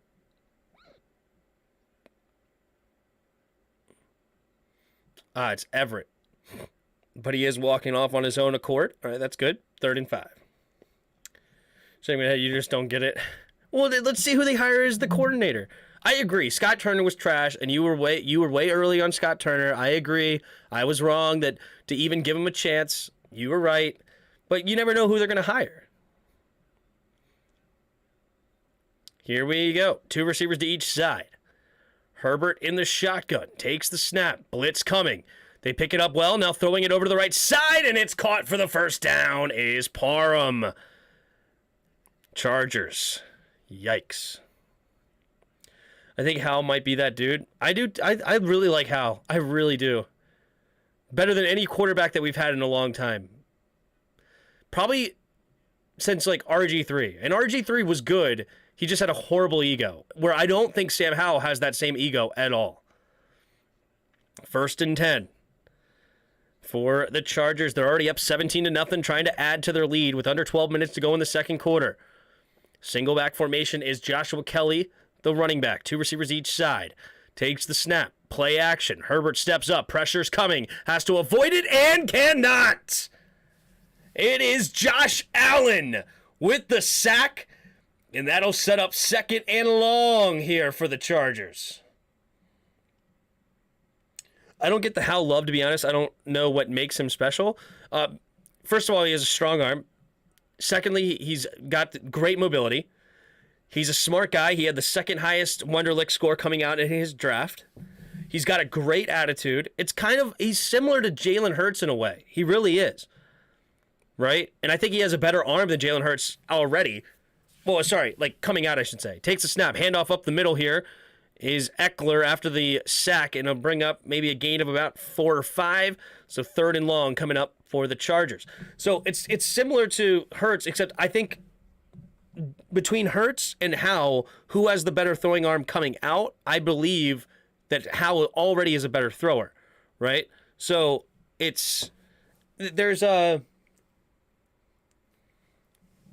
I'm not guaranteeing anything, right? Of course, Sam Howell could come out to be a bust, but I think there's a lot of potential there, and I would love to do that. Here we go, 3rd and 11, 3 receivers to the right. Herbert takes a snap, only a 4-man rush, throws it over to the right side, has a man wide open, is Keenan Allen for a first down. Up inside the 25-yard line, about to the 23-yard line. And the Chargers are looking to put a hurting on Jacksonville. Jacksonville last time beating them 38-10. We're looking at roles reversal. That's high praise? No, it's not. Jalen Hurts was horrible to start. How did Howell fall to the 5th round? It's a great question, but basically the main thing is that his stats fell off a little bit when he lost his weapons to the NFL, but he still had a pretty dang good year. I don't know why it fell that far. And probably size, too. Takes a snap, handoff up the middle, zigzagging around, and he will fall forward for a gain of about 2. Like, Jalen Hurts was a run-first quarterback with a very questionable arm in his first couple of seasons, but he's worked on it, and he had a great year. Throwing the football, too. He had a bad year the last year of college. Bad year is relative, dude. Bad year is relative. Hold on. Look at Sam Howell's stats.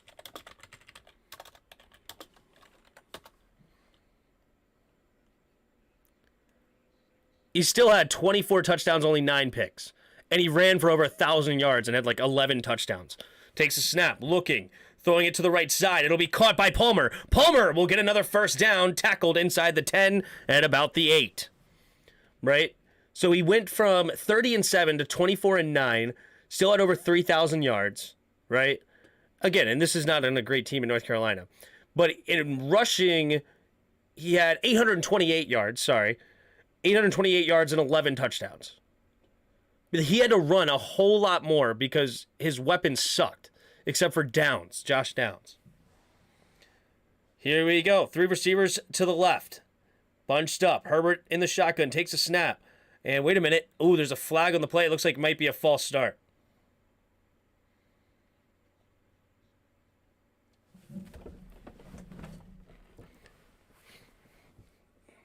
False start, offense number 77. First down. Dino's trash, yeah. I was wrong. Jags getting curb stomped, but the Chargers still should fire their coach and hire Sean Payton. Give it up. Staley is a moron. I don't think Staley's a moron at all. I actually don't think so at all. I actually really like Staley. You know why? He adjusted. Earlier on in his career, he was never going for that field goal on 4th and 3. Never.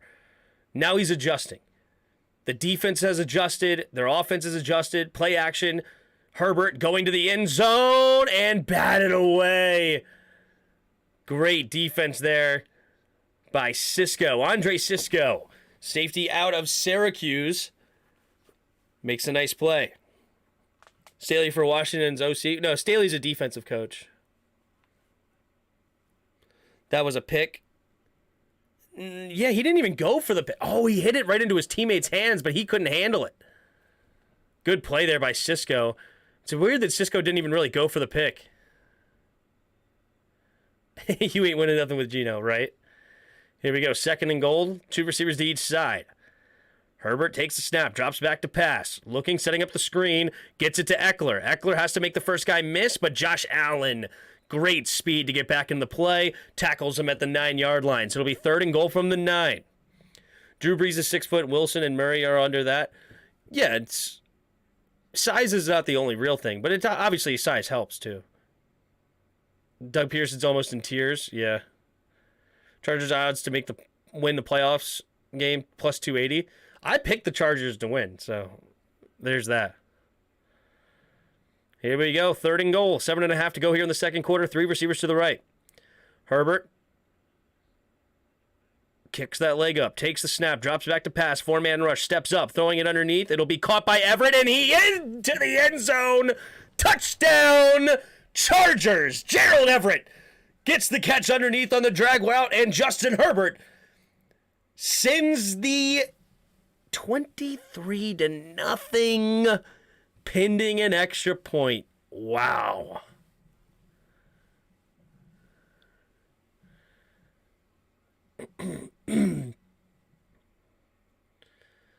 Good catch with Everett and into the end zone, and it's a touchdown.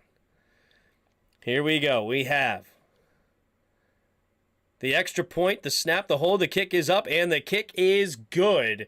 And it's 24-0, Chargers on top. Well, ask Houston what happened when they were up 24-0 going against a nice young quarterback. Things didn't end well. Granted, we're in a different situation, I think. But let's see what happens.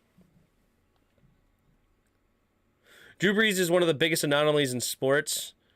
The fact that he was such a dynamic passer, literally unheard of.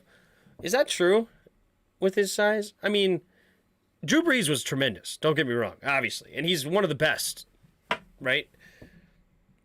Definitely top 15, probably maybe top 10. I don't know. Where do you put Drew Brees exactly? Probably in the top 15, right? I don't know if I put Drew Brees in the top 10. And I don't even say that as an insult. I mean, I think the top 15 quarterbacks in the history are freaking awesome, right? So being top 15 is high praise. But I don't know if I quite put top 10. Definitely top 10? Is he definitely top 10? I don't know if I say he's definitely top 10. If he's top 10, he's like 9 or 10. Is 6 foot. I mean, nobody under 6 foot could hit the middle of the field. No, I understood what you meant under 6 foot. I understood. Hell no. Who would you put over him? Bro, I'd have Breeze top 7 at least. All right. Tom. Peyton. Joe Montana. Right? For sure. You have John Elway. Dan Marino. So that's 5 right there. Yep, Aaron Rodgers. Would I put Favre over Breeze? Probably not. So I at least have 6, right? I mean, I love me some Pat Mahomes, but I can understand if your interpretation of putting him over Drew Brees or not. I understand if you don't want to put him there yet because he still has more to go, but I think he's already shown that he's top tier. But let's see. Continuing to go through.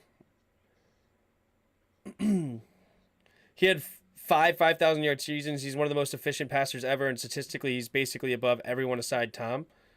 Drew Brees, number 2 all-time in passing yards, top 10 for sure. Dude, he played in a different time, dude. He played a long time in a different time. All right. There's the kick. And Dicker catches it inside the end zone. Coming up to the center of the field, Agnew now cuts it all the way back to the left side, has room to run, and he's going to get past the 50 up to about the 48-yard line. Dicker had to be the one to tackle him. I think it's fair to say Mahomes over Breeze. Okay, perfect. Mahomes over Breeze. Yeah, Steve Young is one that you could probably talk about putting over, right? So there's at least 7, though. And then, like, there's other ones that you could have arguments with. As I said, maybe in the back end of the top 10, right? I would not take Elway over Breeze. You could maybe convince me to take Montana over him. I mean, I'm definitely taking Montana over him, right? 2 receivers to each side. Puts a man in motion, takes a snap. Play action, drops back, steps up, throwing it over the middle, and it will be... It will not be caught. And wait a minute, does that get intercepted? No, it's incomplete. All right, I couldn't quite tell if it hit the ground or not, but what a hit to poke that ball out. It looked like that was an easy completion for Kirk, and he just got absolutely annihilated. Who was it? Gillum puts the helmet on the football. It hit off the dude's shoulder, and it does hit the ground. So incomplete for sure. No doubter. Incomplete. And Jacksonville will keep the ball. Yep, Roger Staubach could be in there for sure. Old timer. Takes the snap. Looks over to the left side, and it's incomplete. Evan Ingram wants a flag and not going to get it. 3rd and 10.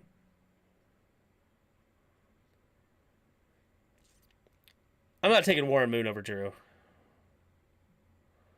Maybe Montana over him. Patriots fan here. What up, Chris? Go Chargers, go. Starbuck, he's top 12 for me, but I'd still take Breeze over him. He might be top 10. I'm sure there's people I'm missing him. I'm not putting Brett Favre over him. I'm sure there's people I'm missing. Who you got, Jags or Chargers? I got Chargers. 3 receivers to the right. Takes the snap. Drops back. Steps up. Looking. Throwing it over the middle of the field. And it is... No, it is not. Asante Samuel Jr. has 3 interceptions today. No shot. Asante Samuel has 3 interceptions in the first half. Does he make this catch? He does. Unbelievable. Don Marino was the best. Just never got him a running game. Well, that's why he lost in that era. Yeah.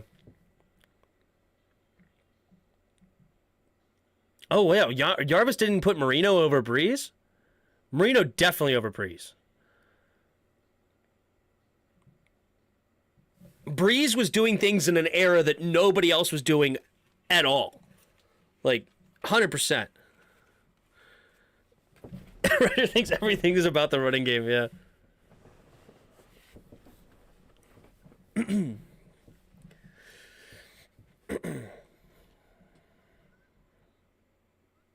So I think I named 7, right? So I think I have Breeze at highest 8, and I have to think about other people. I don't know why I'm drawing blanks.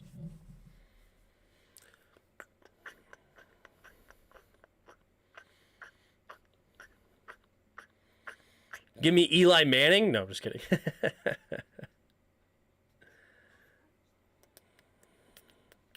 Who you got, Cowboys or Bucks? I got Bucks. That's like picking Jamarcus Russell over Peyton Manning. Dan Marino's not over Drew Brees? I think you guys are crazy. Oh, I love Marino, but all his fancy yards didn't win him a chip? I don't care. Vikings or Giants? I got Vikings.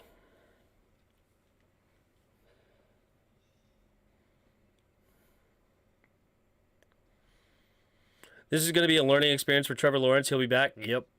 I will say Marino's 1984 season is the single greatest QB season ever relative to the era he played in. I agree. Super Bowl is everything? No. I got Bills. Bills or Dolphins? Bills. And also, Even in this area, passing, Breeze was the most prolific, even when comparing a Manning or Brady.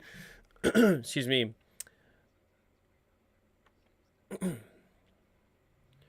Nick Foles over Dan Marino. Nick Foles over Dan Marino. Marino never won a Super Bowl? Correct. D'Angelo Hall's record is being threatened here. It is. Brady's my favorite QB, as it should be. If you're a Patriots fan, he brought you 6 Super Bowls. That's incredible. What, 9 Super Bowl appearances? That's insane. That wasn't really his fault. I mean, it's all... Teams win Super Bowls, bro. 2 receivers to each side. Takes the snap. Handoff to the left side is Eckler. Eckler will get no gain on the play. He stays in bounds, lets the clock continue to run.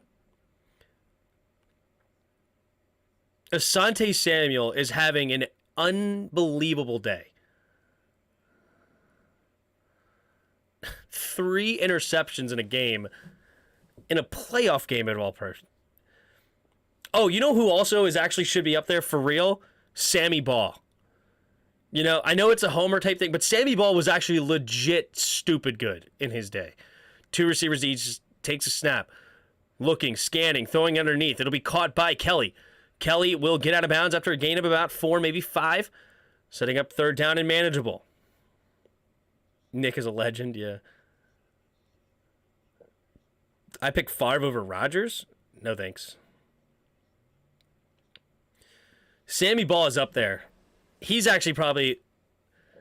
He's over a lot of guys, honestly. Sammy Ball is like legit... But nobody's going to really consider him because it's a different era. Another guy you could put in that conversation is like, where do you put like Johnny Unitas or Bart Starr, right? Like they're different quarterbacks because of the different era, but they're still up there in those considerations, right?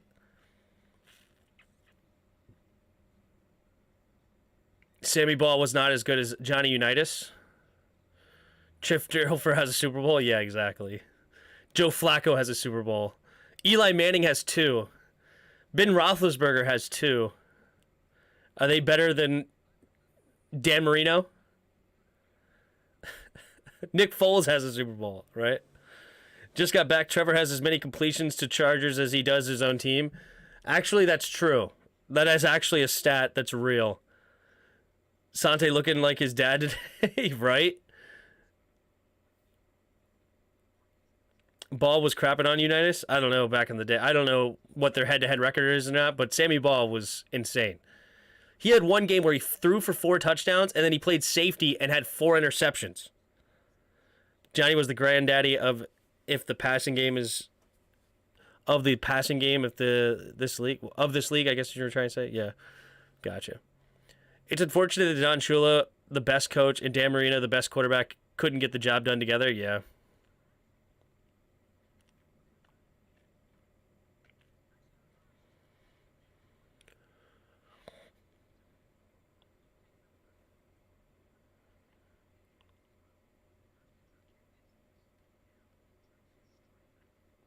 But yeah, I'm okay with Drew Brees top 10, just outside the top 10. Excuse me, not just inside the top 10, rather. 8 or 9 is fine for me.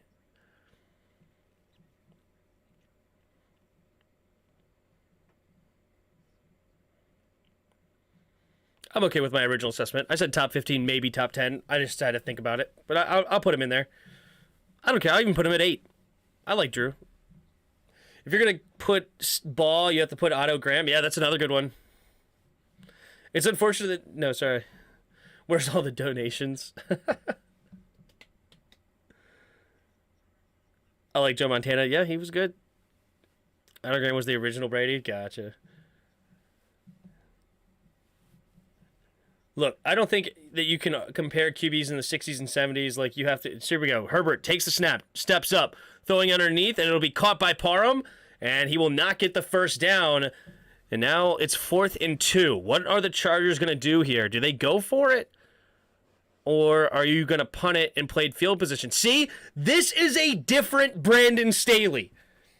This is a different Staley. And I give him all the credit in the world. All the credit in the world. What? You do not fire this dude. You do not fire this guy. This is amazing. He actually is punting it here. He would never punt it in this situation. 4th and 2 at around the 40. And it's going to be a muff punt. The ball is loose. And the Chargers jump on it. Oh my gosh. Wow. It's recovered by the Chargers inside the 10, and the Jaguars are in shambles. Ouch. Oh my gosh, it hit Claybrooks in the head. It wasn't even the punt returner's fault. It hit one of the the wing guys on the punt. Hit him in the head. He didn't know it was coming. They didn't say Peter. Come on, Agnew. Oh my goodness gracious. The Chargers end up with it. Unbelievable. Go Chargers, go. Heck yeah, yep. Can't believe a lot of Chargers fans hated their coach before the game. It bounced off the dude's head. It totally did. Like, there's no way I can give the nods to QB throw 2,000 yards and 16 touchdowns over some of these modern guys. Yeah. Takes a snap, handoff up the middle here for a gain of 1. See, all right, here's the argument of why you can, okay? Jan, here's the argument. You have to consider, what did they do in their era with the information they had, and how they also innovated the game in a way, maybe not as much as somebody else, right?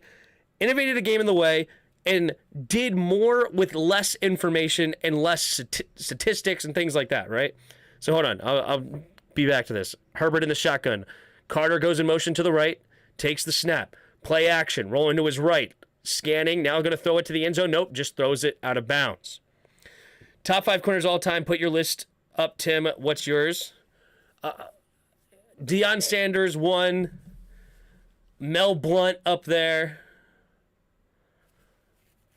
Darrelle Revis in there.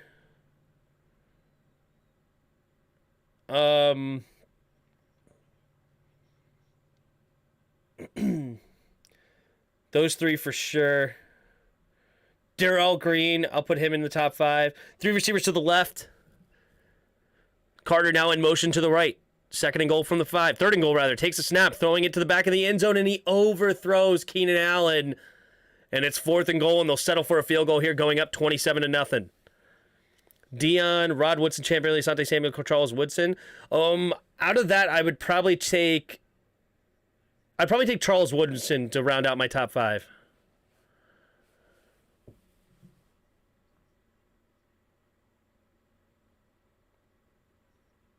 I would not put Champ Bailey in their conversation at all. No way. Also, you guys aren't putting Revis in there? Takes the snap. There's the kick, and it is good. So the 27-0 Chargers on top, 4:25 to go in the second quarter. What can Jacksonville do? I don't know about Revis in my top 5. Dude, the height of Revis was insane. What he was doing to top-notch receivers in the era where you're not allowed to touch people is insane. Going against the Calvin Johnsons, the Randy Mosses, I don't know, who else is in there? I mean, Bailey is in the hall. You can't just totally dismiss him. Champ Bailey? I mean, no, of course Champ Bailey's great, but I'm not putting him in my top 5 is my point. He got toasted a lot of times, but he's good. Darrelle Revis was a true shutdown corner. Y'all tripping? Yeah, like Revis, but it didn't last long. But he's in an era that he's not even allowed to touch these receivers, and he's still just completely shutting dudes down. And some of the best, like the receivers that he's going against, Mel Blount would have a heart attack to face that he can't touch.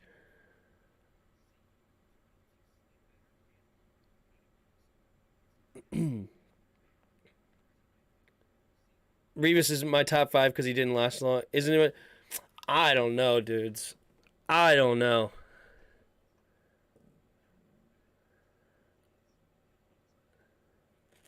I mean, as long as we all agree, Deion's number 1. That's all that matters. Revis was truly the greatest. No, the greatest was Deion Sanders. Point blank, period. But Revis was insane.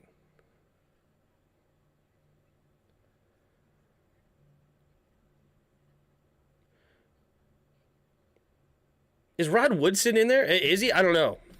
I mean, I know Rod Woodson, but I don't know how good he was. Was he actually that good, like to be a top 5?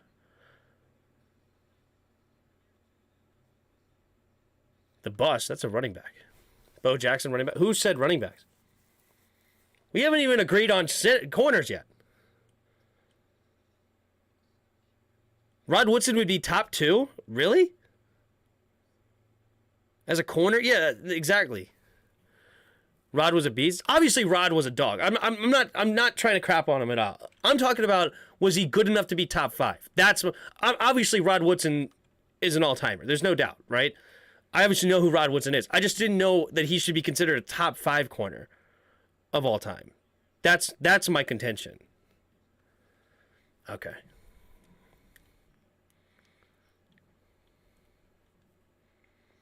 All right, here we go. 4:25 to go here in the second quarter. Can we do anything if you're Jacksonville? Trevor Lawrence, 4 interceptions and 4 completions. And it's going to be a weird low kick and out of bounds at about the 27, 28-yard line. 12-time Pro Bowler, 6-time All-Pro. Oh, that's Rod, Tim? Was it that all at corner? Ty Law for the Patriots back in the day? He was legit.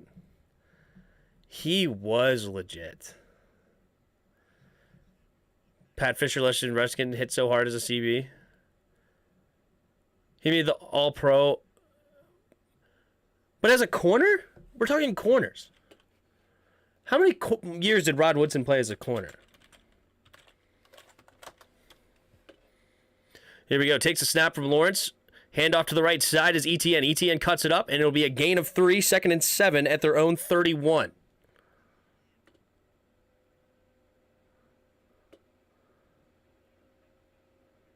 So he was free safety here. So he played corner until 98. He won. Takes a snap, quick throw over to the right side is Lawrence. Lawrence will get out of bounds at Zay Jones for a gain of about 6.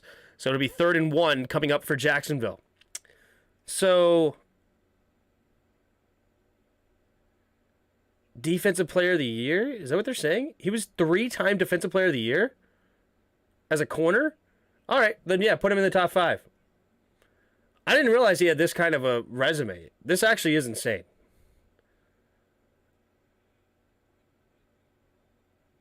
I'm actually fine with that. Good for him. Takes the snap, drops back, looking, steps up, throwing underneath, and Kirk incomplete. 4th and 2. All right, Rod Woodson, number 2. I can get behind this. I'm fine with this.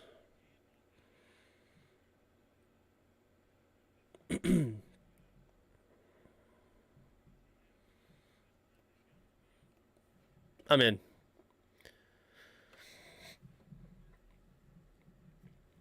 He only won Defensive Player of the Year once. It shows his ranking in the race next to it. Oh, because he was... Okay, I see.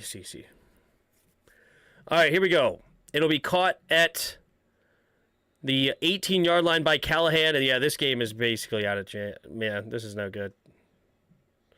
Charles Woodson over Revis. I don't know. Just the peak. Sean Taylor was amazing if you watch the game against Bettis. He knew how to hit stick on his body and bring him down, the greatest player in history. Amazing. Sean Taylor wasn't the greatest player in history, but he was awesome. I mean...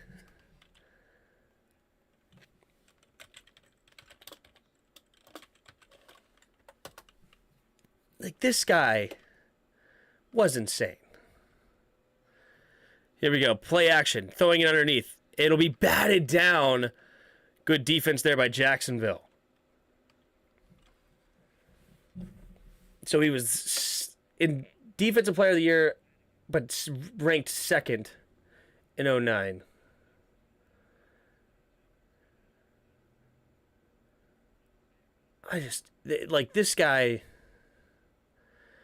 This guy was insane at the height. It's so weird to look at his stat. It's it's hard to say based on stats what they are. But I was just curious how many years he played. Here we go. 2 receivers to each side. Takes the snap, drops back, looking, stepping up, throwing it underneath. It'll be caught by Allen, and Allen will get close to the first down marker. Top 5 fullback, only Roger can come up with the list. Tim, I've never seen someone hit Bettis like that. He knew how to hit to make fall down. Sean Taylor was an alpha dog. He was a beast. There's no doubt about it. Lorenzo Neal, Franco Harris. Oh, and Kuzchek. He's a beast. And then there's another one. Hold on. There's another one. Mike Allstott. Stud. Puts a man in motion, takes a snap. Oh, it's a fumble! But they get it back. And they're going to force the punt here with 2 minutes to go in the second quarter. Jacksonville not even using their timeouts here, trying to get some stuff going on. Mike Allstott was a stud fullback back in the day. Stud. Lorenzo Neal was a beast for the Chargers for sure. Franco Harris, not Riggins, yeah. Larry Zonko was a fullback, right? Maybe. We could put Revis at 5, but he could easily be argued out of that spot. All right, that's fine. Revis was special. Because, like, the era he played in, to be able to do what he did was... It's unbelievable. Really. Sean Taylor reminded me of the football Muhammad Ali. He was precise on his hits and knew how to use balance like a martial artist. Amazing. Rest in peace. Yep. Yeah, but 4 Pole Bowl says it was short-lived. That's fine. It was short-lived. But, like, it was explosive. Dick Knight Train Lane has to be top 5. He's 4th all-time in interceptions and holds the still standing single-season record for interceptions in 1952 with 14. Yeah, but it was a different era, right? But that's great and good for him. I respect it. But similar to like Drew Brees. Hughes check. I got it just now. Yeah, he had all those interceptions because every quarterback was throwing like 30 interceptions a year.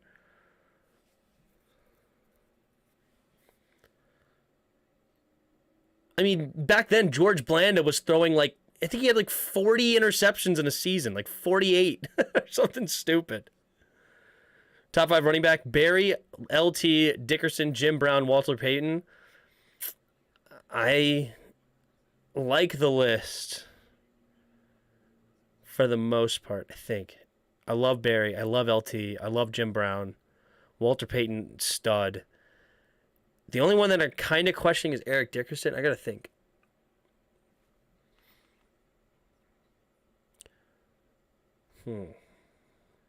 Is Dickerson 5?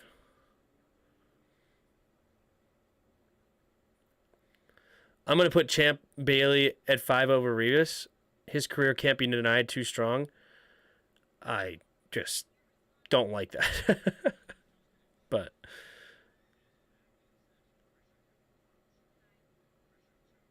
I don't care. I'm keeping Revis in my top 5. I don't care. That height has never been seen before and probably will never be seen again. You know who's really top 5 actually? Sauce Gardner. Let's go. You'd rather take Sherman over Revis? No shot. System corner. There's the kick. Give me Adrian over OJ. Oh, Adrian. All right, Adrian over at Dickerson. That's my top 5. That's who I want. Adrian. But LT over Adrian for sure. LT Studley. But yeah, Adrian in my top 5. I think I like that. LT was amazing. But so was like Bo Jackson though. Bo Jackson might be.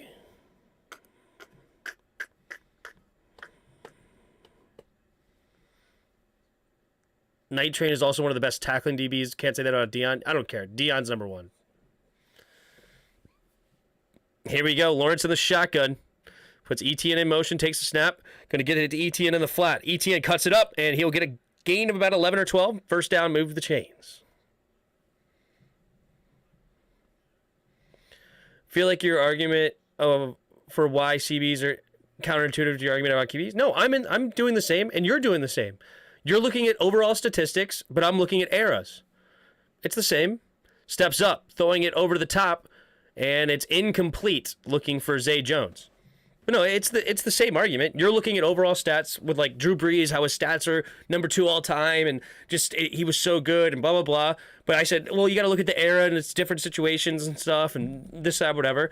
And now you're doing the same thing. Back in the day, corners used to get a lot more interceptions because they were able to grab the crap out of people, and receivers could hardly get off the line sometimes, and you were able to kill the quarterback, and so you were able to get more interceptions, and it was a different era. So it's the same. Marcus Allen was a stud too, but I would still put Bo over Marcus, I think.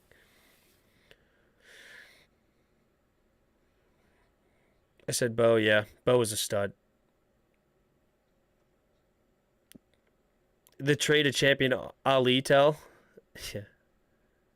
Gale Sayers should be in the conversation for sure. He's a stud. Also had to guard Randy Moss and Terrell Owens. Did he do that well? I just know the champ got beat so many times, like just toasted. But you know what? He had times where he was a stud. I don't know. I just love Revis. I'm a fan.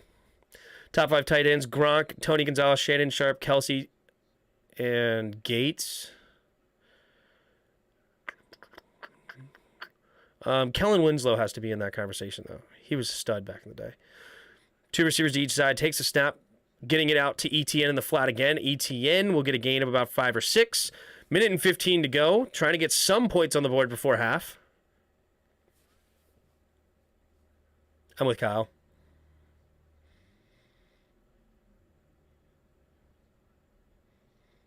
Lorenzo Thomas and Darrell Johnson, Mike Allstott, Bronco Nowarzewski. Yeah, that's a pretty good one.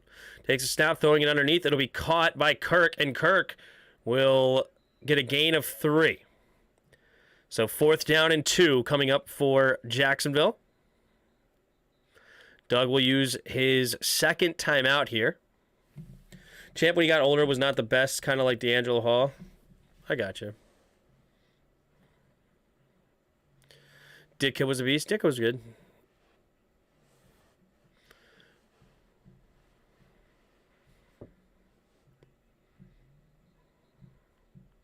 I got one for everyone. Biggest Hall of Fame snubs. B. Mitch. Brian Mitchell.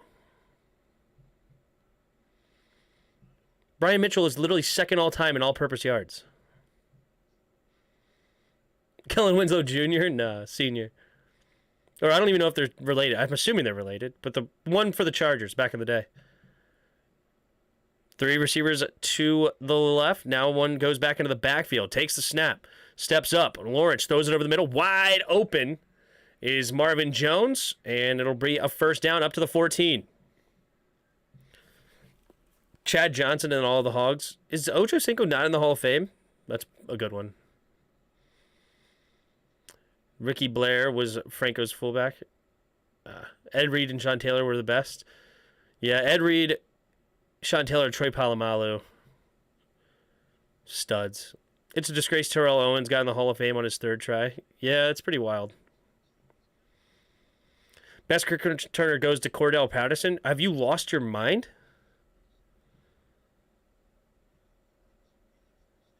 Oh, you're saying he's just the best punt returner? No. Devin Hester, best kick return, punt return. Best returner personnel. It's Devin Hester, and it's not close.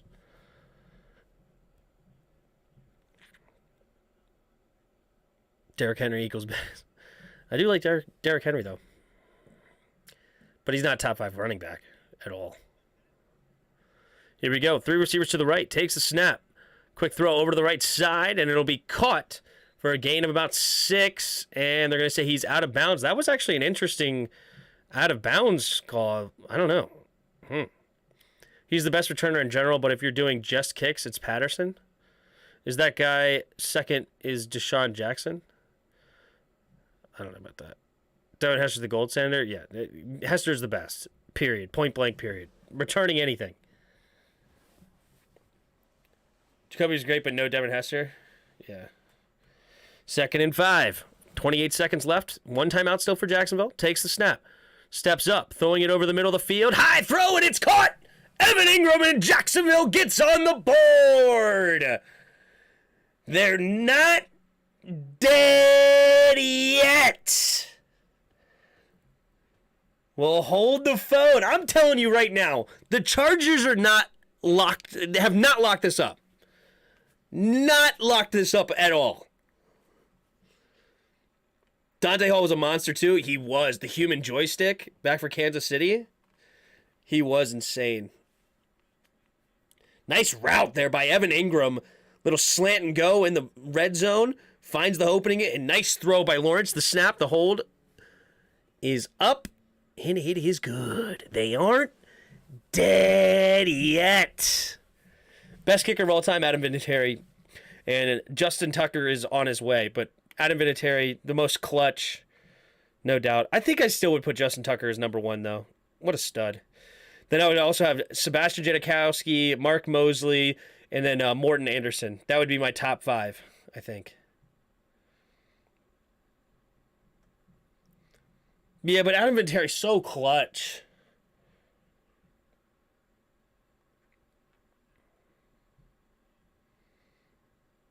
Second, 27-7. Chargers will get the ball first coming out of halftime. I'm telling you right now, this Jacksonville team is not dead yet. They really aren't. Don't put it past the Chargers to let them back in this game a little bit.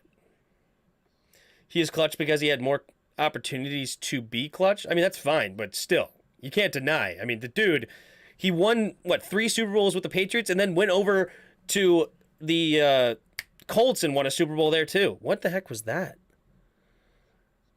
Bandy just kind of fell over. What if they come all the way back? Do you fire his butt then? That's fine. At that point, sure. Remember when Justin Tucker hit that clutch bomb for the record? Oh, yeah, that was awesome. That was amazing. 66 yards or 67 yards? What was it, 66 or 67? It was something stupid. Justin Tucker is definitely the best ability-wise, but Adam had the best career. Honestly, if you take Justin, I'm not even mad at you. That is 1A and 1B. That is 1A and 1B for sure. All right, the Chargers kneel on the ball, and it's going to be at the end of half, 27-7 in the second quarter. And we're going into half. All right, Chargers will get the ball first. We'll go from there. Give Justin Tucker, Tom Brady, and Peyton Manning. Well, he has Lamar.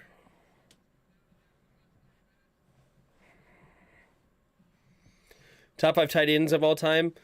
I agreed with Jarris, except instead of Shannon Sharp, I would put Kellen Winslow. But that's just me. Oh, I got one. Top 5 linebackers. Ray Lewis, Urlacher, Junior Seau, Singletary, and Willis.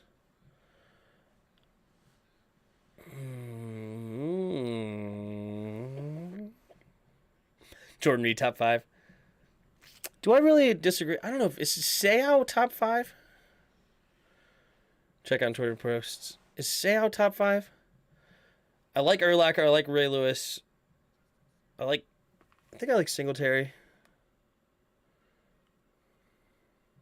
Patrick Willis was a stud.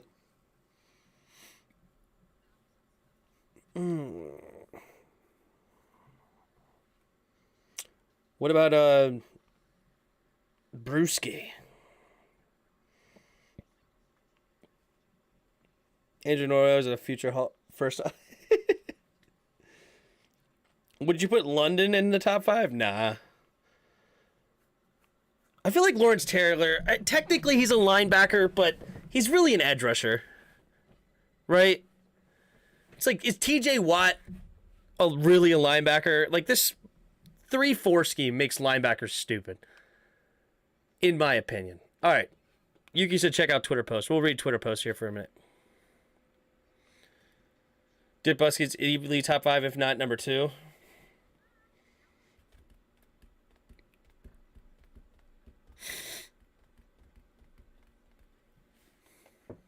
Why are you messing with me? There we go. Twitter posts. The song about what? Gained over 63 million views in the first day of being online. Good night. Shakira diss track. Wow. 49ers QB Brock Purdy is the 23 years and 18 days old. It makes him the youngest player in NFL postseason history to throw 300 yards. Oh my gosh. Just shut up. Who cares? It's such a stupid stat. 49ers roll to 41-23 victory, of course. Are the third team against the division opponents in the season. Niners are the third team to go 7-0 against division opponents in a season since the league switched to current divisions. Interesting. That's cool. 49ers are the first team to drop 40 points on the Seahawks in a playoff game since the Packers did it in 2007. That's another weird, stupid stat. This Nick Wagoner guy, good night. He's played 2 playoff games in his career. He now has a 100-yard rushing game and a 100-yard receiving game. He's the first player in history to do... Oh, my gosh. All the first players in history. Blah, blah, blah, blah, blah. Now, this is a good one to say first, right? Brock Purdy is the first rookie QB to win a playoff game since Russell Wilson. Now, that's interesting. The rest are like, whatever. Most postseason receiving touchdowns and 50-plus yards. DK Metcalf has 3, only behind John Starwold? That's interesting. Wait, what? Most postseason receiving TDs of 50-plus yards. Whatever. 49ers finish 7-0, that's right. Panthers requested to interview Broncos defensive coordinator Ejiro Evero for head coaching position. Dude, his defense was nasty this year. Patriots tight ends coach Nick Caley will also interview this week. Sources said Jets request is in. For what, offensive coordinator position? Or what? Ben Johnson is scheduled for an in-person interview Wednesday with the Panthers. I would like Ben Johnson as a head coach. I think that would be a good one. Virtual interviews today for head coaching job goes include Eagles OC Shane Steichen with the Panthers and the Colts. Aaron Glenn, Lions defensive coordinator, is potentially getting a job. The Colts are stupid. The Lions defensive coordinator? What? What? Eagles DC. All right, that's a little better, but whatever. All right, that was cool. Thanks, Shuki. Excuse me. Joe Burrow, what do you think about him? I think Joe Burrow is an absolute stud of all studs. I love Joe Burrow. Love Joe Burrow. Amazing quarterback. Just so cerebral. Great on all levels. Love him. He's probably my second favorite quarterback in the league right now behind Pat Mahomes. I would like Bobby Slowick as our offensive coordinator. I would too, but I don't think it's going to happen. Jalen Hurts. Jalen Hurts had a really good year. I like him, dude. Dick Butkus is a top 5 just because of his Twitter account. Does Albert Haynesworth qualify for the Hall of Fame? Yeah, of like worst players ever to get paid big money. Yeah. Roger, you know Tim is going to hate Purdy. The Purdy talk? Why? Who will win, Bills or Bengals Super Bowl? I got the Bills in the Super Bowl, so.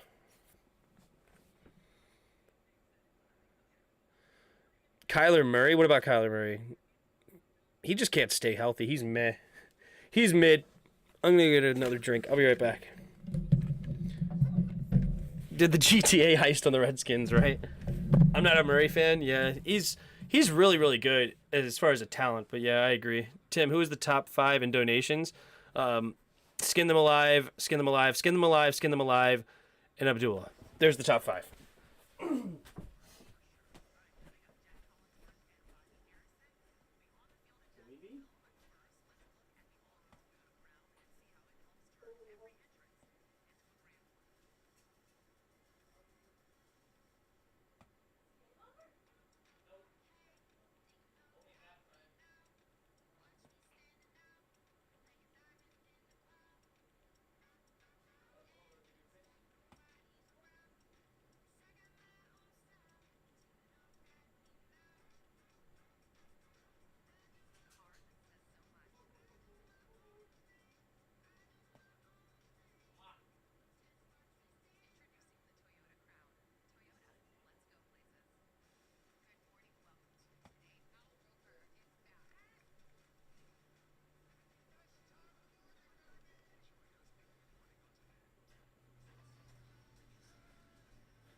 right, I'm back.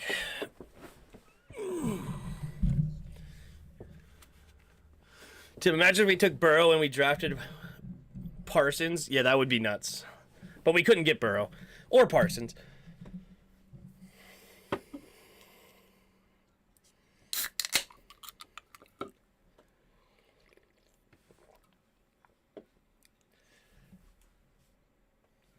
Murray just wants to play Call of Duty, right? Can't forget Peter.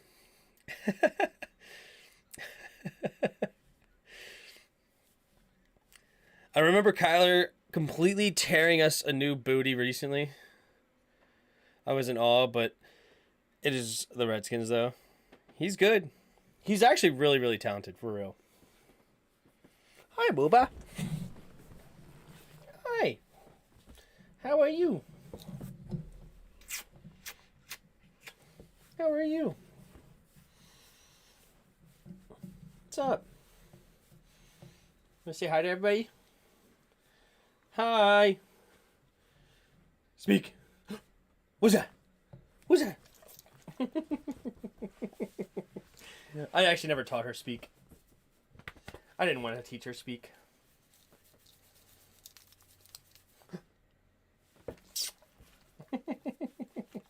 Up. Up, up. Sit. Stay. Up, up. Come on. Hey. Up, up.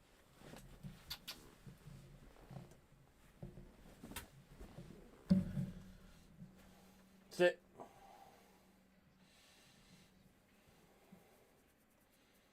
Oh, yeah. Oh, yeah.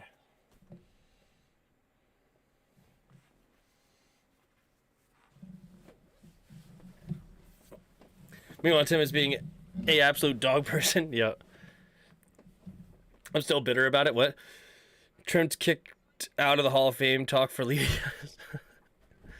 Uh-oh, what did Jared say this time? Trent Williams is first ballot easy. I don't know. If they win the Super Bowl this year, he could be a Hall of Famer. He's got a Super Bowl under his belt then. He's been tremendous. I can see that. Length of his career has been pretty long and just at top level. He's a stud. Bruce did it wrong. He did.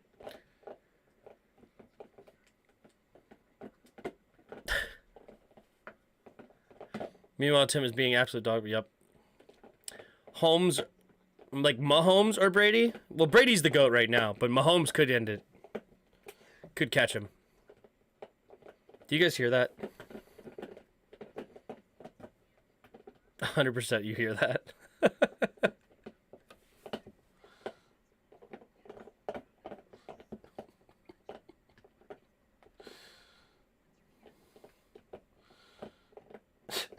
She has a bottle in her mouth. Tim, you don't think Trent is a Hall of Famer? Come on now. I just said I thought he could be. Was I wrong? No, they beat us twice, kicked us out of the playoffs.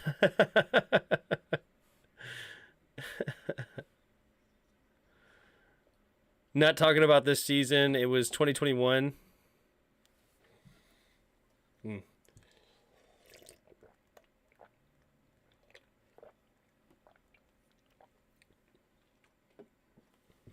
He's the best tackle in football right now? No doubt.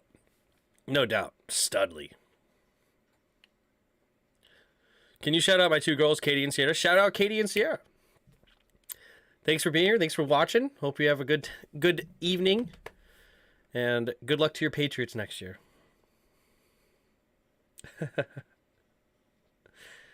Top 5 receivers, Jerry Rice, Randy Moss, Calvin Johnson, Antonio Brown, Justin Jefferson. What? Antonio Brown and Justin Jefferson are not in the top 5.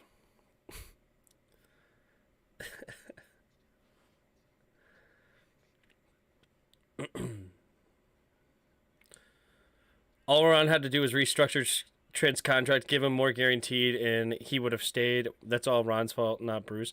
I don't know, man. He may have told Ron, like, he's never playing here. Just trade me. Let me go. I'm not playing. By the time Ron got here, he was so done and upset. He was just, I need to get out of here. I'm done. They are Chargers and Patriots fans. Shout out to my sister Angela. Her team, 49ers, win tonight. Yeah, there you go. Her team, the 49ers, won? There you go. Shout out. That's awesome. I wish my team was in it. Jarris' corner, they also didn't beat us twice. That's true. They didn't beat us twice. That actually is true. They tied us once. Trent said he was done and there was nothing we can do to keep him. That may have happened. Larry Fitz is top 5. He might be. Larry Fitz, he had such a long career. I'd put Larry Fitz over Antonio Brown and Justin Jefferson for sure.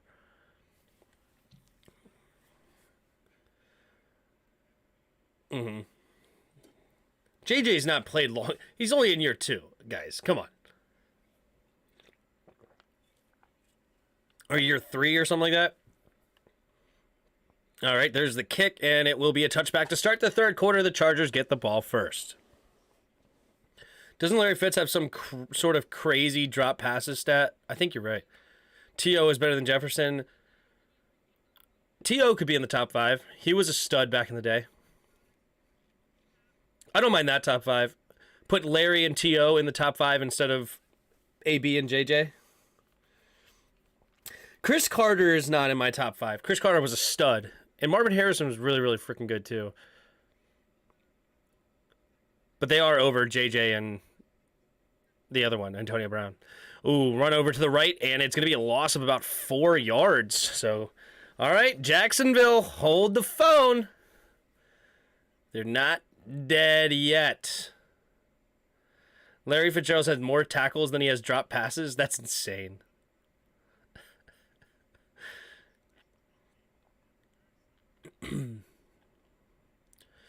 Carter has arguably the best hands in history, even better than Fitz. Yeah, Carter's hands were insane. That's true. 3 receivers to the left.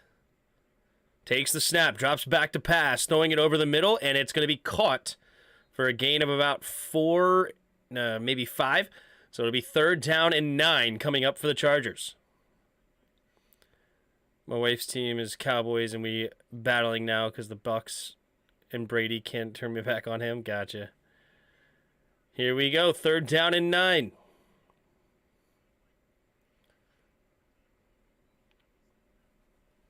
Third and 9. 3rd and 9. 3 receivers to the right. Herbert in the shotgun. Puts a man in motion. Oh, get him to jump off sides. Herbert has a free play, but he doesn't realize it. He throws it underneath, though. He finally gets it to Everett. Everett stiff arms a man. Depth the left sideline. Another stiff arm and past the 50. And the Chargers will decline this offsides penalty and move the chains. Okay, if Darrelle Revis is in your top 5 corners, then Megatron has to be there for sure. I did put Megatron in the top 5. I said it was T.O., Larry Fitz, Megatron, Randy, and Jerry.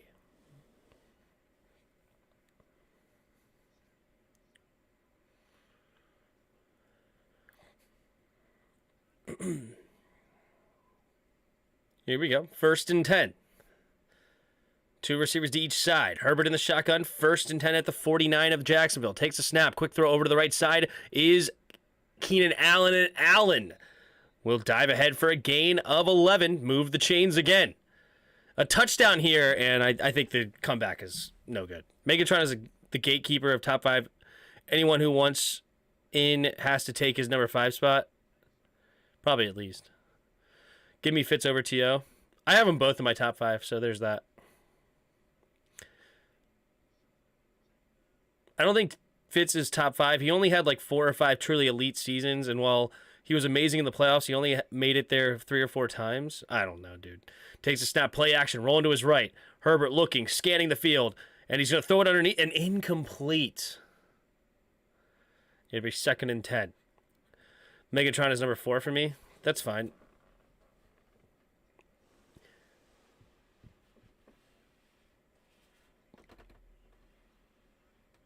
Julian Edelman. Megatron's number 1. Jerry Rice is number 1.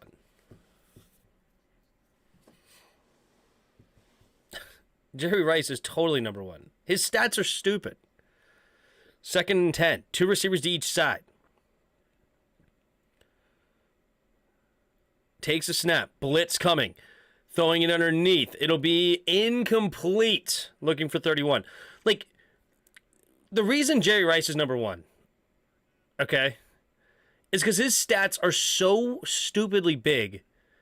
You can't even beat the stats on Madden a lot of the times. Because by the time you get to the point where you get close, you retire. Like, it's literally Madden type numbers for Jerry Rice. It's insane. 3rd and 10. 3 receivers to the left, takes the snap. Blitz is coming, setting up the screen, and he overthrows Eckler on 3rd and 10. And now they have a decision to make. At the 38-yard line, it would be about a 56-yard field goal for Dicker. Do they give him an opportunity? Sean Taylor had T.O. shook. Yeah. Joe and Jerry the best? Yeah, Joe Montana, yeah. Jerry also did it in a far less pass-happy era. Yeah, exactly. Sean, every receiver shook. Yeah. Door open, especially if they punt. They do punt. There's Scott. And it will be fair caught at the 11-yard line by Agnew. And so now Lawrence. They're not dead yet. What do you think about McNabb?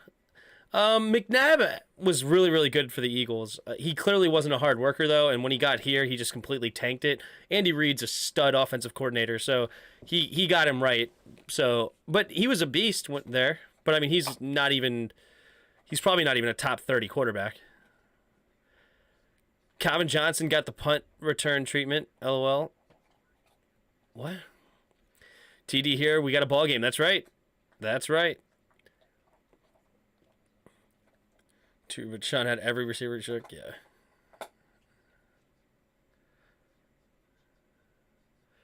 What about Steve McNair? McNair was all right. He was decent. He was never really like somebody that I really considered like a top tier quarterback, but he was pretty good back in the day. Yeah, and Eddie George for the Titans. He tanked for us, then balled out when he went back. Yeah.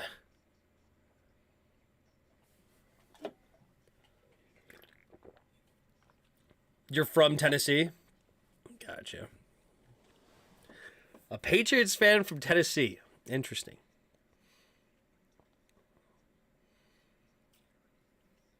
We got 50 of you in the chat. Appreciate all of you. We got 69 likes. Giggity. Okay, here's something that absolutely won't start a flame war. Top 5 NBA players. Oh, that's too funny. Won't start a flame war. What, you got MJ, you got LeBron. And then after that, it gets kind of interesting, right? I guess you got to go like Bill Russell because all the championships he had back in the day.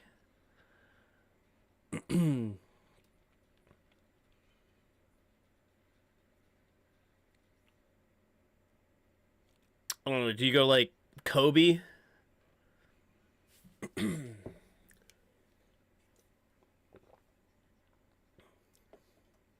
What, and then Magic, maybe? And then do you like, are sinners like in this conversation, or should they be a separate conversation? I don't know.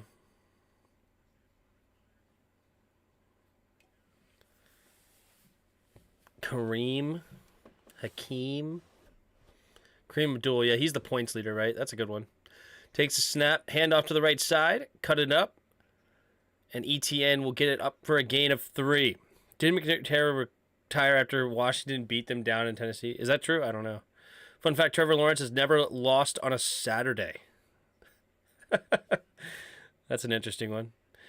If it was possible for the Commanders to get Lamar, should they pursue him? I really want to stick with Hal. I want to stick with Hal, dude. I wouldn't go in for anybody but Hal. Three receivers to the left, 2nd and 7.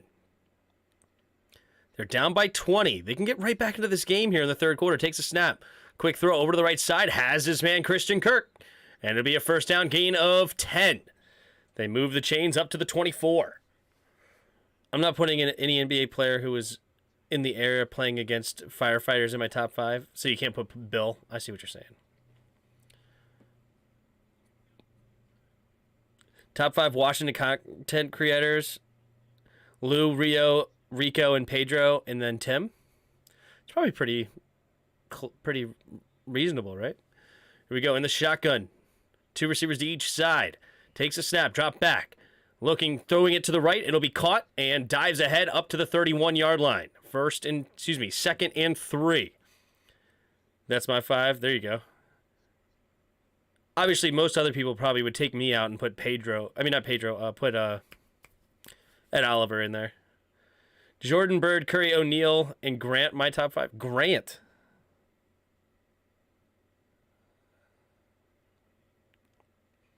Obviously, Jerseys need to be in that combo. Yep. Grant Hill. Grant Hill in your top 5. That's pretty funny. The Buffalo Trace is so smooth. Detroit Pistons, yeah. Yeah, he's probably not top 5. I put Ed Oliver in my top 5. There you go. Yeah, Ed Oliver definitely has a popular channel over there. What is he up to? Like 13,000?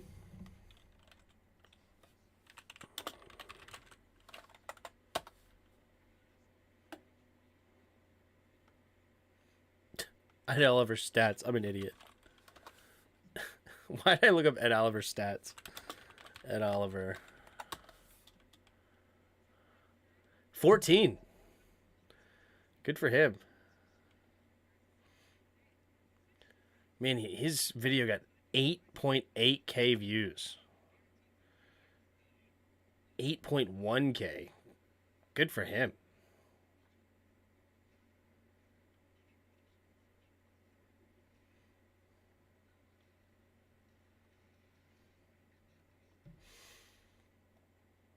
Is that bigger than Rico?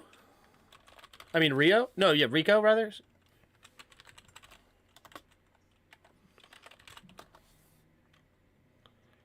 No, Rico just barely has him at 14.5.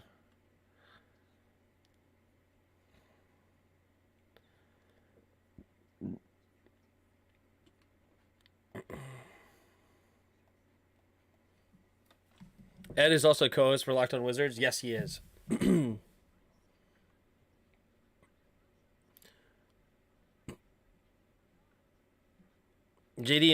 J&D Productions are Washington fans, so do they count? That's true, but they're not. But I mean, I don't know. It depends, I guess. Like, I don't know. Like, Washington content creators, I feel like you got to be. Like, I wouldn't say my content is primary Washington, but I mean, I clearly show that I'm a Washington content creator, right? Like, JD and Productions doesn't really show too much that they're Washington fans. They more like just stay behind the camera and like I think they tell people they are, but they're not like every stream you see. I got my Redskins background. Like, it is what it is. You know what I mean? Tim, Buffalo Trace's bourbon. Buffalo Trace's bourbon. Grant was tremendous. Sad he never played at 100%. The injuries hurt him bad. He could have been a legend like Jordan. Interesting. Has that ever gotten a $100 dono, though? The real questions. Tim, have you ever listened to this? Oh, here we go. Takes a snap, handoff up the middle, and ETN will get the first down, gains about 4 yards, and moves the chains.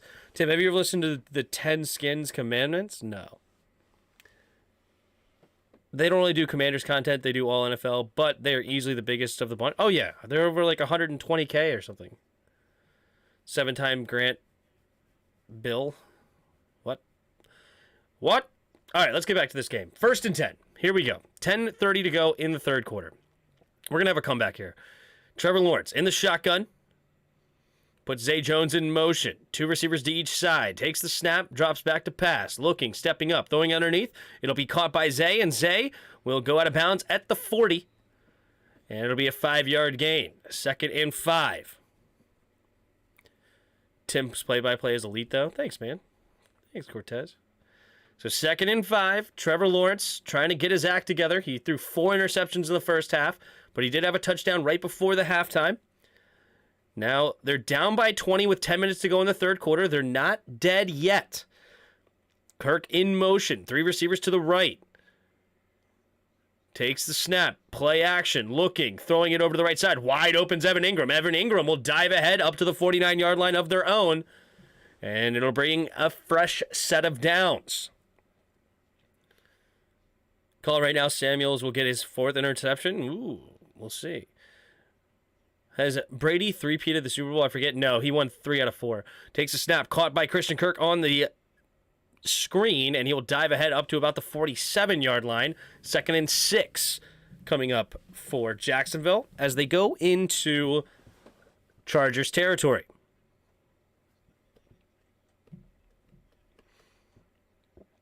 So hurrying up to the line, going no huddle, 3 receivers to the right. Takes the snap. Lawrence throwing it underneath. It'll be caught by Ingram, who's got room to run on the right sideline, and he stiff arms Callahan, and Callahan drags him down by that left arm. Evan Ingram, former first-round pick out of Ole Miss. Nice catch and run. I don't even know how he caught that. Did he catch that like one-handed down at the ground? Let's take a look at this. How does he catch this? No, it's just not one-handed, but it was behind him on his hip. He still made the catch, and it's 1st and 10. Takes the snap. Handoff up the middle is ETN, and ETN will dive ahead for a gain of about 3. Inside the red zone goes Jacksonville. Please, Tim, shout out Pete. $1.99. There you go. Chargers would play Chief next round. Chiefs lost twice to the Bolts. Uh-oh. Trevor Lawrence looks bad. Yeah. Here we go. 27-7. Also, wait a minute. Chiefs did not lose twice to the Bolts. It's not true. 2nd and 7. 8 minutes to go in the third. Lawrence in the shotgun. 3 receivers to the left. Takes the snap. Drops back. Looking. Going deep and incomplete. Ooh, if Asante Samuel turned his head around, he may have had interception number 4 right there.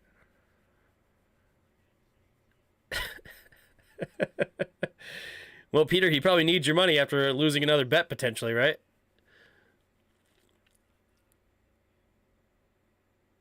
Oh, a little handsy, but he did get his head around.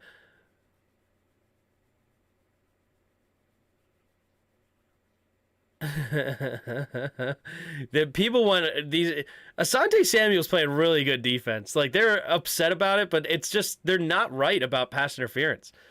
3 receivers to the left. Takes the snap. Blitz coming uncontested, and he goes down. And he actually might be out of field goal range. There's a flag on the play. What's the flag? Hold the phone. This might be in the secondary of the Chargers. Offsides defense. Number 97, Bosa. And it's a 5-yard penalty, redo 3rd down, so that negates the sack. Wow. This is what I'm talking about. The Chargers are an accident waiting to happen. They're a special breed. He's a neutral zone infraction. Wow. 3rd and 2. That was a super technical call right there, too. 7.5 to go in the third quarter. Lawrence in the shotgun. 3 receivers bunched to the left. ETN now motions back into the backfield from the right. Now he goes into the left, and he's going to hit it as a screen pass. Has blockers in front. Gets the first down easily, and inside the 10, out at the 7. 1st and goal from the 7-yard line. 7.5 to go here in the third quarter. If they get a touchdown here, they're only going to be down 13 with 1.25 to go.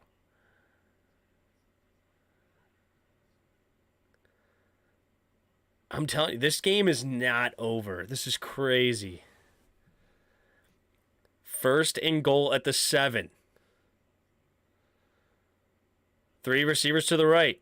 Agnew motions to the right now, takes a snap, quick throw over to the right side. How did Van Noy not get a hold of that? He slides at the 6. Somehow, Van Noy, this game is a game of inches, man. Holy crap. How in the world? 2nd and goal. 6.5 to go now in the third quarter. 27-7. There's Peaches. All right, 6 minutes to go. Second and goal. Trevor Lawrence under center. 3 receivers bunched to the left, 1 tight end to the right, single back formation. Now Ingram goes in motion to the right, pitch play up the middle, and Etienne will get tackled at the 1 yard line. So now it'll be 3rd and goal from the 1. Cross-subscribe. Thanks, man. Appreciate that. 3rd and 1. 3rd and goal from the 1, rather. Oh, man. Do they punch it in and make this a game?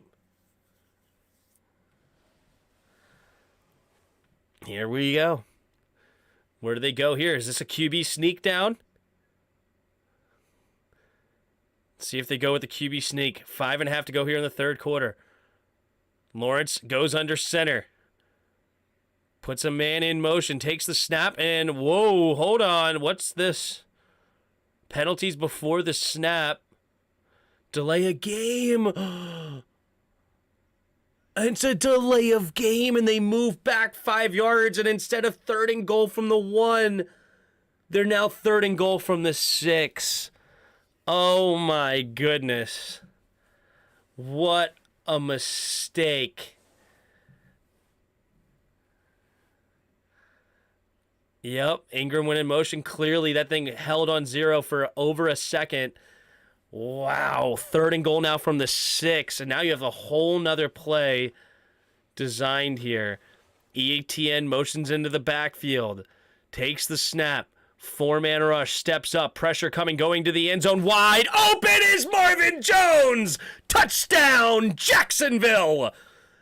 And we are, woo-hoo-hoo! They are not dead yet! Holy smokes. Do not go anywhere, ladies and gentlemen. This game is not over. Marvin Jones just completely loses Asante Samuel Jr. on that one. And Trevor Lawrence finds him and just floats it to him in the end zone wide open. Wow, Tim, they're so dead they're rotting. Well, here they are. They were down 27-0, and now they're down 27-14. 5:11 to go. Marvin Jones is old, but he can still go. Yep. Whew. You have the Jags or the Chargers? I picked the Chargers, but I don't care. I did pick the Chargers, though. I would love the Jags to bring him back. Marvin Jones, yeah. I had the Chargers. 63% of you have the Chargers now, according to the thing. It's not over till the fat lady sings. That's right. I ain't no lady, but I'm fat. I'll sing for you. Roger Smith says, they're not dead yet. Quit your spooking ya.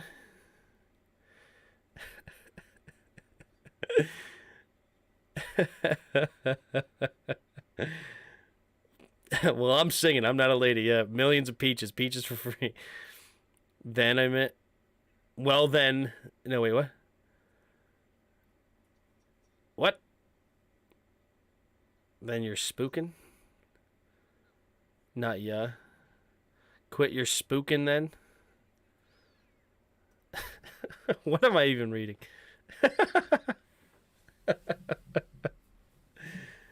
Quit your jerking us when we gonna lose. Okay.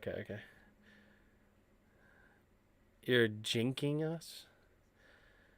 Chris, you speak some weird stuff down there in Tennessee. I don't even know what this Tennessee speak is. Wow, you got to fire Staley if they lose, right? Yeah, at that point, I mean, that's pretty brutal. I agree. That's pretty brutal. If they actually do come back and lose. Any BK have it your way promo going on today? I don't think I've heard that much. Shh.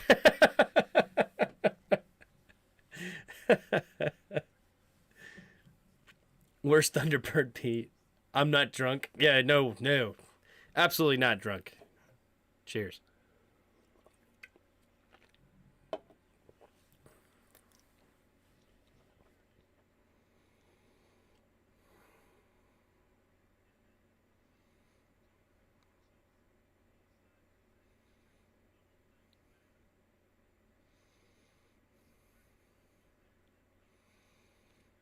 Wow.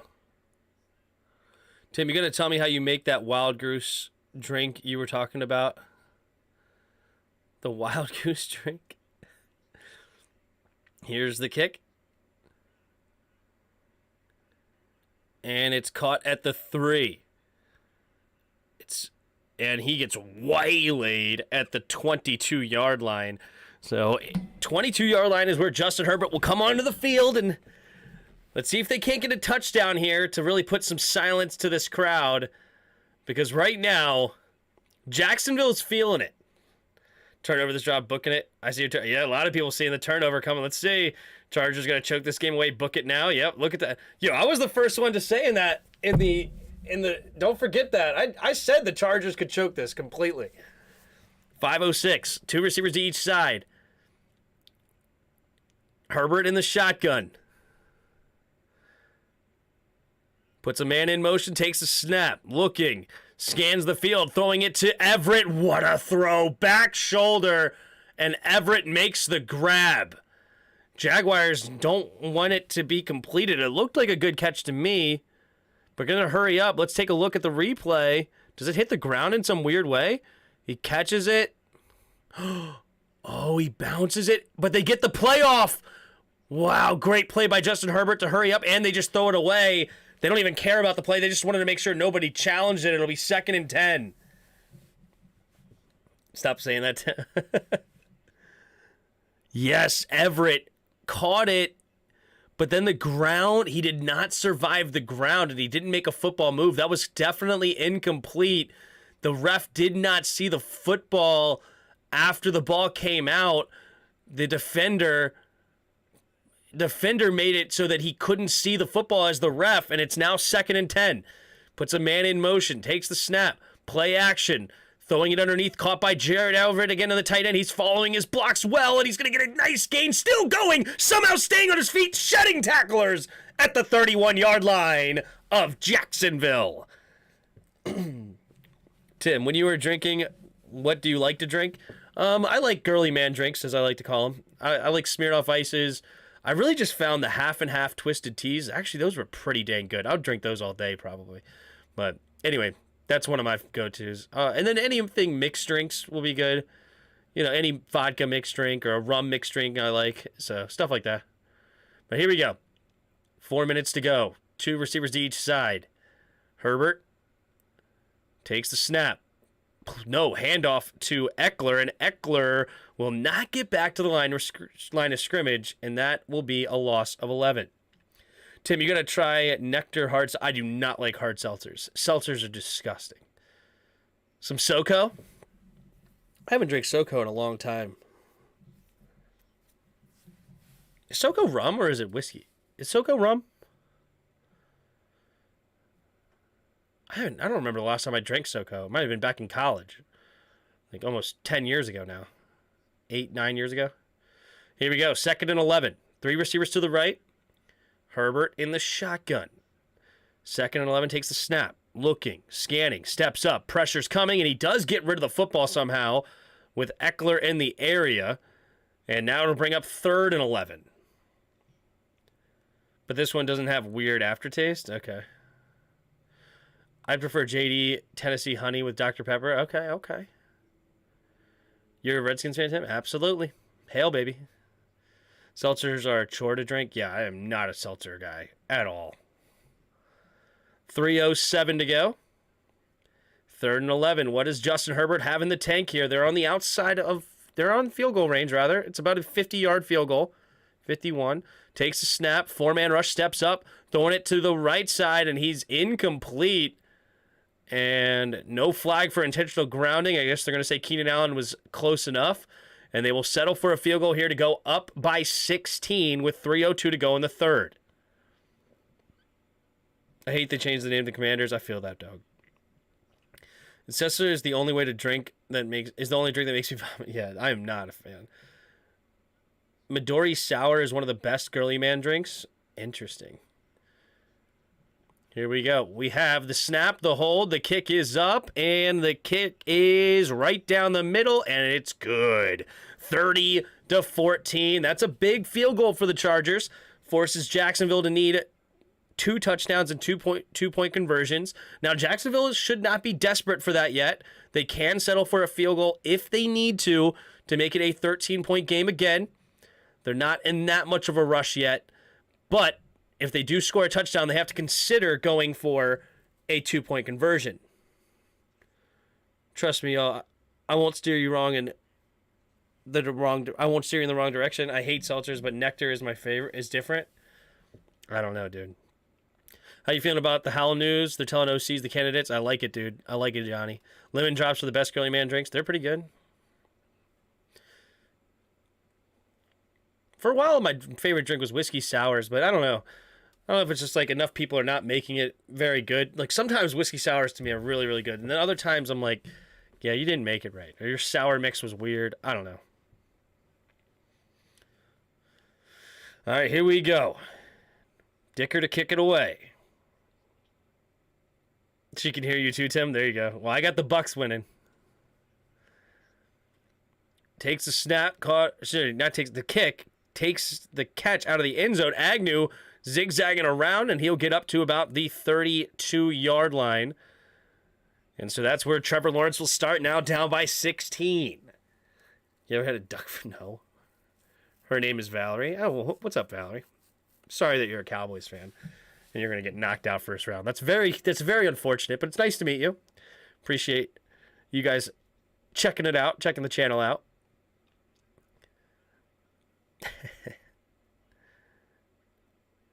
She said, heck no, their boys got that game. Well, good luck. 2:51 to go in the third quarter. 3 receivers bunched to the left. Takes the snap. Hand off to the right side as Etienne. Etienne makes the first guy miss, and he's actually going to get a decent gain, 4 or 5 yards on the play. It looks like 4 yards, 2nd down and 6, when on a play that looked like he was about to lose a yard. She's cussing you.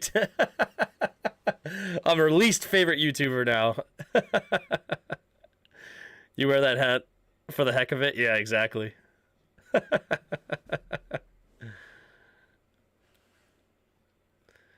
2nd and 5. Lawrence in the shotgun. 3 receivers to the left. Takes the snap. Drops back. Going to the right side. It'll be caught. Marvin Jones makes him miss. And he's going to get the first down. Gain of about 13 on the play. Maybe 12. All in fun. Absolutely. It is always all in fun. That's why I'm laughing about it. It's all good.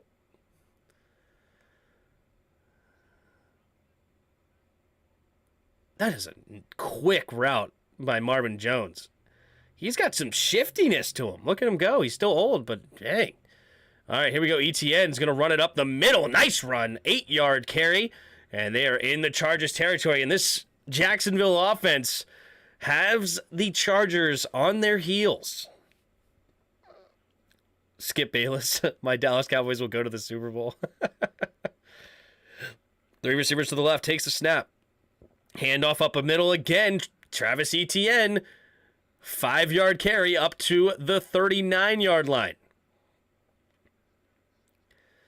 Travis Etienne, 16 carries, 76 yards on the day. And they're definitely still leaning on Trevor Lawrence, of course. 34 pass attempts. But it's good to continue to rely on that run game still. You're not out of it. You can continue to run the ball. It's easy. 16 points are not insurmountable at all. Here we go. 3 receivers to the right. Takes the snap. Drops back to pass. Has time. Going deep. Wide open is Zay Jones! Touchdown! And they are right back in this football game. And they will go for 2 to make this a 1-score game. Oh my goodness.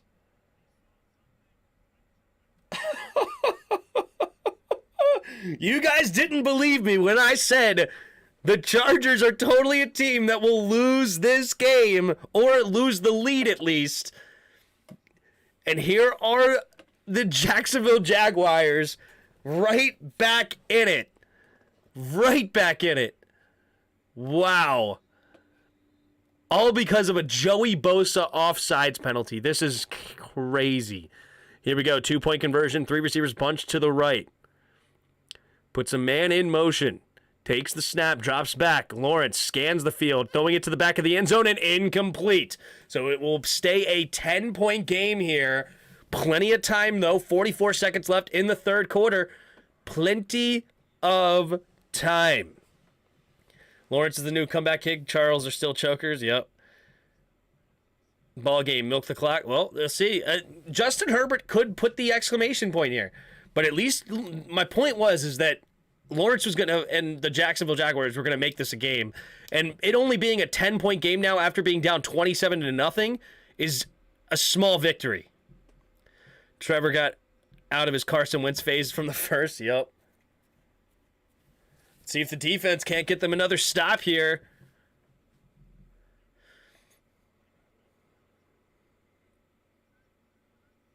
Los Angeles, number 97. Unsportsmanlike conduct on Joey Bosa. Wow, he's the one that gets called for it. Staley goes over, talks to his boy. They give him a high five at the end. So that'll be on the kickoff. So that's going to be awkward for the Chargers. Down by 10 late in the third. It's anyone's game at this rate, right? Her family are Packers fans. I feel that.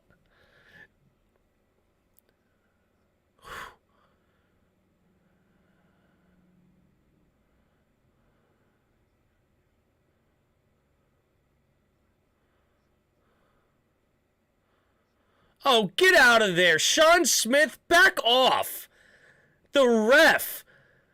Get out of your pants. Oh, my gosh. Dude, Nick Bosa is upset because you didn't throw the flag. He's walking away from you, and you go and get in his face, and then you throw the flag? Oh, my gosh. Get over yourself. Here's the squib kick kind of thing over to the right side, and he's going to catch it at the 5, running up the sideline, and he gets out of bounds at the 20. Yeah, the ref is full of it. That was horrible. Nick Bosa said something like yelling at the air because he's mad that they missed the call, and the ref runs up into his face and is mad at him for talking. Like, that is ridiculous. But whatever. It is what it is. 40 seconds. Throw a flag on the ref. All right, here we go. Under center. Heavy formation. Takes the snap. Hand off to Eckler. Eckler trying to bounce it outside, and he's only going to get to the line of scrimmage. No gain. And that should bring us to the end of the third quarter. It'll be 2nd and 10 at their own 25 for the Chargers when we come back. They have a 10-point lead. Let's see what happens. He called him a blind MF. Correct me if I'm wrong. Isn't it the same crew from the Redskins game? Is it? You might be right. I actually don't know. NBA has even worse refs. Yeah, it can be so in the NBA. Yep, they're bad. They're bad. So there it is. The end of the third quarter. Los Angeles Chargers 30. Jacksonville Jaguars 20. Jaguars were down 27-0 in the first half. They scored a touchdown right before half, and they're trying to claw their way back into this football game. And they're right on the cusp. They need one more stop, and they get a touchdown. It's a 3-point game. Refs need to be humbled. Yeah, like, that was stupid. I'm trying to start anything, but the NBA female refs have been making absolute bonehead calls. I mean, dude refs make bad calls, though, as well. But I don't know. Like, I've seen some bad calls by dude refs, too. So I just know that it's whenever a female ref's going to make a bad call, of course, that's going to be the highlight. Why are we hiring these female refs? It's just the same. I'm sure it's the same thing over and over and over again. When they first started hiring black refs or these refs or that refs, refs suck no matter who they are. They stink, right? And, like, you know, first you start had black refs. Oh, these black refs, they don't know what they're talking about. Blah, blah, blah, blah, blah. Like, it's like, dude. Dudes, white, whatever, they've been making bad calls for millennia.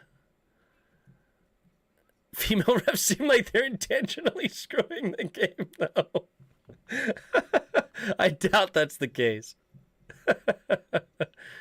But the frequency has been very one-sided. I have no idea. Maybe you have numbers that I don't know about. Very possible that they're doing even worse. I have no clue. Women in football BS, yeah. My thing is you shouldn't be a ref unless you played the game. That's interesting. That's an interesting take. I don't know. But the thing is that female refs may have played basketball. They just may not have played... Or obviously, they didn't play NBA basketball, but they probably played basketball, though. They want the WNBA more popular than the NBA. There's some people that would like that, yes. There are just some nuances you don't know unless you experience it for yourself. Yeah, I have no idea. I don't watch much NBA anyway, so no clue.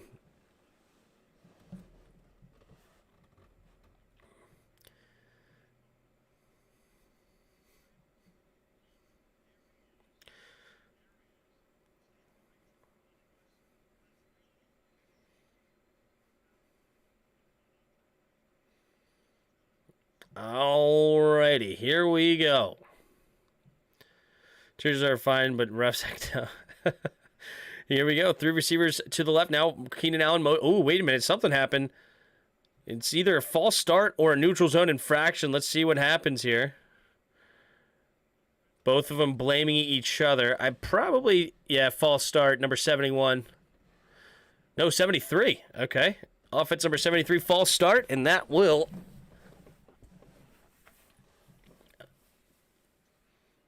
Ooh, it's the left tackle. All right, 15 minutes left here in the fourth. 2nd and 15 for the Chargers. It was on Joey Bosa, even though he's on the sideline. Here we go, 2nd and 15. 2 receivers to each side. Herbert in the shotgun at their own 15. Takes the snap, drops back. Looking, stepping up, avoids the rush. Throwing over the middle of the field. Wide open is Joshua Palmer. And he's going to get enough for the first down. Gain of 18. Move the chains for the Chargers.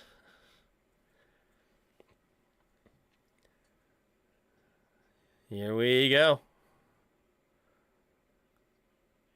Who's your college team? Mine's the Georgia Bulldogs. I'm a UMD fan, University of Maryland. Here we go. Puts a man in motion. 2 receivers to each side. At his own 33, Herbert in the shotgun. 5-man rush coming from the handoff up the middle. And it'll be a gain of 3. 2nd and 7 now coming up for the Chargers. They're introducing the automated assistant in baseball for pitches in AAA. Nice. 14 minutes to go in the fourth quarter.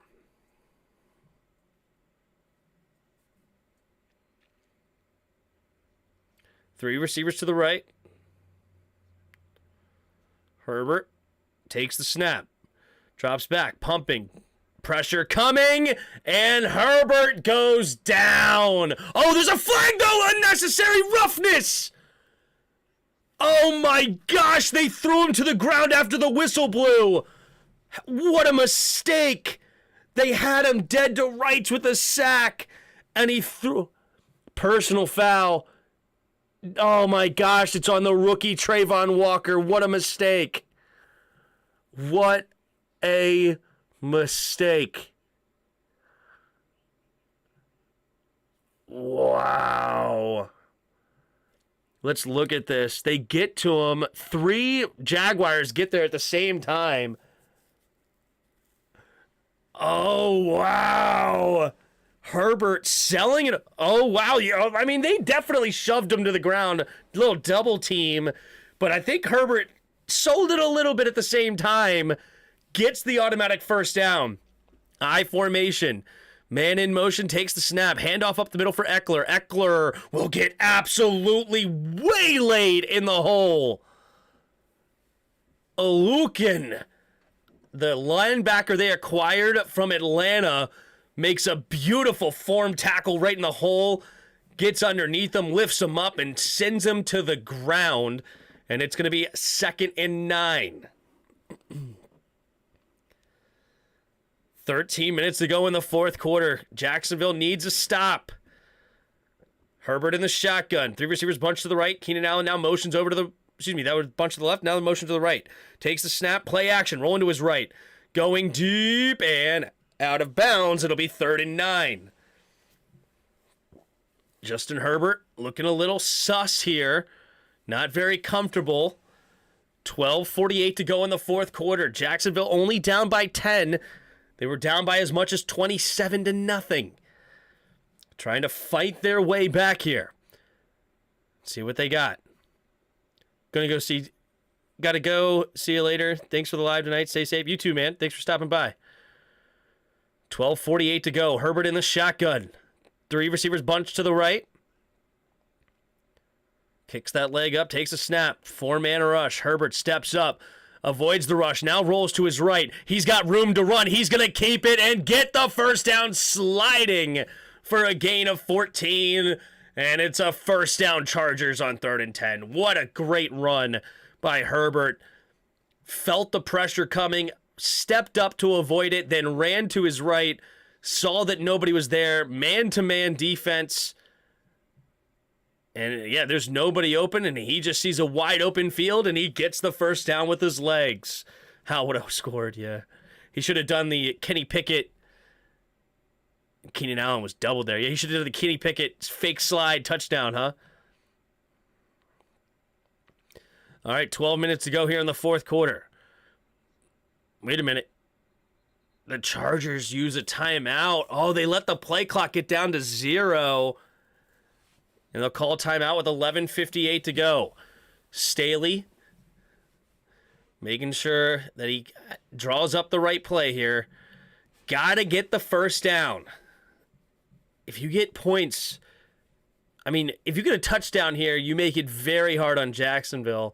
A field goal at least sets you up that you can get another field goal to put them out of tying range kind of thing. Or like maybe force Jacksonville to go for 2. It's going to get a little awkward. But if you don't get any points, Jacksonville is in the mix here. Tim loses his mind at those wasted timeouts. I do hate those wasted timeouts. It's horrible. It's so bad. Heineke would have scored. True, Sancheesi. True. Sprinkler on. Sprinkler on.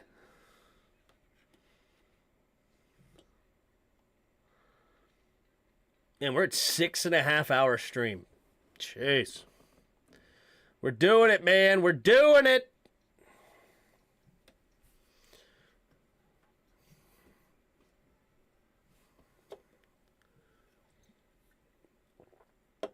We're going to have a long stream tomorrow night, though. The stream tomorrow is going to be stupid.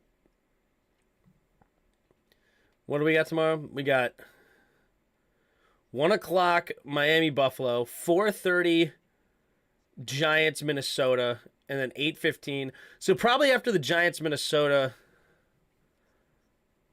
or I don't know. We'll see.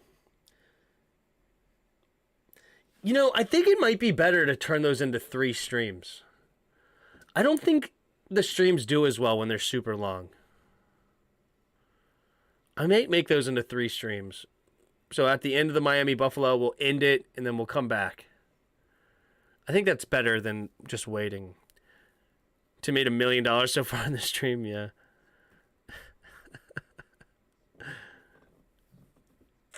I think it works better that way, though.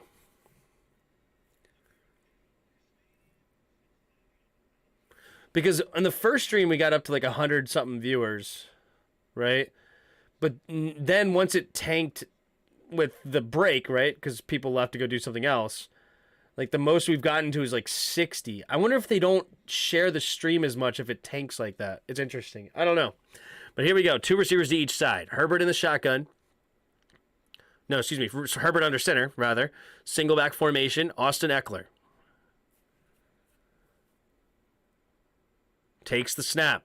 Play action. Steps up. Avoids the rush. Now throwing it. Oh, and incomplete. Looking for Keenan Allen. But there's a flag on the play. Oh, no. It's back to the 45. Holding on defense or illegal hands to the face? It's either illegal hands to the face or holding. One of the two. No, an eligible man downfield. Offense, number 77. And it's a 5-yard penalty, first down. Zion Johnson, the first-round pick. All right, weird.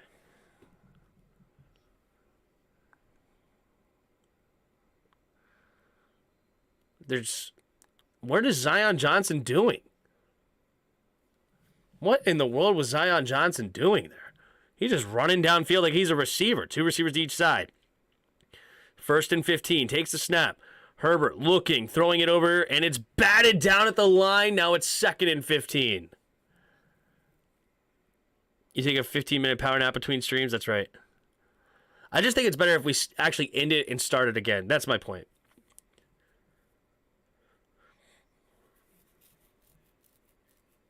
All right, 2nd and 15 right now.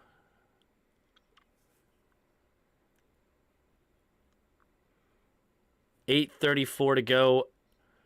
Just kidding. Not 8:34. 11:48 to go. There's an 8-play 34 drive. That's what I meant to say. Herbert in the shotgun, 2 running back set. 2 receivers to the left. Takes the snap. 4-man rush. He steps up. They picked up the well. Now they're going to throw it underneath. It's going to be caught by number 88, McKitty. Trey McKitty makes the catch, and it'll be 3rd and 4 with 11.5 to go in the 4th quarter. Trey McKitty, rookie out of Georgia. Or second-year player out of Georgia? One of the two. I know he's a tight end out of Georgia. Young tight end out of Georgia. 11:20 to go in the 4th quarter. 3rd and 4.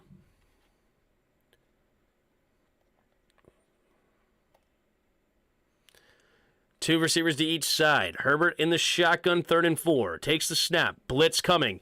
Going to throw it over the middle and has his man, Keenan Allen, first down. Move the chains. No, he's a second-year player out of Georgia. Okay.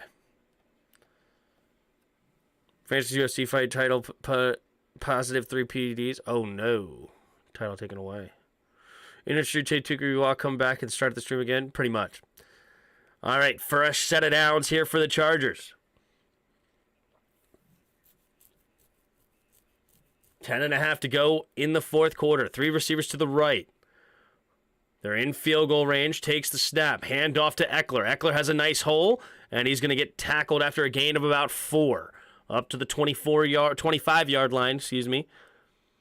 10:15 to go and counting. Nice long drive of Bruin here for the Chargers. 6 minutes off the clock. A touchdown here basically ends the game with how long this drive has taken, especially since they would be up 17 points. Ooh. Oakland was trying to get a fumble cause. Nearly had it, honestly. But nice strong hands there by Eckler. 2nd and 6. 2 receivers to each side. Now, Keenan Allen motions to the right. Takes the snap.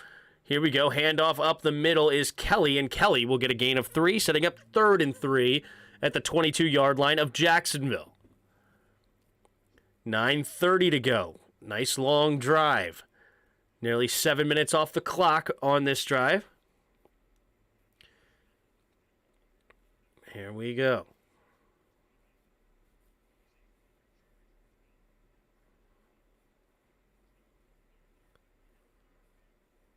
$9:10. Chargers taking their time, just coming up to the line now. 10 seconds on the shot play clock. In the shotgun, 2 receivers to each side. Takes the snap. 4-man rush. They picked it up well. Now rolling to his right is Herbert. Herbert going deep, and there's a flag on the play. It'll be 4th and 4. They are in field goal range, but the flag might push them out. Do they decide to... It's going to be holding against the Chargers. Do they accept Holding. Penalties declined. All right, 4th and 3. And it looks like Staley will send out the field goal unit. Smart. This is something that he would never do. I swear they would never do it. And I like this. So Cameron Dicker coming on to kick the field goal to make it a 13-point game. Still keeps Jacksonville alive here with 9 minutes to go. All right, we have from the left hash. The snap, the hold, the kick is up, and the kick is no good! Missed it wide left! This game is going insane. Oh my goodness, Jacksonville has new life. Dicker, the kicker, just curves it right out to the left side. And Jacksonville's sphincters have got to be tighter than all get out. Oh my goodness. Wow. Man, we lost 2 subscribers? What the heck is that? I just noticed. We had 4350 at one point, then we lost a couple. What the heck? Jacksonville got to move though? Yep. Jack says we ain't dead yet. That's right. That was a chip shot. I know. What was that from? What did he miss it from? Whoa, whoa, whoa, whoa. It was a 40-yard attempt. Ouch. Ouch.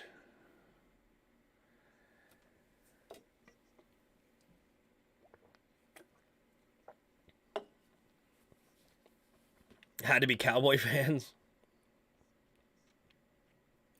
Not a chip shot, but not long exactly. Joey saw himself right there. Man.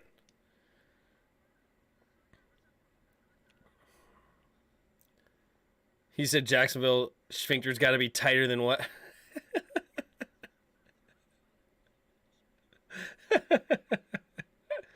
And I didn't even mean Jacksonville. I meant Chargers. But that's funny.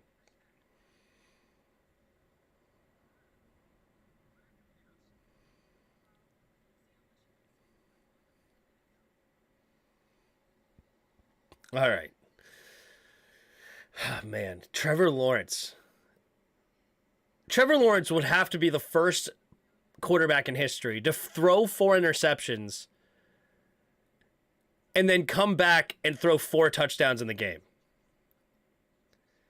Did Tucker get all-pro field goal kicker? He actually had a down year. I wonder who got the all-pro this year. I think Tucker actually had a little bit of a down year.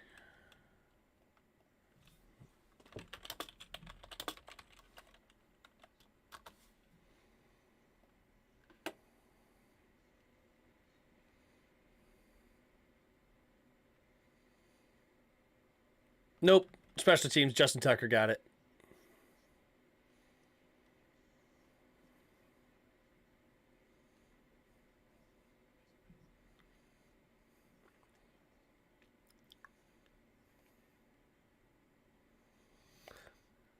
Oh no! Trevor Lawrence is gonna get sacked. I didn't even see. Oh my goodness! I don't like that. They come out of the break and they just go immediately to the play. Like there's no time to set it up. All right, 8.5 to go here for the fourth quarter. It's second down and long. Clock continues to go. After the sack, ooh, looks like his left thumb is bleeding. Is Trevor Lawrence.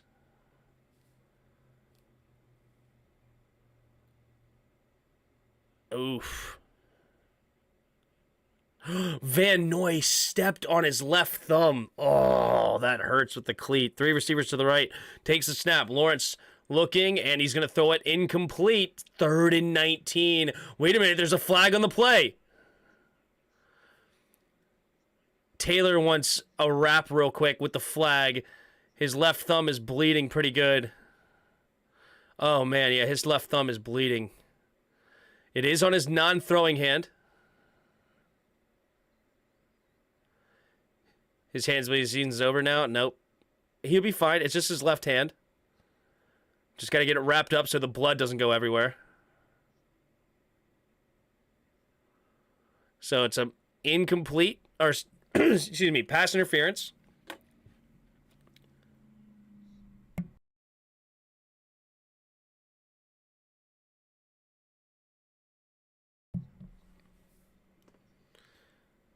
You know Ravens are down bad when they show a graphic of Mark Andrews going against Burrows. Yeah. Takes a snap, handoff up the middle. ETN runs up and gets a gain of about 6. Evan Ingram needed help up. All right. They're going to hurry up to the line. Second down. The pass interference gave him a fresh set of downs. That was huge on 3rd and 19. 3 receivers to the right. Takes the snap. Lawrence looking, stepping up, throwing over to the right side. And Zay Jones makes the grab. What a catch by Zay Jones. Now Jacksonville's going to hurry up. Does he actually make this grab? Oh, I think he does. The ball's allowed to hit the ground. Staley's going to challenge this. I don't know if he can win. It didn't really look like you saw enough movement there. The ball's allowed to hit the ground. If it doesn't move, then it can't be. Bro looked like he wanted a piggyback ride. Yeah, he did. Challenge on the roll of the field of the completed pass. And it's under review. Yep.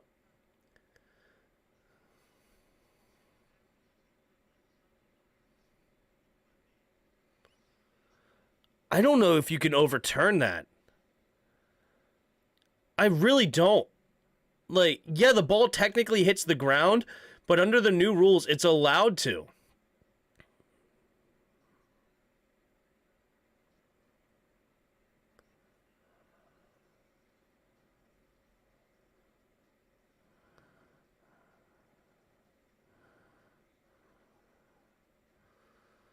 Why is this mom running as fast as her kid? That's hilarious. It's a funny commercial. This kid's fast enough to win a race, but his mom's outrunning him. A lot of calls are being missed by the refs. Yeah. I don't know. This is interesting because I really don't see how you can overturn this call at all. So I think it has to stand with how the new rules are set up. I think this is going to be a bad challenge for Staley.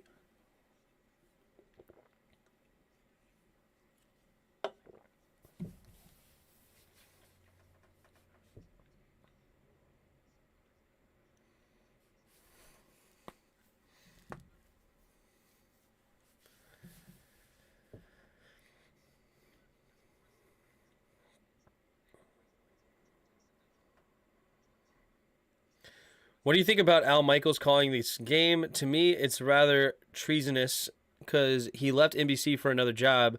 He basically said, Amazon paying me more, screw y'all, I'm out. I mean, he's obviously one of the GOATs at doing this. So I'm sure NBC is happy to have him. But yeah, technically speaking, yeah, it's, you know, I'm sure there was also no hard feelings. Like, you know, in business, a lot of times, you know, you don't really have hard feelings when a guy gets a better opportunity, right? Or a girl, for that matter. But, yep, rules on the field, stands on the court, it's a completed pass. Yeah, there's no way you can overturn that. I agree. So they do stand. So they only have one timeout left now due to the Chargers. But anyway, yeah, But yeah, when somebody gets a good opportunity, you know, even if you want to keep them and you can't match the offer in that situation and it's an awesome spot, you're happy for them and there's no hard feelings there. It's how it should be. I mean, if you hold grudges like that, then you just screw yourself.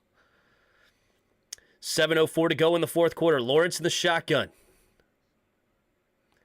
3 receivers bunched to the left, takes the snap.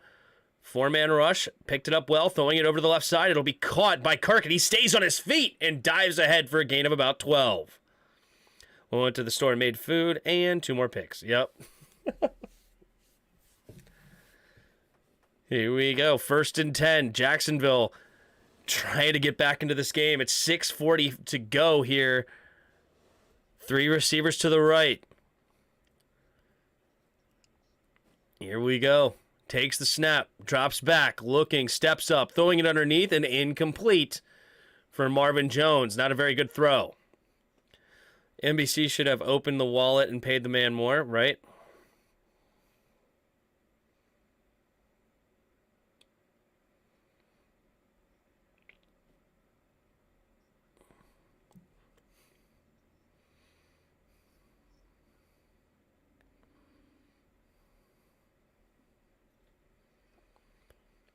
All right, here we go. 2nd and 10. 6:30 to go in the 4th. 2 receivers to each side. 47-yard line of the Chargers. Takes the snap. Blitz coming. They picked it up, though. Throwing it to the left side and has his man Kirk wide open. And it'll bring another 1st down. Gain of about 15.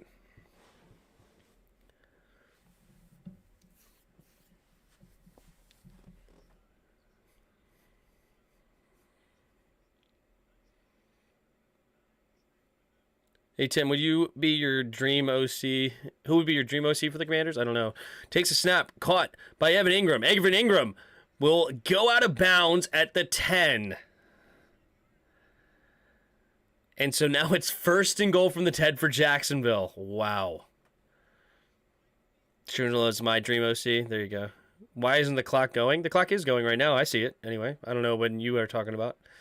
But 1st and goal. 5:57 to go here in the 4th quarter. Jacksonville trying to get back into this game. They were down 27-0. They're now down by 10. And knocking on the door to make it a 3-point game.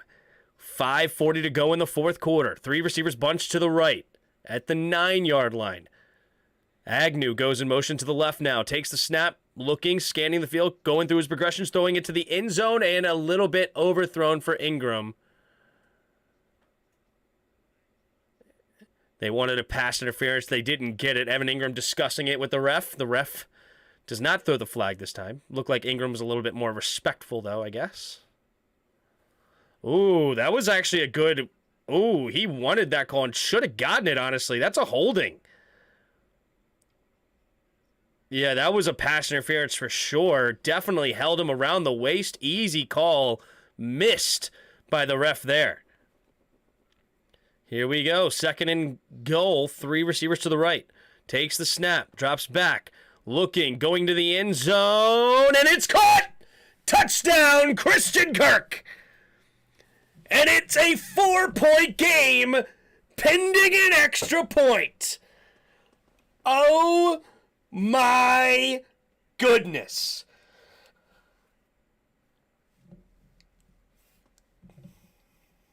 Wow. Wow, wow, wow, wow, wow. Trevor Lawrence, 4 touchdowns after throwing 4 picks. Has that ever been done before? Starting the game with 4 interceptions and then finishing it with 4 touchdowns. Wait a minute, there's a flag on the play. What's the flag? Is it on Bosa again?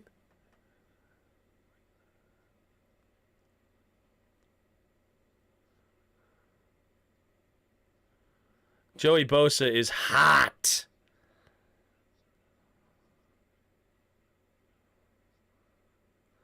What a comeback.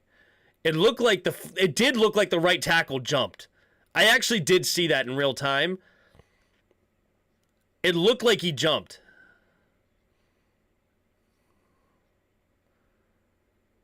Bosa's hot. Oh, he totally went early.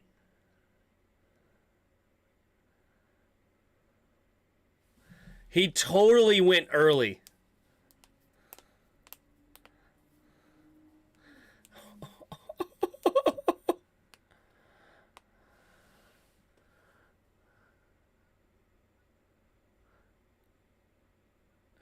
Jacksonville's going for 2? For what? Why would you go for 2?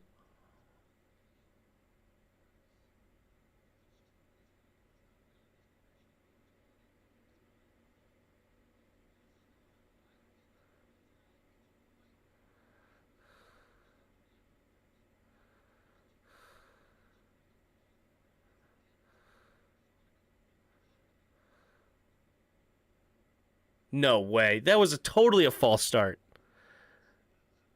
No way was that not a false start.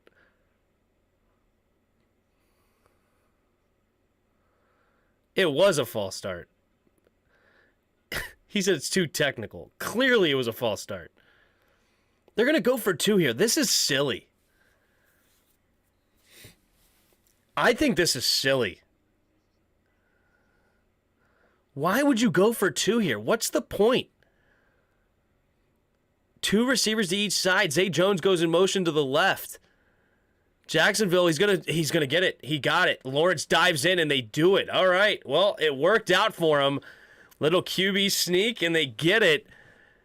And now it's a 28-30 football game with 5 minutes to go. They came to win, not tie. I mean, they will never win. I mean, they will never tie. You can't tie in football, in the playoffs. Wow. All right, well, yep, the tie game is highly unlikely now. And he definitely is over. Trevor Lawrence just dives over and gets it into the end zone. How did they not see that coming? The linebackers were safeties were way too far off. I don't think that Trevor Lawrence I don't think that was the play call. I think he just did that himself. Gutsy. I didn't expect it to be this good after the start, right? Here we are in a 2-point game with 5:25 to go. The exact opposite of the Seahawks-Niners game where it was close in the first half, a 1-point game, and then it ends in a blowout. It was a blowout in the first half, and now it's ending in a close game. Here we go. Here's the kick. It's Cook to kick, and Bandy's back to return. He's going to let it go into the end zone, and it's a touchback, and it's 5:25 to go in the fourth. Second player with 4 TDs and 4 interceptions in a postseason game, Ben Roethlisberger versus the Browns in 2020. Well, there you go. But did he start with 4 interceptions and then go finish with 4 touchdowns? Like, Trevor Lawrence had 0 touchdowns, 4 picks. Freaking out here, Tim. There you go. Good luck, bro.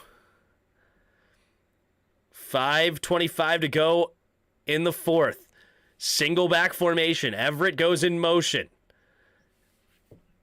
Takes the snap. Play action. Pressure coming. He avoids it. Then he stiff arms a man. Now he goes down. And it's a sack. Oh my goodness. This game is unbelievable. I can't believe they even went to pass it here. How did they not run it? Wow, that's gutsy just to throw it. Now you lose a bunch of yards. Oh my goodness. I was thinking about Ben thing. I think he did. I don't know. Did he? Maybe he did. Herbert in the shotgun. 2 receivers to each side. Takes the snap, drops back. Looking, throwing it underneath. It'll be caught by Eckler for the screen. Makes the first guy miss, and he's going to dive ahead up to the 22. Now it'll be 3rd and 13 for the Chargers. Chargers are a cursed team, yeah. This is the LA Falcons. Wow. Always has done that as head coach at Philly. He would go for 2 in inexplicable times. Always left me dumbfounded. That's what he does, man, apparently. 4:15 in the fourth. Chargers need a first. It's 3rd and 13. Here we go. 3 receivers to the left. Takes the snap. 4-man rush. Herbert steps into the pocket, throws it underneath. It's going to be caught by Kelly, and Kelly will not get the first down. He gets tackled at the 30. And now they have to punt it away again, and Jacksonville has an opportunity to kick a field goal to win. Wow. You know who I'm not impressed with at all this game? Not impressed with at all? Dead serious? Justin Herbert. You know, everybody's going to put it on Staley, but Herbert has been, his sphincter's been as tight, making diamonds out there. And he is just incomplete and not looking good and all over the place. The punt takes a nice bounce. for the Chargers. It's going to be down at about the 20.5-yard line. Harris downs it. Wow. Tim, I try to tell you, check down Herb is not elite. Wow. We scored too fast, yeah. Told you from the beginning, Chargers hate the coach, yeah. Freaking out here, Tim says, get them alive. Freaking out. Are you going to donate if you get a big win here, Skin? What? Come on, you double your money here?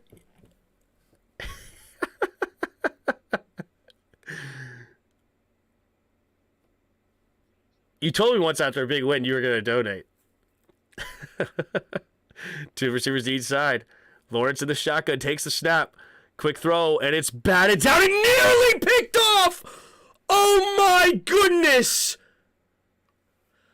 Holy smokes! Van Noy nearly tipped it to himself to the interception! Oh my gosh! Oh my gosh! The Chargers are cursed. The Chargers are cursed. Oh my goodness, how did Van Noy drop that? 3:06 to go in the fourth quarter. 3 receivers to the left. 2nd and 10 at their own 21. Takes the snap. Blitz coming. Lawrence steps up, throwing it to the left side. Has his man Kirk, and he's going to get a first down gain of 12. Oh my goodness, what a comeback. I tried to tell you at the end of, before they even scored their first point. I tried to tell you. Holy smokes. 3 receivers to the right. Lawrence in the shotgun. At their own 33. Takes the snap. Lawrence steps up. Pressure's coming. He's going to keep it pumping. He's going to run. And he's going to be out of bounds after a gain of 8. The Jags are still dead. They ain't dead yet. 2:25 to go in the fourth quarter.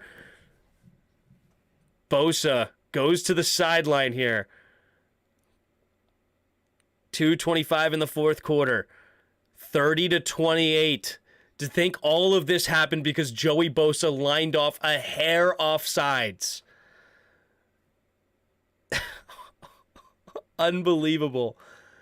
Here we go. And they missed a field goal, the Chargers did. Oh, the brutalness. 2 receivers to each side. Lawrence takes the snap, looking, throwing it, and it is going to be... He caught that! Oh my gosh, what a catch by Christian Kirk. What an absolute catch. 8, 7, 6, 5 in the before the 2-minute warning. 3, 2, 1. They take the snap. Lawrence, quick throw over to the right side, and it's going to be caught out of bounds with 1:56 by Zay Jones. 2nd and 5. Wow.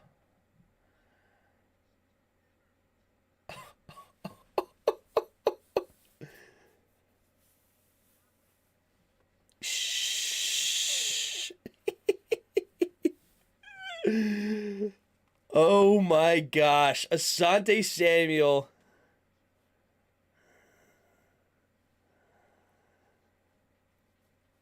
Wow. Chargers are in shambles. Vikings comeback style, right?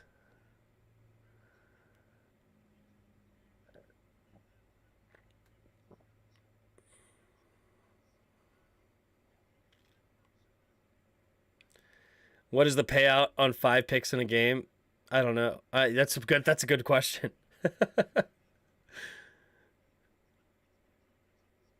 Here we go. All right, Lawrence. 2nd and 5. 3 timeouts still available. They don't need them. They just got to get into field goal range. That's all they need. Got to get into field goal range.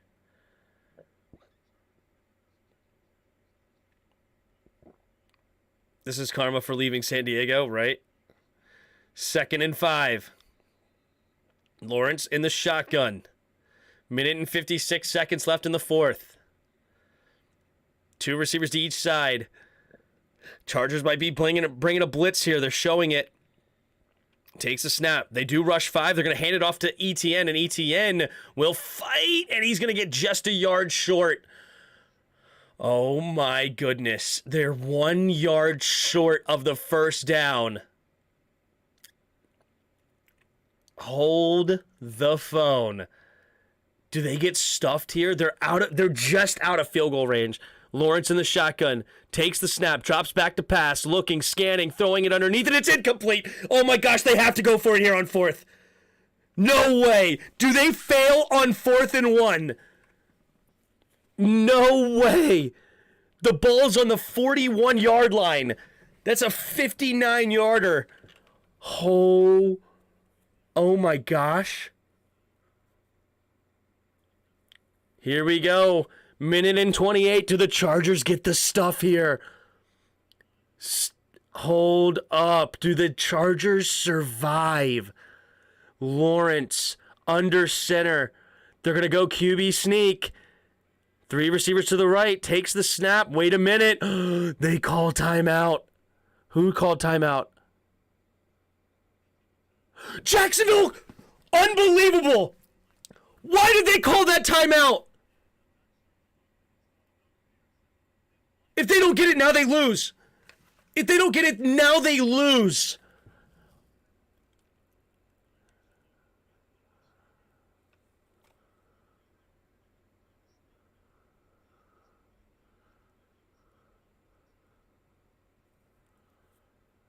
They didn't have to do that. Wow, they needed their 3 timeouts in case they failed. All right. Joey Bosa's not even in the game. Is he disqualified from the game? Why is he on the sideline? I thought if you get disqualified, you have to go to, all right, here we go. Oh, they're going with QB sneak. They have to. Takes a snap. No, they hand it off to the right side of TTN. He hits the edge. He's down the right sideline. He's got a first down. He tries to cut it back in. He dives at the 15.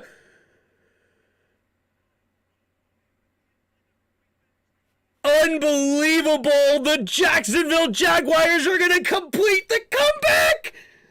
It's only a 33-yard field goal attempt from where they are. It looked like they were about to sneak it. They'd instead go outside run to ETN. Asante Samuel takes a bad angle, and ETN gets a huge run on 4th and 1. Wow. Wow. What a timeout to change the play. Here we go. 3 receivers bunch to the left. Takes the snap. ETN gets smashed. ETN just got annihilated by Fox. But it doesn't matter. They're going to call timeout. Yep, they're going to call timeout here at the 18-yard line, which would make it a 35-yard attempt. Chargers, unbelievable. Missed a field goal, 40-yard field goal. Wow. Wow. This is an old school formation too. Yup. He calls timeout with 3 seconds. It'll be from about not quite the right hash.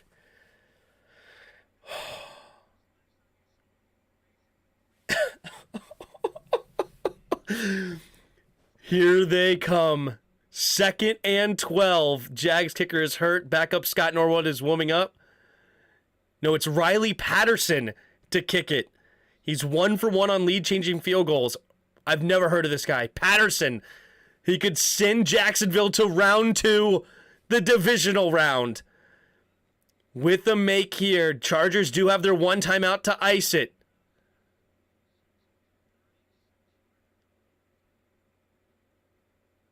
Here we go. It's a 36-yard attempt from the right hash. Patterson. Staley will call timeout to ice the kicker.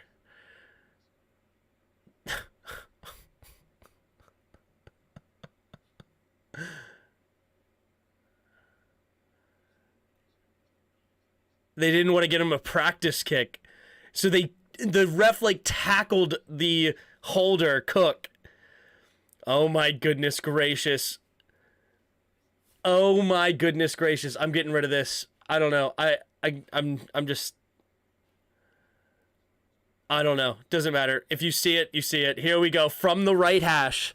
Not looking at the chat. Patterson to kick at the snap, the hold. The kick is up. And the kick is... good! It hugs the right upright! Wait, there's a flag! Wait, there's a flag! Wait, there's a flag! What's the flag? Defense number 26! Penalty declined! And the Jacksonville Jaguars move to the second round! Oh my goodness! Herbert eliminated after having a 27-0 lead. Oh my goodness. Oh my. Brandon Staley has been eliminated. Staley will be fired from the Los Angeles Chargers effective immediately.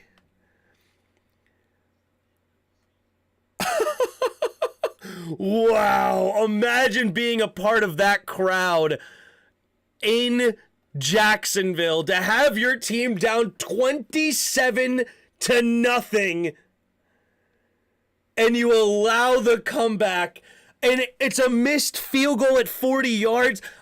You feel for Staley. You feel for him because it's just weird thing after weird thing. That weird offensive offsides by Joey Bosa.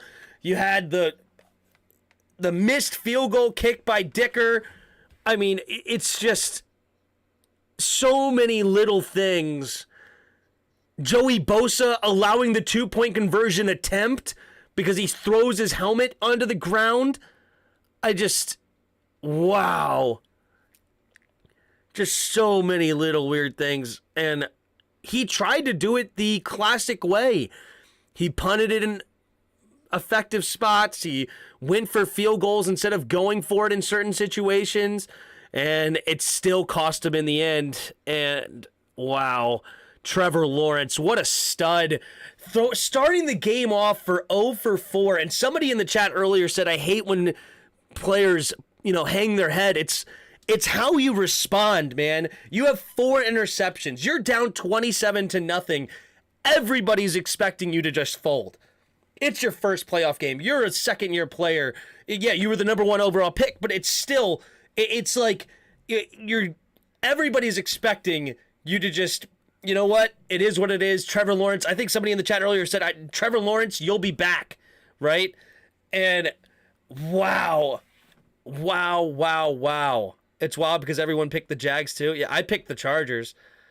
But once it was 27-0 and they scored that touchdown, I said, hold the phone. This is a game the Chargers will lose and we'll let them back in. Like, this game was not over. And sure enough,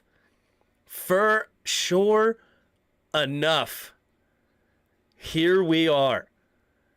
I know everybody's taking credit for the chat. I'm just saying, you go back and look at it. Before people were talking about it in the chat, I was saying it on the stream. But it is what it is. It's all good. Character building for Trevor. Be careful, rest of the league. Yeah, that is so huge. And he stepped up, and he made plays over and over again. They say never doubt Doug. Dude, Trevor Lawrence deserves a ton of credit. A ton of credit. And it's amazing. And wow. All Dicker Lad had to do was be a kicker. Yep. Oh, man.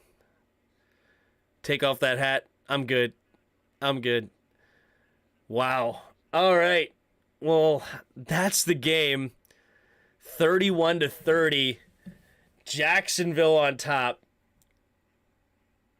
And it's a 27-0 comeback. Wow. What a game, Tim. You ain't lying, Smashing. You ain't not lying. Staley's going to be walking home tonight, right?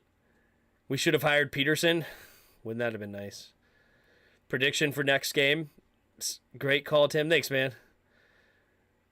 We'll get that tomorrow. We will get that tomorrow. I mean, I don't know who's next, but I got Vikings, I got Bills, I got Buccaneers, and I got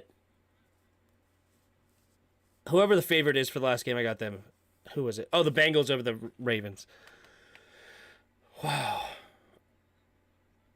All right. Well, there's another one in the books. Great stream, guys. Thanks for being here. Shout out Abdullah for the big super chats earlier. Shout out everybody that sent super chats. Shout out everybody that's just been watching and hanging out. We will be back tomorrow for all 3 games, 1 o'clock, 4:30, and 8:15. So if you're not doing anything, come hang out in the chat and hang out with us. Appreciate you guys for being here. But, man, all right. I'm going to get out of here. Hit the like button. Hit the subscribe. Also in the description below, there's a Discord link. Hop on our Discord and come talk some football with us. Last but not least, there are donation links, or you can become a channel member in the description below. Hit the links. What are you whining about?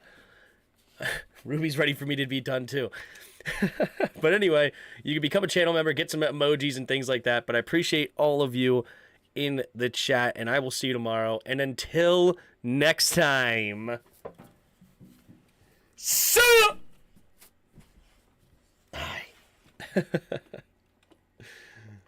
All right, guys.